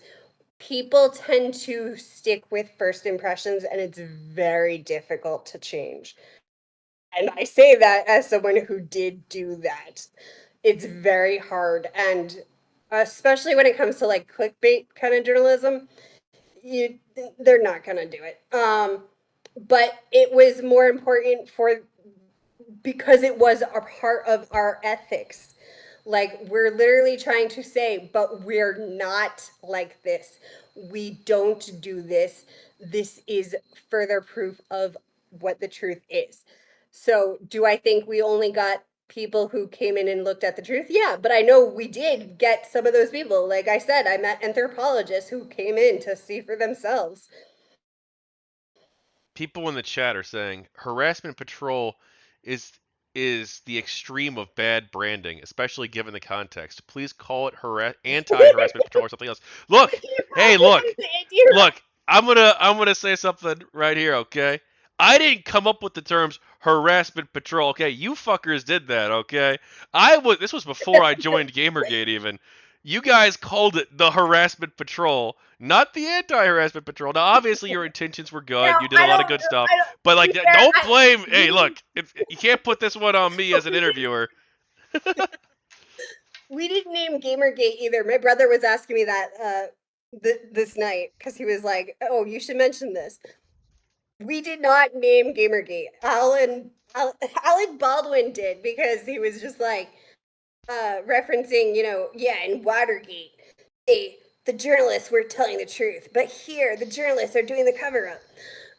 Yeah, Okay, Adam I Baldwin, not get where Alec that came Baldwin. from. Alec Baldwin was a different person, but He, people mix yes, up the I Baldwin. do that every There's two time. Baldwins who support GamerGate, and there's a third Baldwin who's a famous actor. So there's so many Baldwins. I get Yeah, it. Oh, there's by the too way, many I'm Baldwins. I'm Yeah. interviewing Alex Baldwin, completely different person, by the way. Wait, But he is the yes, moderator of I know Kotaku in that. Action. He was the head moderator for most of GamerGate, Nice. or at least like half of GamerGate. Yeah, I him and will I are on good attempt to terms. catch them all. I'm sorry, what did you say? I didn't hear you. I will attempt to catch them all. The streams. Oh, cool. I Yeah, I can't hope get to in. see you in the chat. And I'm doing a panel too. But oh, by the way, are you doing Food Shop's panel where she's going to talk about GamerGate in part? It's GamerGate and the patriarchy are the topics. I will consider it. Have to see if the rest of my family is like gonna let me stream again after tonight. Yeah, well, hey, it's not tomorrow. It's Sunday I forget when Yeah. exactly, but it's during my panel. So I'm going to be hosting a panel on the Kevin McCarthy ouster. Kevin McCarthy being ousted as Oh, House I Speaker. kind of want to see that too. Yeah. Well, I do. So catch it You should after participate in the. Well, you could the participate in tops. either one. They're open panels. But I need somebody. She's like, oh, you should go on my. So originally I scheduled mine for Sunday, and she scheduled hers for Saturday, so there was no conflict. Okay. Ah. Then she's like, "Oh, I'm gonna reschedule for Sunday," but I'm like, "That's during my panel, so I can't make it." And you're gonna talk about GamerGate without me, and I'm like the GamerGate guy now. Okay, like whether I like it or not, that's like my de facto presence in this space right now Your currently. new thing. Yeah, Yeah. my new thing, same as the old thing. Uh, Yeah, exactly. so I need someone to fill in for me. I'm hoping I can get like I might be able to convince Hatman to do it, but Hatman wants to join my panel on the McCarthy situation. So like Hatman's not gonna do it probably because he wants to be on my show. Uh, To be fair, I should probably do the Gamergate and the patriarchy as a woman who used to be an SJW feminist. And all I would say about the McCarthy ousting is just suck it. So it probably wouldn't be super helpful. to clarify though, I don't want you to go in with false expectations. No, Gamergate no, is no. going to be mentioned and it's going to be talked about for part of it, but it's mostly about Yeah. the patriarchy. And there's also a chance that they're Okay. going to talk about some weird far right guy who's involved in some drama because he allegedly killed his wife or something. I don't fucking know. I do know too much about this, but I'm not going to talk about it because it's going to end up in the book. Allegedly, allegedly. Oh, okay. I know exactly who you're talking about. Yeah, yeah. I don't want his name to show up in my book though because he's like completely unrelated to any of this shit. But Yeah. But yeah, they might talk about that drama a little bit too. But GamerGate is currently in the current draft of the questions, possibly the final draft. It's going to be talked about, and she'll send you the question ahead of time too. She runs a pretty tight ship actually with her panels. She does a really good job. So she'll send you that stuff ahead of time if you want to do it. Yeah, sure. But you should probably try getting an ally on this one because no offense, but No, yeah, you I want go, someone who can pull up receipts really well. So you want someone who's got like fucking folders and dossiers on all this shit. So they can pull up man, any source they need to at a given moment. Like I'm really good at that. That's one of my skills. I'm good at doing research. I'm good at pulling stuff up. I'm good at prepping for stuff like that. So like I can send you some of yeah, the stuff you that I are. have, You did but that several times when I was like fuzzy. yeah, that's fine. This was nine It's years not ago dates. or Like 8 years. I'm so bad with This was dates. almost a decade ago, so I completely get that people's memories are fuzzy. I completely understand. Like I feel like I hope Hasio doesn't feel bad because Hasio was like, "Oh man, I don't remember." When I interviewed him, there was like a bunch of stuff he was like, "I don't remember." But don't feel bad, man. I mean, I get it. This was a long time ago. You can't remember every single specific instance, so don't feel terrible about it. You too, by the way. Everyone, that goes for everybody. I And you have actually had a pretty good memory of a lot of this stuff. yes. I like I said, I have a pretty photographic memory, so I'll remember like images better than words. But yeah, Yeah, so I'm trying to I think. actually So, do have go ahead. mm, things I bookmarked, but not what I saved. So like I have a whole link of things I bookmarked for Gamergate. I have a folder of it, but it's mostly just like, let's see, Oliver Campbell's Medium post, when the harassed become the harassers, which is from the Washington Examiner. Brad Glasgow's survey, Yeah, that's good data, by the way. His methodology was very solid, I feel. fantastic. Yes,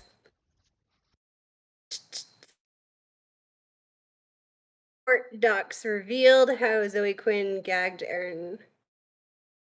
That's I don't know about that specific source, but I would try to avoid any discussion of like Quinn at all unless absolutely necessary. Yeah, There's just like exactly. a there's just like a strategy, just like I feel. Hey, you know what? Fuck it. I'm the fucking don't talk about these people pretty much guy. You're the Yes, you completely are. different strategy. You feel like you got good sources. I am. Fucking run with it. I say it. Run with it. But obviously, run a tight ship. Do the research. You got 2 days. make sure that everything is above board because you don't want to make any false accusations. One, because it's immoral. Two, because it's Yes. going to make you and look bad, make GamerGate look bad. Which I'm fine with making GamerGate look bad if that's the truth, right? But if Yes. it's just like LOL, I didn't prep, like that's a completely different thing. So, but yeah, no, I I'm trying to. So there's some people who have you done debates on this before? Because it's going to be a hostile Uh, panel, probably. I uh discussions. I don't mind debates. I tend to be very aggressive, so I have to like tone it down. And I also ramble, as you've noticed. That's fine because there's going to be a moderator, and the moderator can like Yeah. set the ground rules and be like, okay, look, or she might set a timer or something. You talk to her ahead of time, like, hey, look, what are the ground rules for this? And there's going to be a moderator, so it's not going to be like a complete blood sports arena. Right. But yeah, Yeah, I would my say. links are pretty useless. But yeah, I'd say I can send you some. I got a document I got on this, but I feel like I need to go through because one of the sources I used I feel wasn't great, so I'm gonna end up taking that out and taking out the references to it because I feel like it's just not a good source. So from a pure like Mm, objective honesty standpoint, I feel like it's not good data. It's a survey I conducted okay. um, of GamerGate, but I didn't have the best methodology, and so I feel like it's not good data. It might be useful to like get some broad contours of some things, but like the methodology, I'm not proud of that survey. I should have done it Mhm. differently, and people criticized me at the time for having poor methodology too. By the way, not deliberately bad choice, just I was an incompetent 20-year-old kid who was like, "Oh, I'm gonna do a survey," and like didn't know what the fuck I was doing. So that was Yeah. bad data. I'm gonna take that out of the document, but I'll send you the rest of the document after I do that. And it's got a lot of sources on there.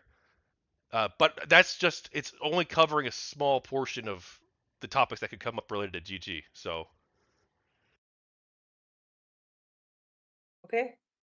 yeah, cool. So I reached out to Hatman. I don't know if he wants to do my McCarthy thing still, or if he'd rather do the GG thing. But um, it's an open panel, so anybody can hop on. It's a complete free for all. So you're welcome on for sure.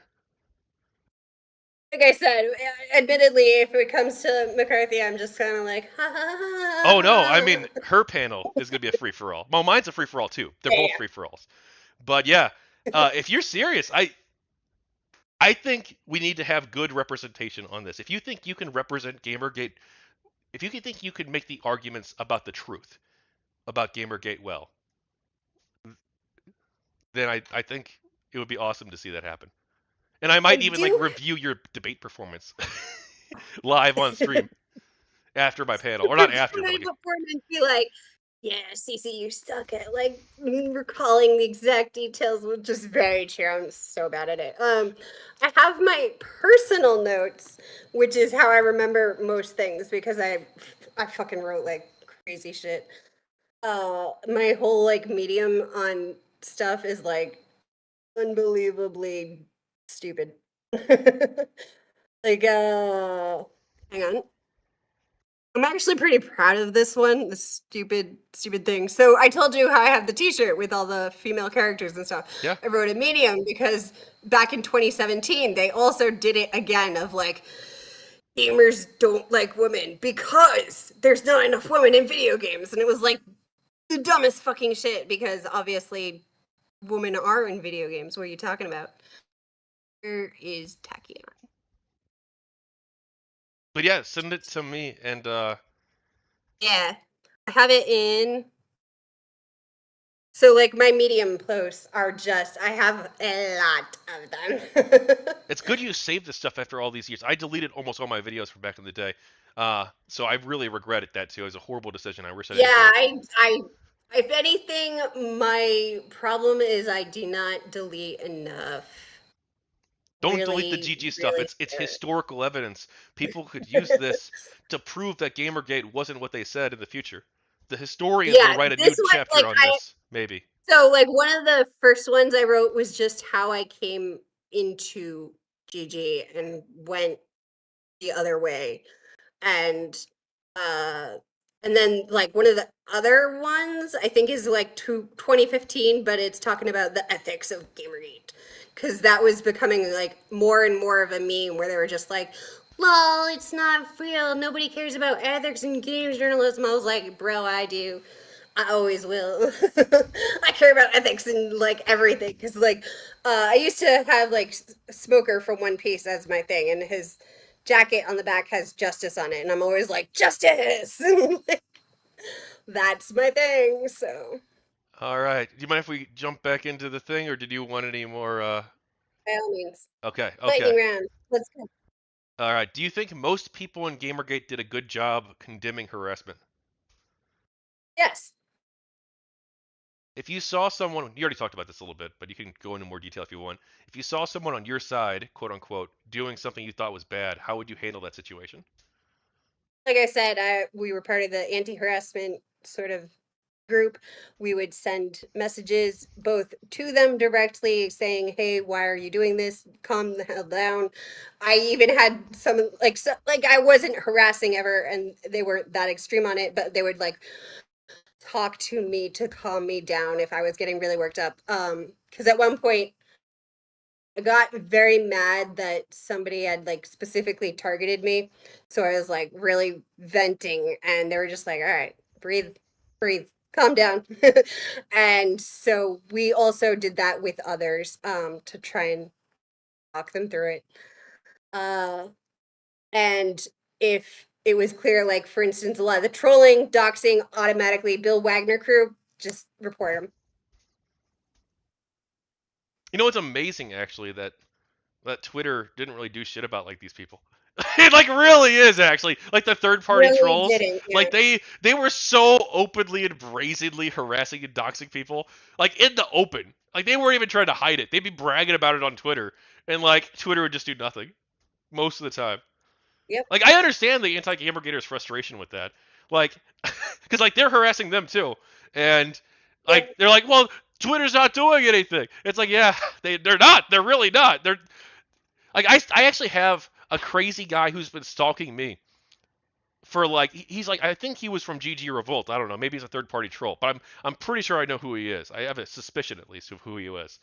And he's been harassing me ever since I got back on Twitter like 6 months ago, like tweeting every single day about me and like tagging me and tagging people I interact with, and just like anyone who mentions me on Twitter, they interact. They just jump in, like and I've reported him, and Twitter even temporarily suspended him. But then as soon as he got back on, he started doing the same thing again. And I'm like, whatever, I don't really care. But like, you know what? I'm actually so big now, like quote unquote, like I have such good networking that Yeah. his attempt to sabotage me in this space has completely failed.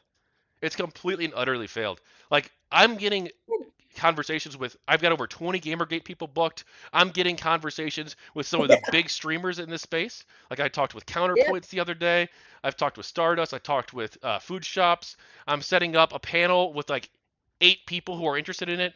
It's like I've got no problem. He's been trying to sabotage me in this space, and he's been completely fucking failing.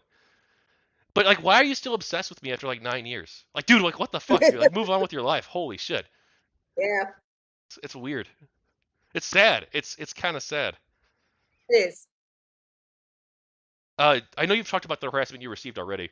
Do you want to? Do you want to talk about any? Is there any harassment you received that you want to talk about that you haven't brought up yet? No, I think I mentioned the worst one. So like that actually did kind of hurt me because it was just like hit me part of my identity because my identity as like, SJW, even just my identity as a good quote unquote person because I had done all this volunteer work before I got like uh life got too intense. And so I really like I was proud of that, and they were just like it doesn't matter, and I was like, damn, that's cold. But most of it was like I think very in general. If I get like flamed a lot, I don't care. It's like if a toddler is constantly calling you a poopy head, why would you care? Like they're a toddler. Like it doesn't mean your head's literally made of poo. Like they're just a toddler. They're the one having a temper tantrum, not you. It doesn't mean anything. So that was generally my attitude with like a lot of the general harassment. Why do you think the media largely didn't cover harassment against GamerGate supporters? Because that would have been a very nuanced take that would have required a lot more, uh, let's say, work. And you've seen exactly how intensive and time consuming. And even like Kretsky mentioned this, Gamergate is a time sink. Like, no, you can go talk about the Ukraine war, and it somehow will still be less like time consuming. And I think that was it. Like, it's just easier to just be like, nope, what people say, what you think, it's just leave it at that. Do you have any thoughts on Zack Attack? uh Do you remember that? which is that Momrar? Oh, Mombot, the people who tried to harass Mombot. Mombot. Oh, they tried to dox her, actually. The anti-Gamergaters. Yes. Yes, they did. Izzy Galvez And allegedly tried to dox her.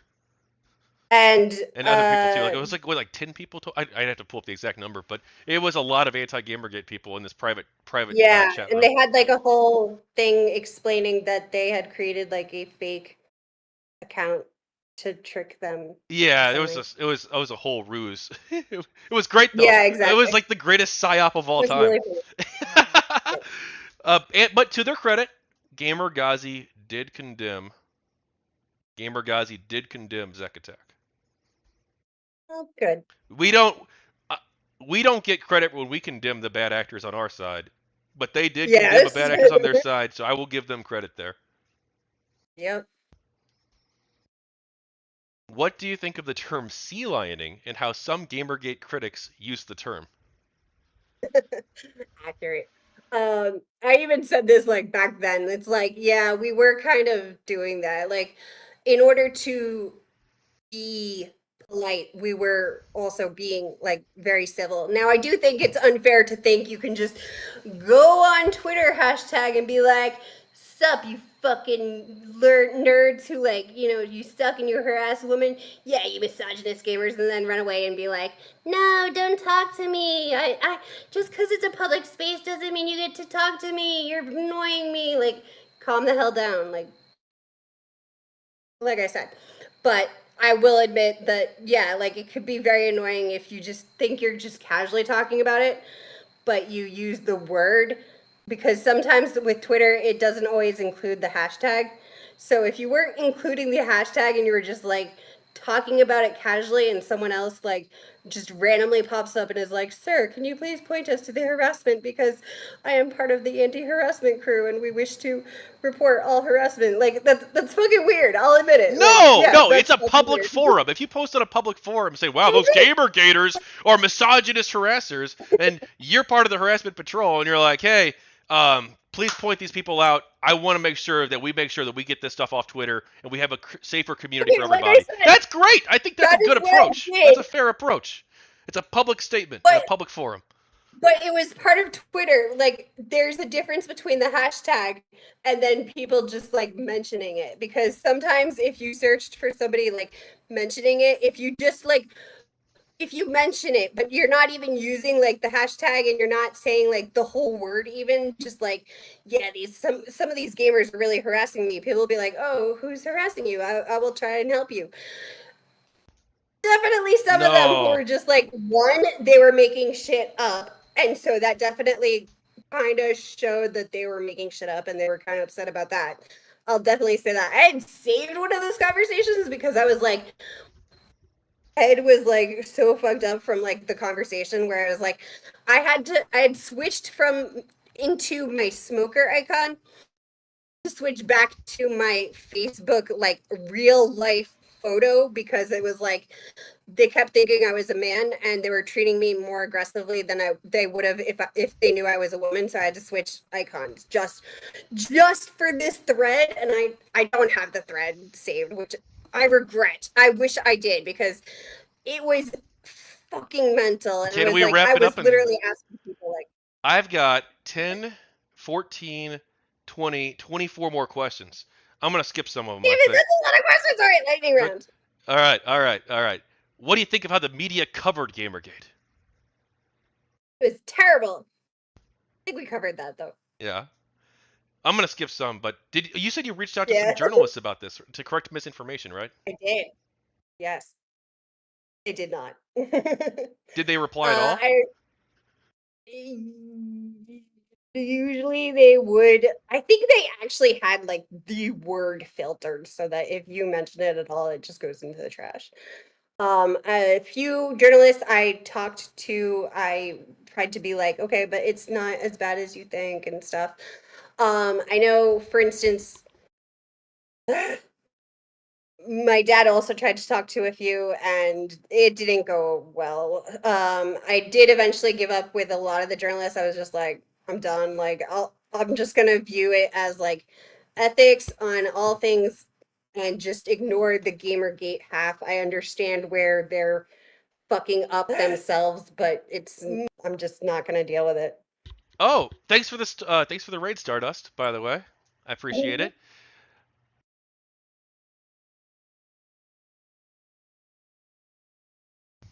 Yeah, Stardust just rated me on YouTube. Yay! Did anyone from the media reach out to you about Gamergate? About trying to get your side of No, the story or the pro Gamergate side of the story? they did not. The closest was Brad. I did talk to him. Did you do his survey? I did. I did. And I liked his methodology, and I was uh, one of the proponents of yes, we should prove that we have like our hashtags in Gamergate in support of it, and not just like random trolls because there was so many of the trolls. Did So the that helped a lot. media's coverage of Gamergate increase or decrease your trust in media? No, neither. First of all, I was extremely distrustful. Like I said, I did not even use American news. And while I did follow more journalists, it certainly didn't. It wasn't because of Gamergate. It was more like I did. Yeah, I found more journalists, but only individual journalists because I was able to follow the ones who followed what I said needed to be done because of ethics. So it wasn't like, yeah, they told the truth on Gamergate and therefore I followed them. They did not. If a journalist who got Gamergate wrong, in your view, is reading this now, what do you want them to reconsider? Everything. At least try to look at some more of the points of view like my own. There are medium posts. We tried very hard to make it as easily digestible as possible because we understand it was not. At minimum, please read the knowyourmeme.com post of Gamergate. I think they did it pretty succinctly, and there are over 100 plus links of their sources straight up in the page, so you have no excuse. Have you seen the Wikipedia article about Gamergate? Yes, I have. Any thoughts on that? Absolute disgrace. And proved what I said about how they all source each other, etc. Would you like to see the narrative on Gamergate change to be more neutral and or positive? Yes. Even now, 10 years later, yes. Has your conscious, well, we've already talked about this, but actually, I- I'll ask it. Has your conscious experience as a human been made worse to any degree because of the negative narrative about Gamergate? I know we've already talked about the harassment you received, but Um, yeah, like I mentioned, more like because of the insisting I couldn't be part of volunteer groups, which is mental. And then also like the people who are just like to a degree, I'm definitely like, oh, okay, I have like many friends. I do not need more friends. Like I can't keep up with my current friends because of my health in real life. So like I definitely don't need more friends. And if somebody wants to like remove themselves from that possibility, you're saving me time and trouble. Thank you. But it is like a shame that that happened just because of the erroneous reputation. This one doesn't have to be a lightning round. What's your favorite video game? Oh, okay. So it was like the Baldur's Gate one specifically. My brother's like a specialist in Baldur's Gate 2, and we kind of like both team up and like we were just doing a playthrough together, and I still have it going, and my goal is like this month to get it through it so I can play Baldur's Gate 3 already with him because he got it for my birthday. And but actually I switched to Rune Factory 4 a couple of years ago. And then Rune Factory 5 was like mind blowing to me. It's so good. And I know it's like a lot of people don't like it as much because the writing's less good than 4, but I thought the scenery for the setting for Rigbarth was so good. And oh my gosh, okay, so Rangers, I love Rangers. I play Baldur's Gate as a Ranger. So you get to be a Ranger in Rune Factory 5. And I was like, yes, this game was meant for me. And there's like so many monsters. And I love the monsters of Rune Factory 5. Now, my brother always plays as a bard. He also plays like Baldur's Gate as a bard. So yeah.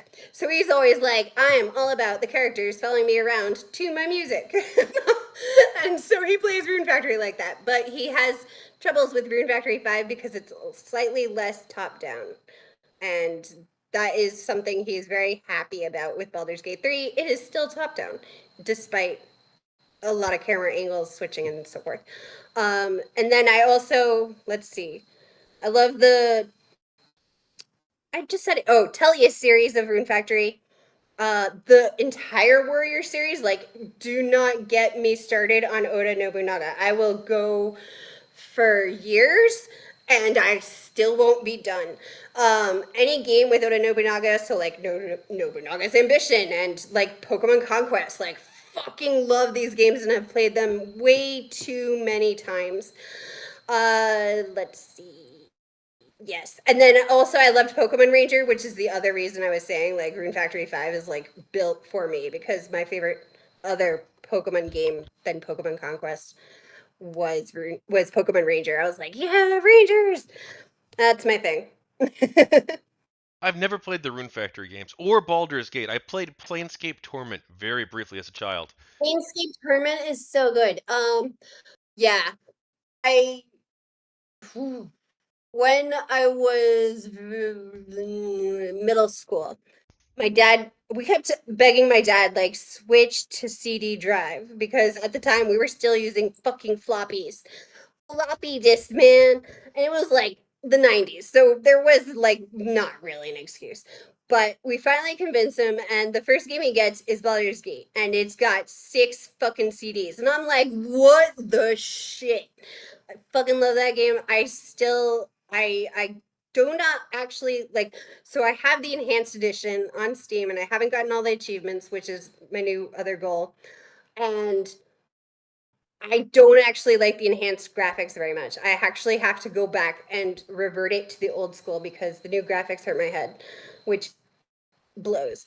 And I got really mad at like Beamdog's like stupid side quest thing. I was like, I was part of the modding community like back in 2003, 2002. And so I had written like a ton of side mod adventures and stuff. And I was like, literally I have not played a mod as bad as this official thing you guys just did. What are you doing? I was so mad. Well, I hey, actually got into like a sort of like a flame war with someone on Steam because I was like all he did for his like review of Baldur's Gate was just like for the mod thing was quoting from the original and I'm like that's not a review. So he went through and like went through every single one of my reviews and was like why are you obsessed with giant titty games? Cuz like I actually also have like what the hell is it called? Like Mahjong Pretty Girls or whatever. And I love this game. I'm not Like surprised. I I get distracted because they smile at you. Like I said, I'm basically so Leo. Like I get distracted because the pretty girls smile at you, and I'm like, yay! And then I'm like, oh shit! I forgot to. It's timed. I'm running out of time. Fuck. Yes, that's me. And like my fiance is constantly like, "What the hell is on your Steam list? What is this game?" Because it's way looter than he'll ever play. And I'm like, "I like terrible shit." I thought you knew this about me. Yes. You So he was just like, there's a general assumption if you just see my like Steam list or what I'm into. Like I have like hentai mosaic and this kind of weird shit. So people see that and they're just like, okay, this is a very disturbed man. It's like actually, I mean, honestly, you know what? It doesn't really surprise me that you're degenerate. Like half the people in GamerGate are fucking degenerates. But that's okay. I'm kind of a right? degenerate too. I used to be more of a degenerate. I'm less of a degenerate these days. But I used to love them People big-titted do women in well. games. Yes, But it's I it's like. funny because like if anything, the anti-GamerGate people you'd think would be more sympathetic because they'd be like, you know what?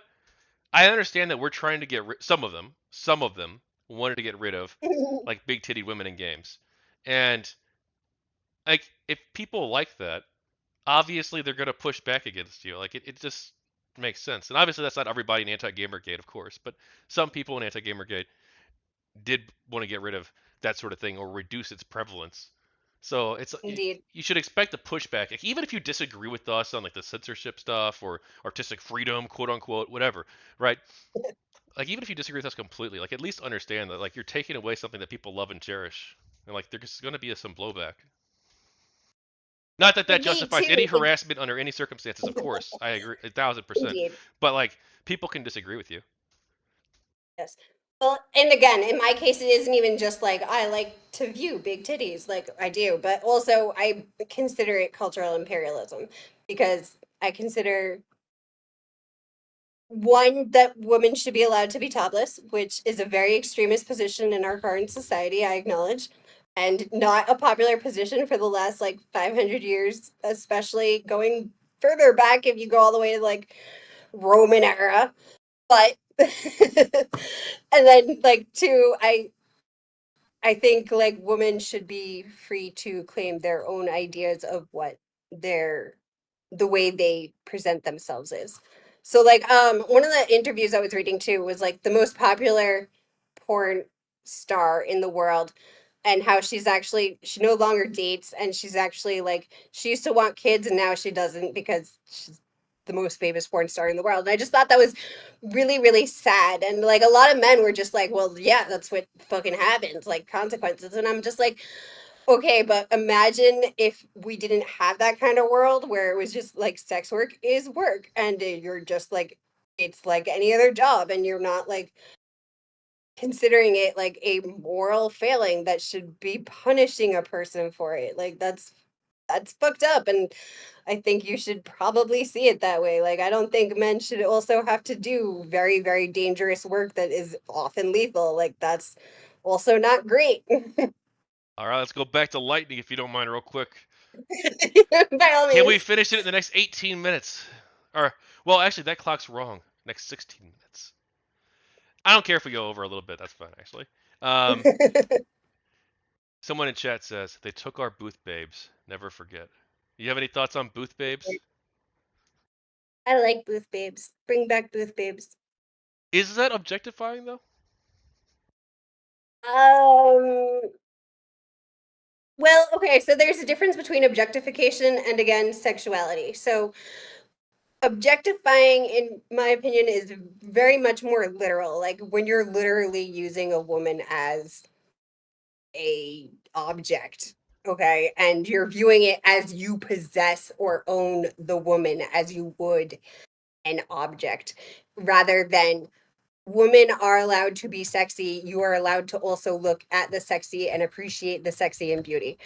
And especially when it comes to like art, like there is certainly art in being sexy. Like I used to be into kickboxing and was much, much, much more fit, obviously, from the last health issues. I am no longer that fit, but if I can get back to it, I would like to. And there's a lot of work that goes into that, and I think that's something that deserves its own respect. Now, mind you, like you'll find with men who work out a lot usually are more appreciated by like gay men, and they're like, okay, but what do I have to do to get appreciated by women? This is again the thing, like women don't usually appreciate like super athletic men as much as men tend to appreciate like very athletic women more. But it is, in my case, I appreciate very athletic women. I understand. I view men less as like works of art, even if they're working out a lot, because it's more of like, uh, it's not like female gaze as much as like women are more attracted to personality and character. They, as much as like you have the stereotype of women who are like very into like bad boys and stuff, it's because they're like they want excitement in their life. Generally what women want is someone who's very kind, and I will speak to this with my fiance. He is very very calm and pacifist. I get night terrors because, like I said, I was abused. So I have actually punched him in my sleep and I felt terrible. And rather than like getting mad at me, he just was like, "Why did you punch me?" And he was just like so sweet. And I felt so terrible. I was like, "Oh my gosh, I had such a nightmare." And I thought I was like fighting my abuser. And he was just like so sweet about it, but I felt so bad. But yes, that's the kind of thing women tend to prefer. They tend to prefer a man who is very gentle, maybe protective, yes, but in general, it's character over physique. Men tend to have brains that are more geared towards imagery, so Speaking of physique imagery, can go. I'm imagining this interview not going past midnight. I'm sorry, go No, I'm just on. being a dick on purpose. I'm just fucking with you. You're good. No, but you said you went to a GamerGate meetup. What was that like? I actually didn't make it. I was planning to go and I had it all set up and I was so excited, and it was in Boston. And I don't remember what happened, but I believe it was like, let me think. I know it was definitely my, okay, yes. It was October, and that was probably when I was coughing up blood the first time. She says, like, this actually has happened a lot, but yeah, that was the first time I started coughing up blood. So I had an emergency and I wasn't able to make it. And I still haven't gotten to my Gamergate meets, but I had talked extensively on DMs with the people meeting it. I was super planning. I was all excited. I was like, I had plans. I got my ID even because for the longest time, I don't drive because of my health. Uh, and I had the hardest time in Massachusetts getting an ID because I don't drive. So even just proving I can in fact go buy alcohol was very difficult. I ended up getting my ID when I was in New York because it was a lot easier. You know, I actually hosted the GamerGate in St. Louis meetups. Nice. You know, do you think we should do every 10 years like a reunion, a GamerGate reunion? Totally. No It has way to in be in hell. arcade. But see, the thing is, no way in hell am I hosting it because like that's way too much responsibility for me, and I got like other shit going on. It was a lot of work, yeah. But we'll get people to, like this will be like a once every 10-year thing. It's not gonna be like the old meetups. The old Yeah. meetups there was like one every 2 months, you know. So like people would Yeah. um like there was like maybe like one every month, even like two every month. Like we had tons in like 2016, 2017, 2015. We even had a couple. There were three in 2018, I think. There was two in San Francisco and one in St. Louis, which I hosted in 2018. But someone else would have to host it. But also we'd have to be like super careful who we invite because like some of these people are fucking psycho. True. Like Milo's not showing up, okay? Oh my gosh, did you watch his, what was it? Oh, the AFPAC in Florida. Was that the one where he debated Destiny? No. He he was just like he wasn't one of the speakers. He was like one of the insiders helping get like Marjorie Taylor Greene and other people to be speakers. But it was mental shit. And Yeah. then like right afterwards, like even like everybody was just like mocking them on like late night and stuff. It was amazing. Once again, it was just like so weird to see like Gamergate things come up in like mainstream Oh press. I was God. just Please like, don't tell me he's okay, talking about Gamergate. he That did sounds not. awful. They did not use that term, so we were Okay. safe. But Okay. Well, honestly, if we do the 10-year thing, I, I I say as if I'm dragging it out now. Shoot, sorry. Uh, give me shit, please. I can dish it out. I can take it.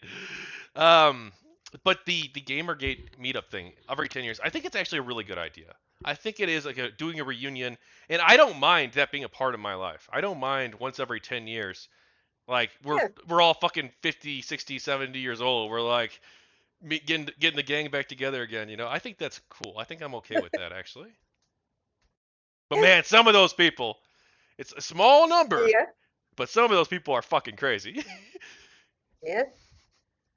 Which is the case in any large enough group, which Exactly. You Gamergate shouldn't certainly blame is. all of us as being misogynistic harassers just because a very small number, 0.66% according There you 0.66% are bad go. people. Yep, All right, all right, all right. So, what do you talked about? You said you made friends during GamerGate. I did. I still have them on my Steam and everything, and they check up on me, especially with my health. They'll be like, "Cece, you still alive?" I'm like, "Barely."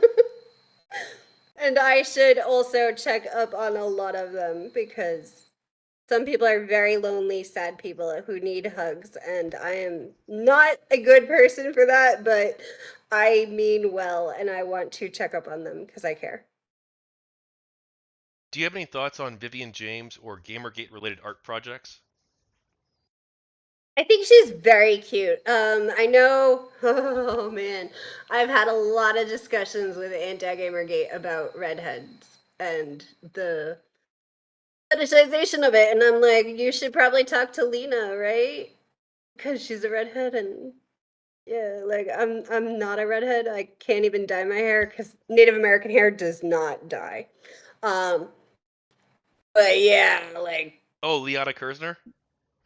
yes, Uh, oh no. Oh, there's a story there with me and her. oh no, We used to get along great. Like she'd come on my show. I think I was on her show before. We'd talk. I actually even donated some money to her because she was like doing feminist criticism like in a good way, right? yes, And I'm like, well, this is exactly what we need. Um, and so I supported her actually financially, like $5.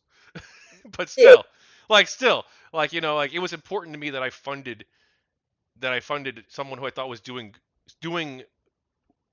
feminist criticism good in the work. space well. Even if I didn't agree with all of it, I thought this would be good. And then maybe like a decade, well, I guess like literally like a couple months ago, I reached back out to her. Um, we did not jive at all. Like we got along well back in the day, but Yeah, we it was not a good conversation. And like I tried I really understand. hard, I feel, to make it a better conversation, but I she understand. was under the impression that I think that I was bad faith, which I don't think I Okay. was, not intentionally. I don't try to be a bad faith actor, but anyway, that did not go super great. In any case, I so don't I hate her think or anything, Vivian to be James is clear. very I don't like dislike her or anything. cute. I just want to make this Yeah, clear. But I like it, actually she is actually one of the people I have not spoken with in any context. Like I've talked to Christina Hoff Sommers. I mentioned, I bought her book. I love her book. I talked a lot to Kathy Young because I started following her and she listens great. She's a very good journalist. But I have never actually talked with Lena. I don't know why. I just never did. I guess I didn't have anything to say. But yeah, when it comes to like redheads and stuff, I've heard a lot about like redheads is like the new like neo-Nazi poster child or some crazy shit. Mind you, Lena is also Jewish, so like, what are Are you we talking about talking the about? same person? Are we talking about? Yeah, Are we talking about the same person? Because you say Lena. isn't she? No, Liana. Maybe we're not talking about the same person. The YouTuber and journalist, games journalist, who covered GamerGate fairly, and was like, did like it was Maybe. neutral on GG. I don't know anymore. Okay, well, never mind then. Okay, Point is what was your favorite moment something. during? Oh, you was sorry. Go ahead. No, no, no. No, you go. What was your favorite moment during GamerGate?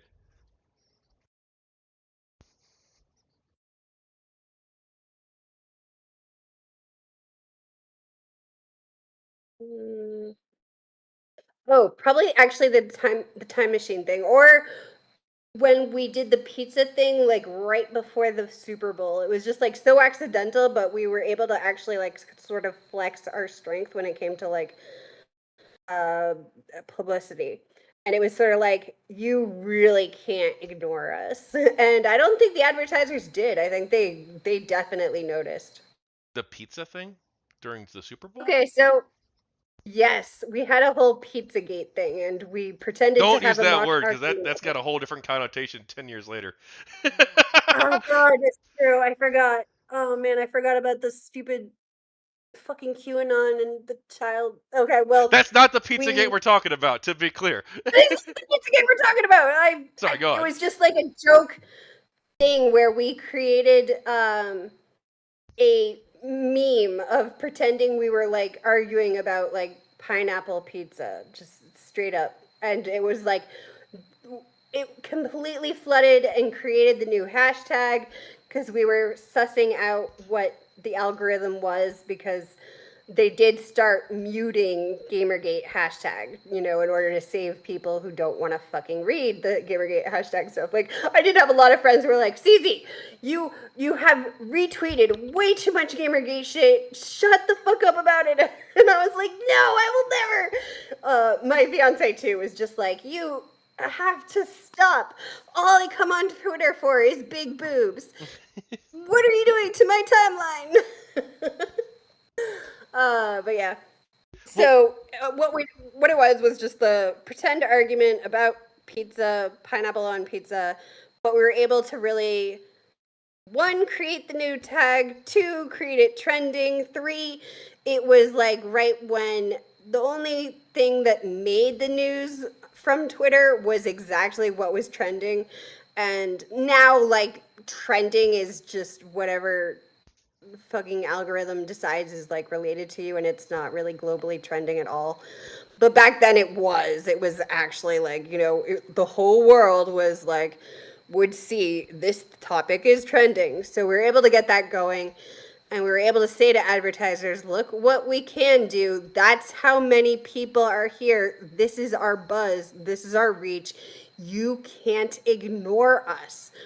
And it was like right before the Super Bowl. And it was like, you could have had your ads here, but we instead, through genuine enthusiasm, we're talking about this instead. Though I did also enjoy a lot of the different like memes, especially like I said, the Gamergate time machine, and the other one was like create Kotaku titles. It was very funny. you gotta hand it to us. Like us GamerGate people were fucking smart. Like as far as like Yes, a leaderless movement goes, like holy shit, we did a good job. Like we actually had multiple yes, forums that were very highly active. On Twitter, we had Op Skynet. We did a whole operation to get everybody yes, on Twitter who supports Gamergate to follow each other. So you could immediately yes. tell if somebody else was pro Gamergate because they'd have like 75 fucking people following them who you follow also.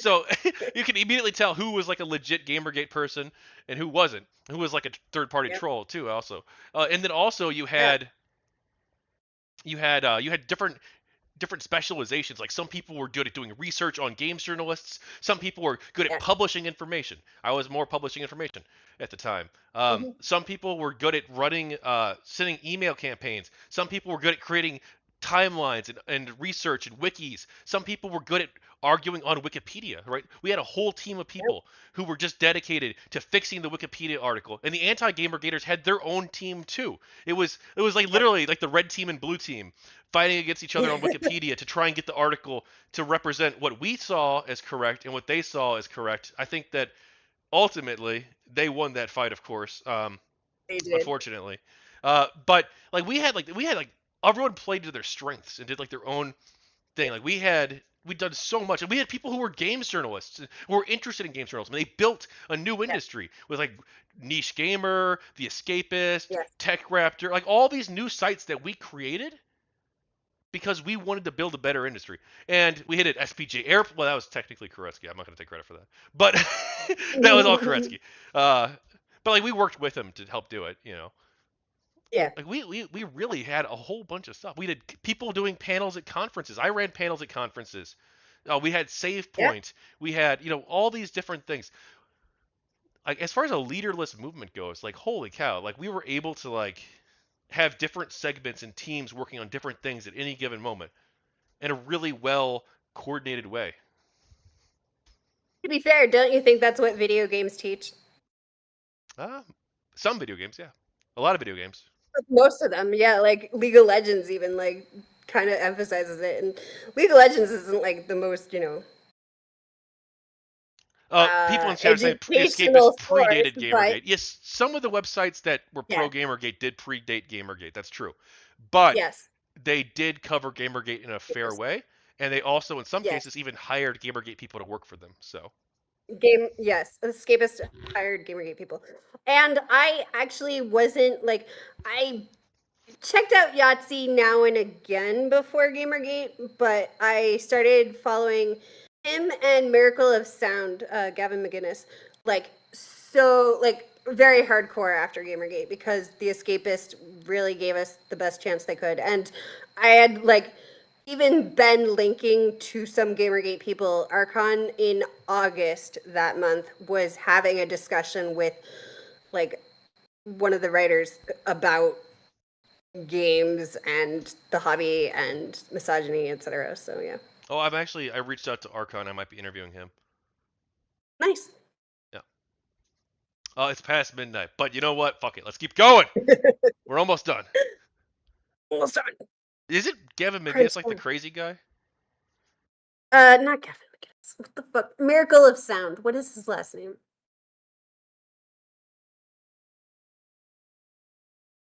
I'm gonna look this up because it's bugging me.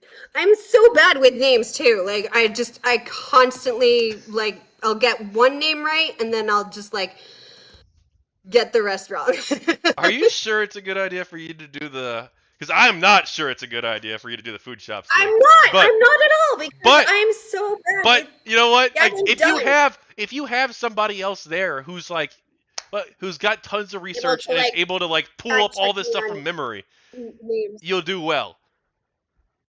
But because like you could explain what it's like to be a Yeah, woman in I Gamergate, have and you can explain what it was like to the actually. reference to details. So I'm you're good at bad with you're good at explaining to from a personal perspective, like what your personal story yes. was with Gigi. What you're not as good with is getting the specifics right. And if you get the I specifics am wrong, so bad these with the people will specifics. fucking nail your ass 1,000%. Yeah, they will.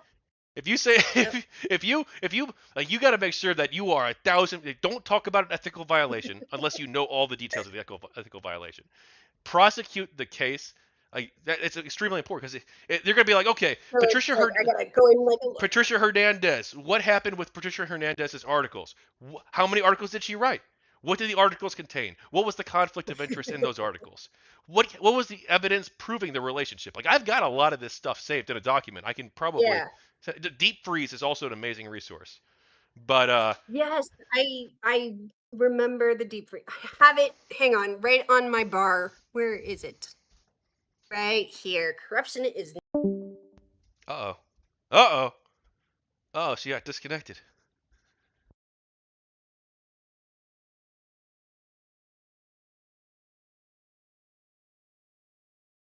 A rip.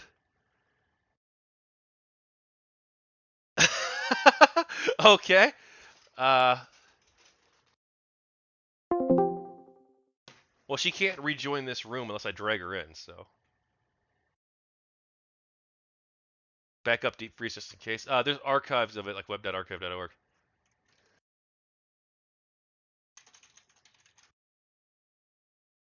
And archive.is probably as well. Well, Bone Golem, I might be interviewing him too, by the way. I've reached out. He's not confirmed, though. I'd like to interview him. Obviously, his project was great, but it's the wiki. The wiki on deep freeze is falling apart. It's already breaking. I DM'd him about it so he knows. Hopefully he'll fix it. What the heck?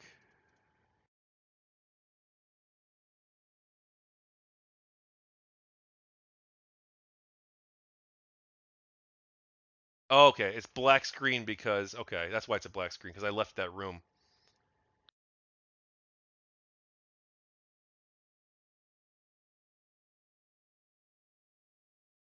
So sorry for the cucking the content, people.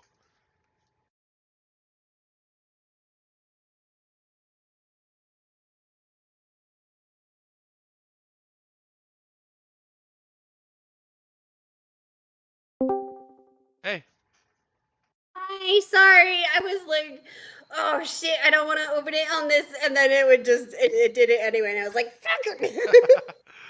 all right. You're saying about deep freeze? Yes, I have that saved, and it is in my bookmarks bar, and I have it. And I pulled it open because I am dumb, and I originally pulled it open in the wrong tab because I am dumb. If you could But change I do have one, it. oh, do you want to continue or do you No, you're good? no, go Okay. If you could change one thing about Gamergate, what would it be?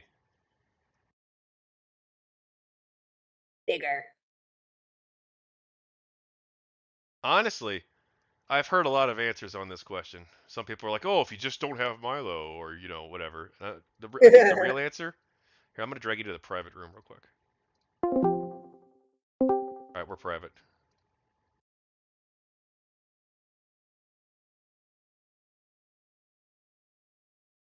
Not what I meant to show.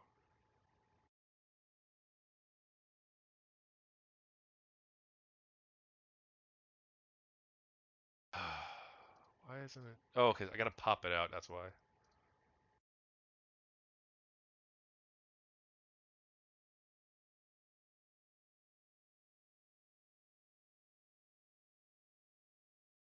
There we go.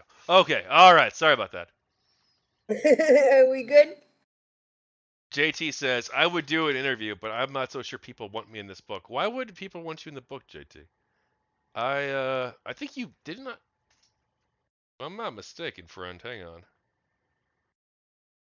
Didn't you confirm with me already that you wanted to do it? I mean, if you want to back out, you can. It's your life. But I think it'll be good. I want to have you on it. Anyway, so you were saying something about deep freeze, right? Yeah, I pulled it up.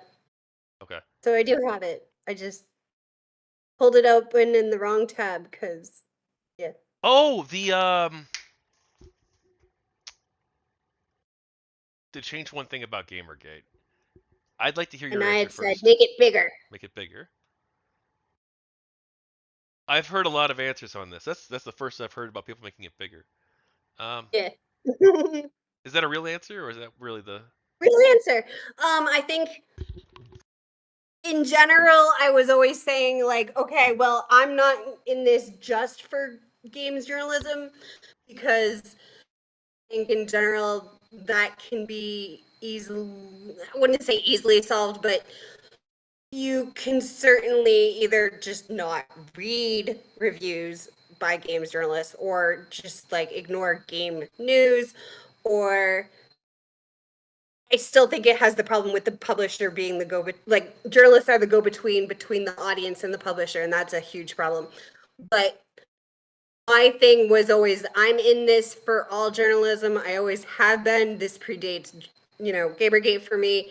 I will be with this until all journalism is resolved. So yeah, bigger for me is my real answer. I've heard many answers on this. I think the best answer is you got to change the origins. But I think that you if it can't. wasn't We for do the not stupid, actually have a real time machine. if well, we couldn't change that because we didn't force that to happen. That just sort of happened all naturally. Um, Exactly. but I I think if you change the origins and you don't have the crazy conspiracy stuff beforehand,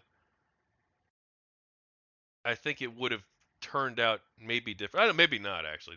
These games journals were so corrupt. Yeah.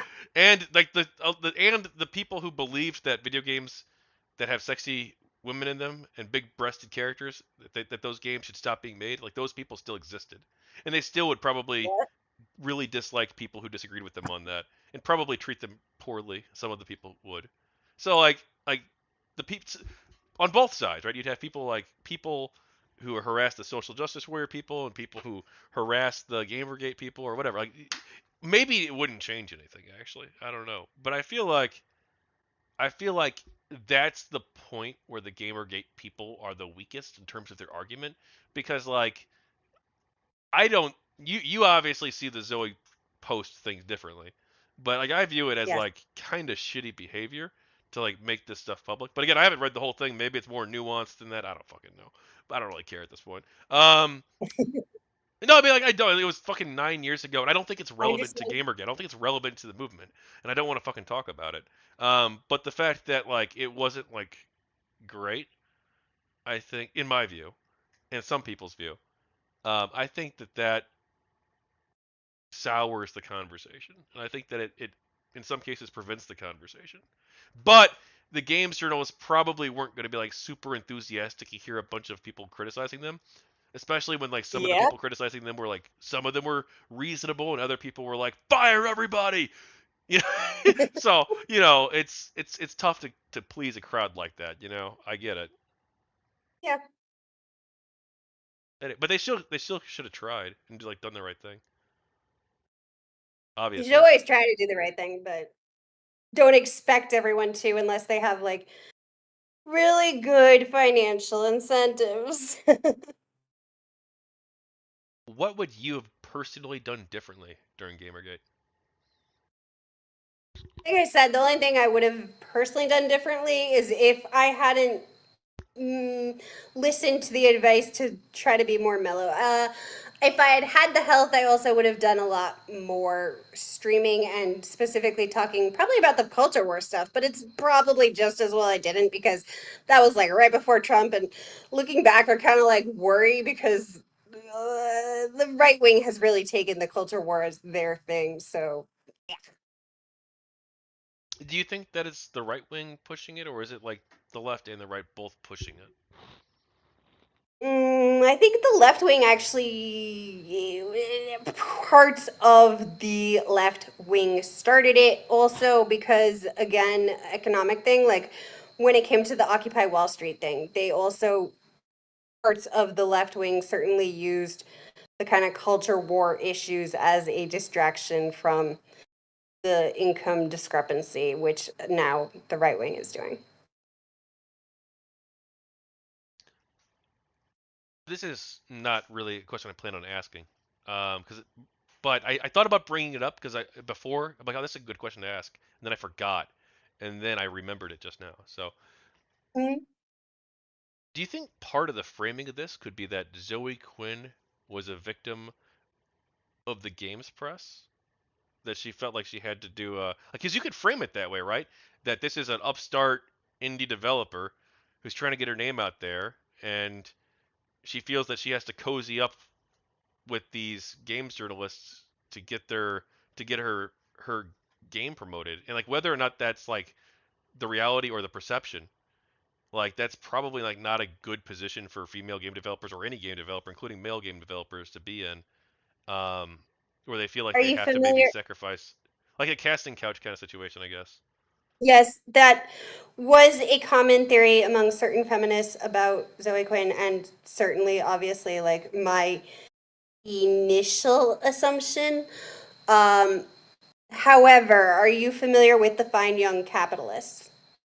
Only vaguely. That's a part of GG history that I've not like done tons of research into, and like I'm not sure I ever will. But if I interview them, maybe I'll have to. But well, give me a quick rundown. Uh, the Canadian group that had experience in dealing with disabilities. So they know firsthand that instead of having people with disabilities, you just give them money as like a charity. You do not do that. What you want to do is set them up with a kind of job that helps them further feed themselves, earn their own money, continue with a job kind of thing. So they took that from a feminist perspective to work for helping women get jobs as game directors because only 2% of games directors are women, which is an abysmally low number. So they were also running a kind of contest to have and help have promoting women as game directors. Zoe Quinn helped to sabotage this in order to Allegedly, promote her. please use the alleged.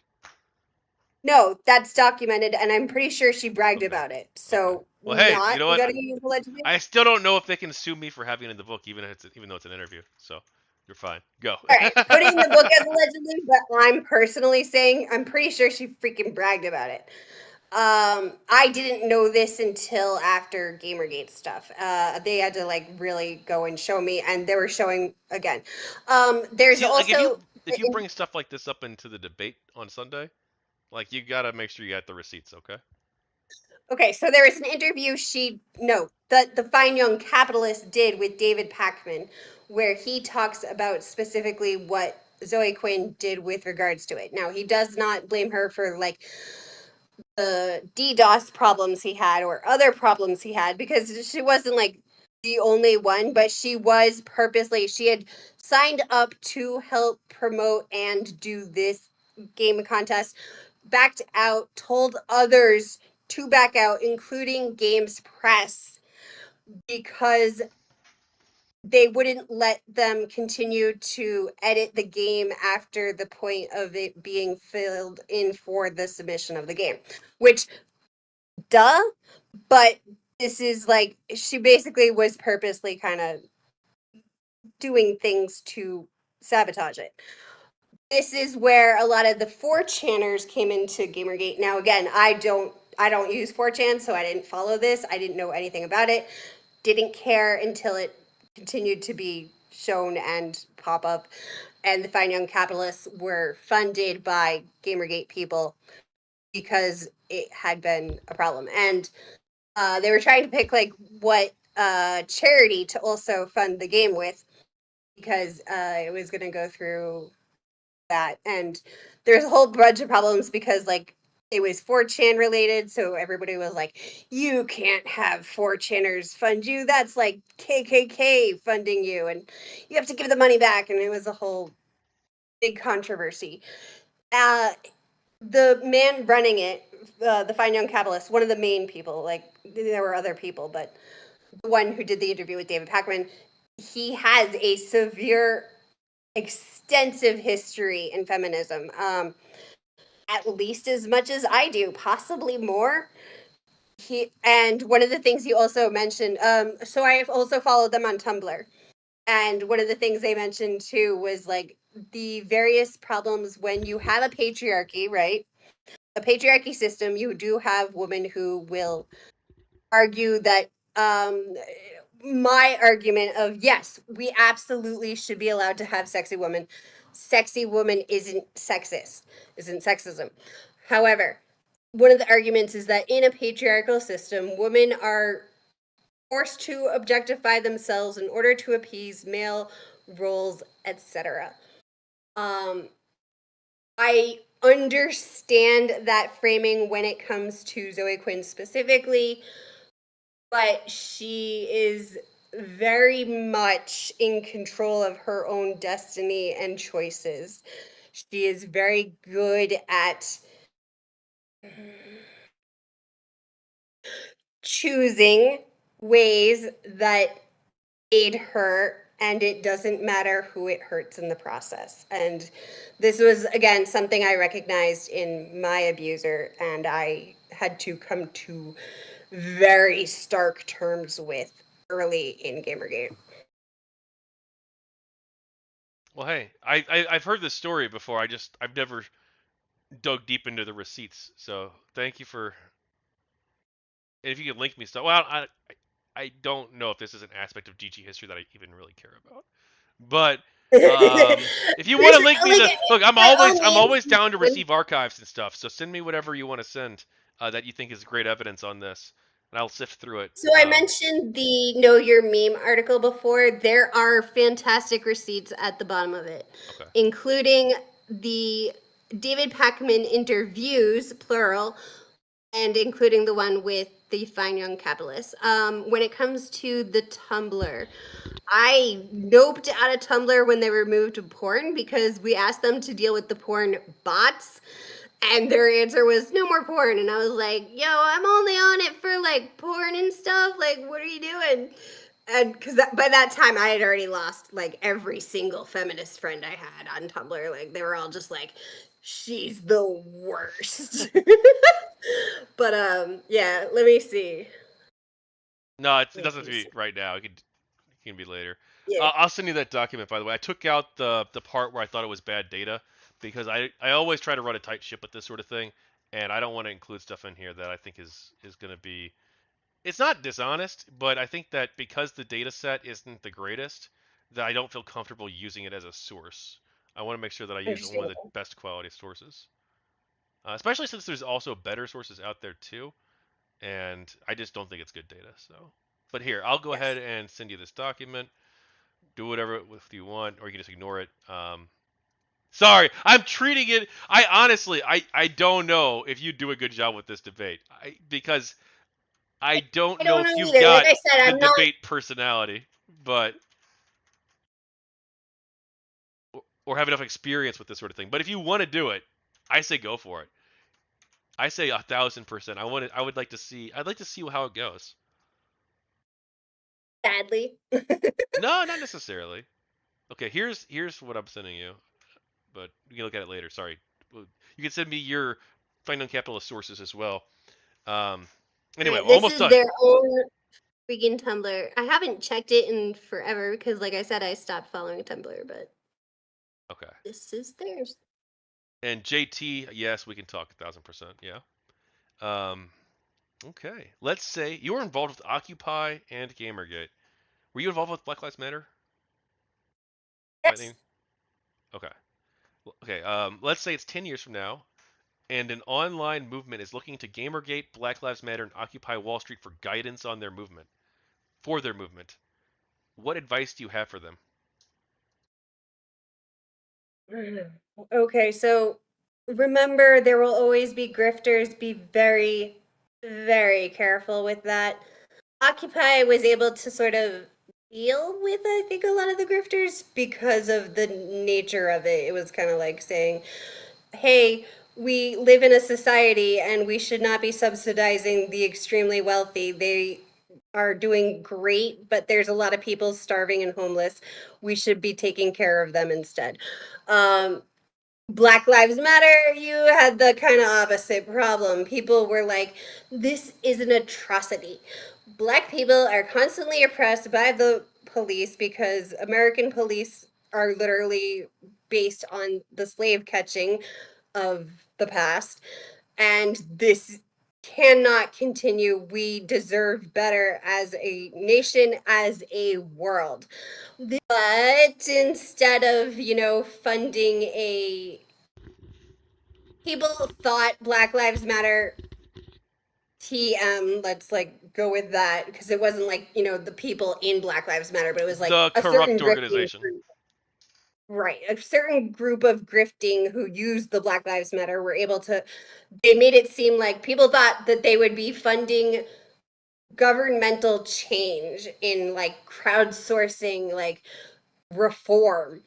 Instead, you just funded a bunch of grifters who were like, and now I have a mansion. Huzzah! Like, and that's, you have to always be careful about that.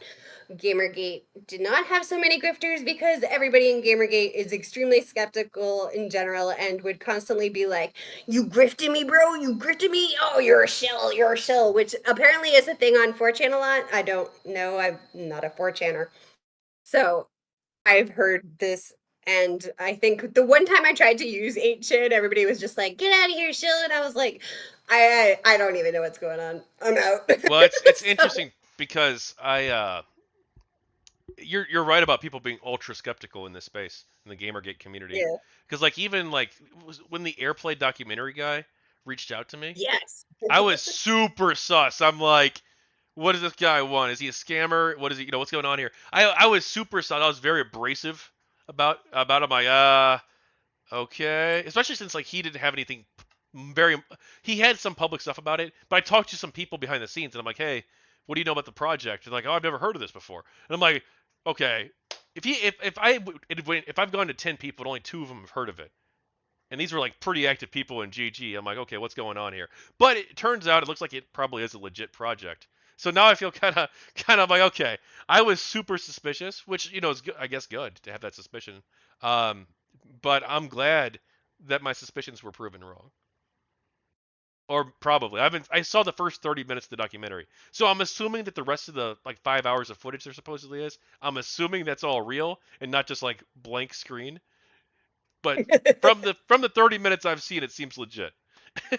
yeah, Have you seen that, by the way? It's not out yet not yet. officially, but I got the private. Right. Yeah. I too was very skeptical. I was kind of like, Oh, you heard about this? yes. Well, what made me more skeptical is like, no offense, because like the documentary itself seems really good, but his like marketing for it's been trash. It really He's has. been like the worst marketing guy ever. I'm sorry, but Yeah. like, it's not. I get it. He's like it's two people. It's literally like a two-person project. So like you don't have like a full staff of but you do. This is like the worst. Then again, my first book I didn't do great marketing either. So like by the way, my first GamerGate book's a great resource as well. By the way, Yeah. what have you personally learned from GamerGate? So much. I think the biggest thing was, like I said, instead of trying to like rely on reviews and like fear. I had a lot of fear of like wasting my time trying to play games I might not like. Just fucking go for it. Go balls to the walls. Try every fucking game, and even if I hate it, like it'll be funny and I'll learn from that. And that definitely, like I said, third best decision of my life. So that certainly, and I would not have ever come to that without Gamergate. Other things I learned. People on the internet are hilarious. You will find the absolute most idly of them, very like terrible people, but you will also find like the best. And like I said, I made quite a few friends. And I was, they were so supportive. Like I said, I really had to come to some stark emotional thinking through my whole identity and self, like things I thought I knew, and realizing truth and reality. And they were just very, very patient with me. And I don't think I can say that about any other group. If I had like gone so aggro at them, and they would not have been nearly like as kind and patient. And I really appreciate that. Was GamerGate successful in your eyes? No. Do you want to elaborate on that? Okay, so I guess it depends on what you term success. Now, me, I wanted to achieve better than just like having a few places like Niche Gamer or game places I could trust. And really, I wanted like total overhaul and awakening of American populace, or at least, gamers, all the gamers, to realize like how bad the situation was. And I think most people just do not give a shit, which is perfectly understandable and reasonable. We are talking a very bizarre thing here, and it is not something like I couldn't even get my fiance to like go in with me on it. It was just like shut up about it. And I get it, so I do. But on that frame, I what I wanted from it was probably much too high, and like I said, I'll be on this, ethics and journalism until it's all fixed, and I don't foresee that easily happening in my lifetime. Do I think it's better? Maybe, maybe not, because like we never really got a lot of people to go down on being like, yes, this is our standards for ethics and journalism, and we will uphold them no matter what. No, we got certain wins, but I don't think it was an overall win. And like I said before, I think anti Gamergate kind of did more of a win because they got what they wanted, which was more like some censoring of games. Like we had I know there was like a huge controversy kind of about how they will mod down Tekken and make the woman less sexy, but then like, Baldur's Gate 3 has like crazy shit with like you can fuck the bear while he's a bear. And like I know, yes, that's not an accurate representation, but you get the point. In general, I think sort of Gamergazi got more of what they wanted, which was to continue to prove that, yeah, gamer gators are just like terrible people. What do you think of this interview project? I think it's a fantastic idea, and I wholeheartedly support it, and I'm going to try and catch every single one like a Pokemon. Well, thank you. I do appreciate that, especially as someone who probably had reason to be skeptical going in, because we had a super long, almost like pre-interview where That was why where I was not skeptical going in. I was like, oh, he knows his shit. He is on the ball with this. He is ready to go. But I also I'm very weird. I tend to view someone coming a little more firm and keeping me on track as like, yes, we are friends and we are good to go, because clearly you would not be this like stringent with me if you didn't like me. true, I do like you, by the way. You're always welcome on the show. If I'm in the sorted room, if I'm in the sorted room when I'm streaming, you can come on. Okay. Otherwise, if you want on, and it's like a one-on-one interview or something, like DM me, we can talk. I'm very shy, believe it or not. You wouldn't think it from this interview, but yeah, you probably will have to be like, CZ, come out of your shell.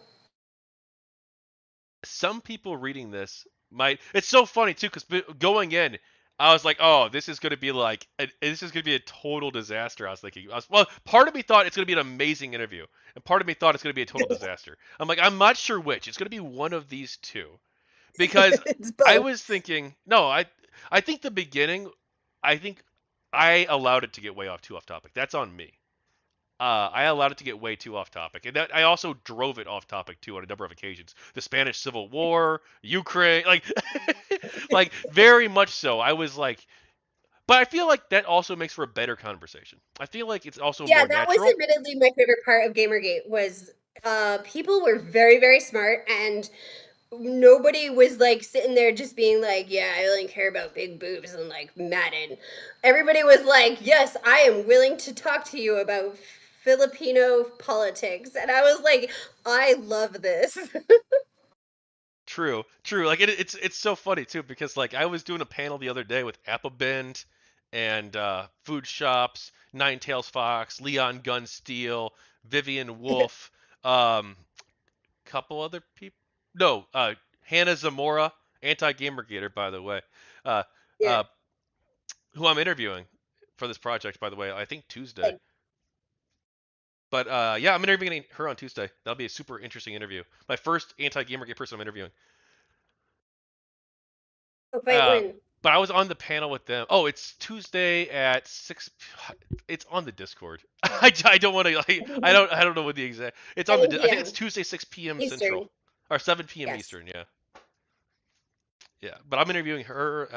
But anyway, this was the panel we were doing, and we were talking about the Starfield, the fake pronouns controversy. Basically, it wasn't even like a real controversy, but Yeah. like the one YouTube guy blew up. No, a couple YouTube people, 3 YouTubers Yeah, it was more actually. than one. It was like 3 people. It was like Yeah, which was Melanie Mack mental. But, like, and clearly, if nine. you are an RPG gamer, then you must not have played Pokemon or any other RPG because there is not a single one that doesn't ask your gender. Like, every Fire Emblem will pretty much be like, oh, what gender are you? And then you have like Robin because they're either or. Yeah, but we also talked about the Nexus mods controversy too, where they were censoring the mods. Um, True, which is kind of stupid, but whatever. yeah, we kind of all were like in agreement on like both topics. Well, I don't Yeah. know, on the Nexus mods thing.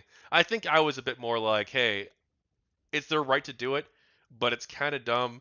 And like, do I really want to live in a world where the biggest modding sites are like, no, you can't have this mod on here because we disagree with it? Like, oh, I don't know, that's kind of a weird world to enter, especially over something so Exactly. minor, right? We're not talking about like a mod where you reenact the Holocaust, right? We're talking about something that removes something from the character creation screen. Like, do we really want to live in a world where the top modding sites get away with this and like nobody even criticizes them for it? Yeah. I don't know, but it was an interesting conversation. But anyway, we got way off topic. We were talking about like the police, and like Yeah. we went like so far afield. We're talking about like whether or not the police as an institution um, enforce free speech rights equally against left wing and right wing protests. It's like holy cow! It's like what does this have to do with Starfield, guys? That's like Well, every GamerGate conversation is gonna end up being like an eight. It's gonna be like an 8 hour stream, and then it's gonna have like a 4 hour after stream, and there's gonna be an after stream to the after stream. Like that's every GamerGate thing. to be fair, it does have to do with cyberpunk because that is like a standard for the genre. Oh, we've got like 3 questions left, I think. All right. No, actually, we don't. Um, we've got 2. Some people reading this might hold a negative view of GamerGate. Do you have anything you want to say to these people? uh, I would suggest reading. I don't want to call it alternative facts because of Trump, but certainly a different point of view than you started with. And the last question, though I will probably throw on like one last minute one too, but um, anything else you want to talk about regarding Gamergate? Nothing comes to mind. All right. The impromptu question. I think you should do. I think you should do the debate on Sunday. I'm serious. Are you sure? It's not my I will. choice. It's your life. It's your life. You live it however you want. You have Yeah, you but I have don't want to agency. But misrepresent I think you Gamergate. should. I think you said. You know what you told me one time? What?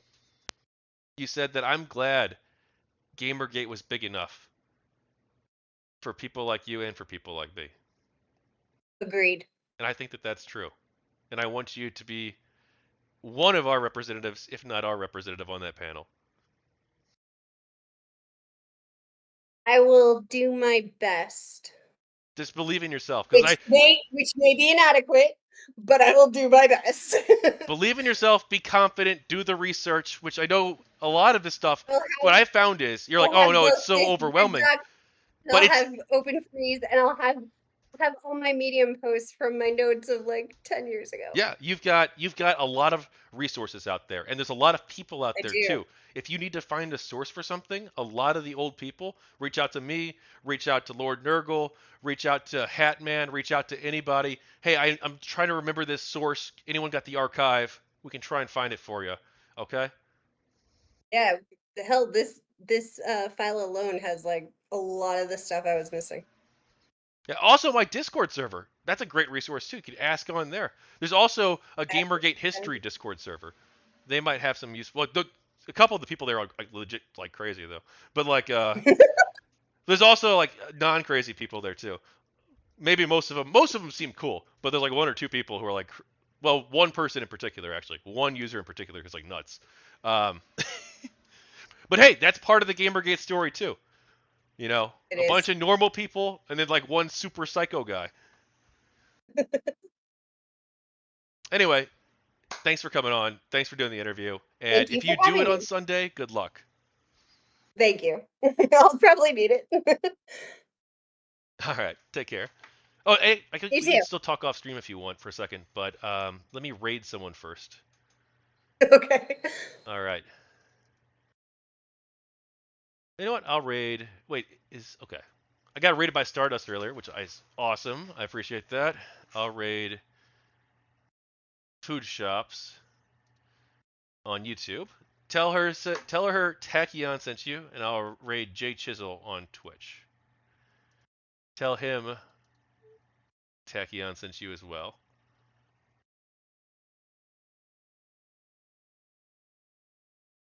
And Food Shops is the person who's hosting the debate on Gamergate and the patriarchy, and possibly that Yes. weird far right guy killing his girlfriend or whatever, allegedly. Right. Which I'm not even sure that's going to be part of that conversation or not, but it might be part of the panel. But GG will supposedly, assuming she doesn't change the questions last minute.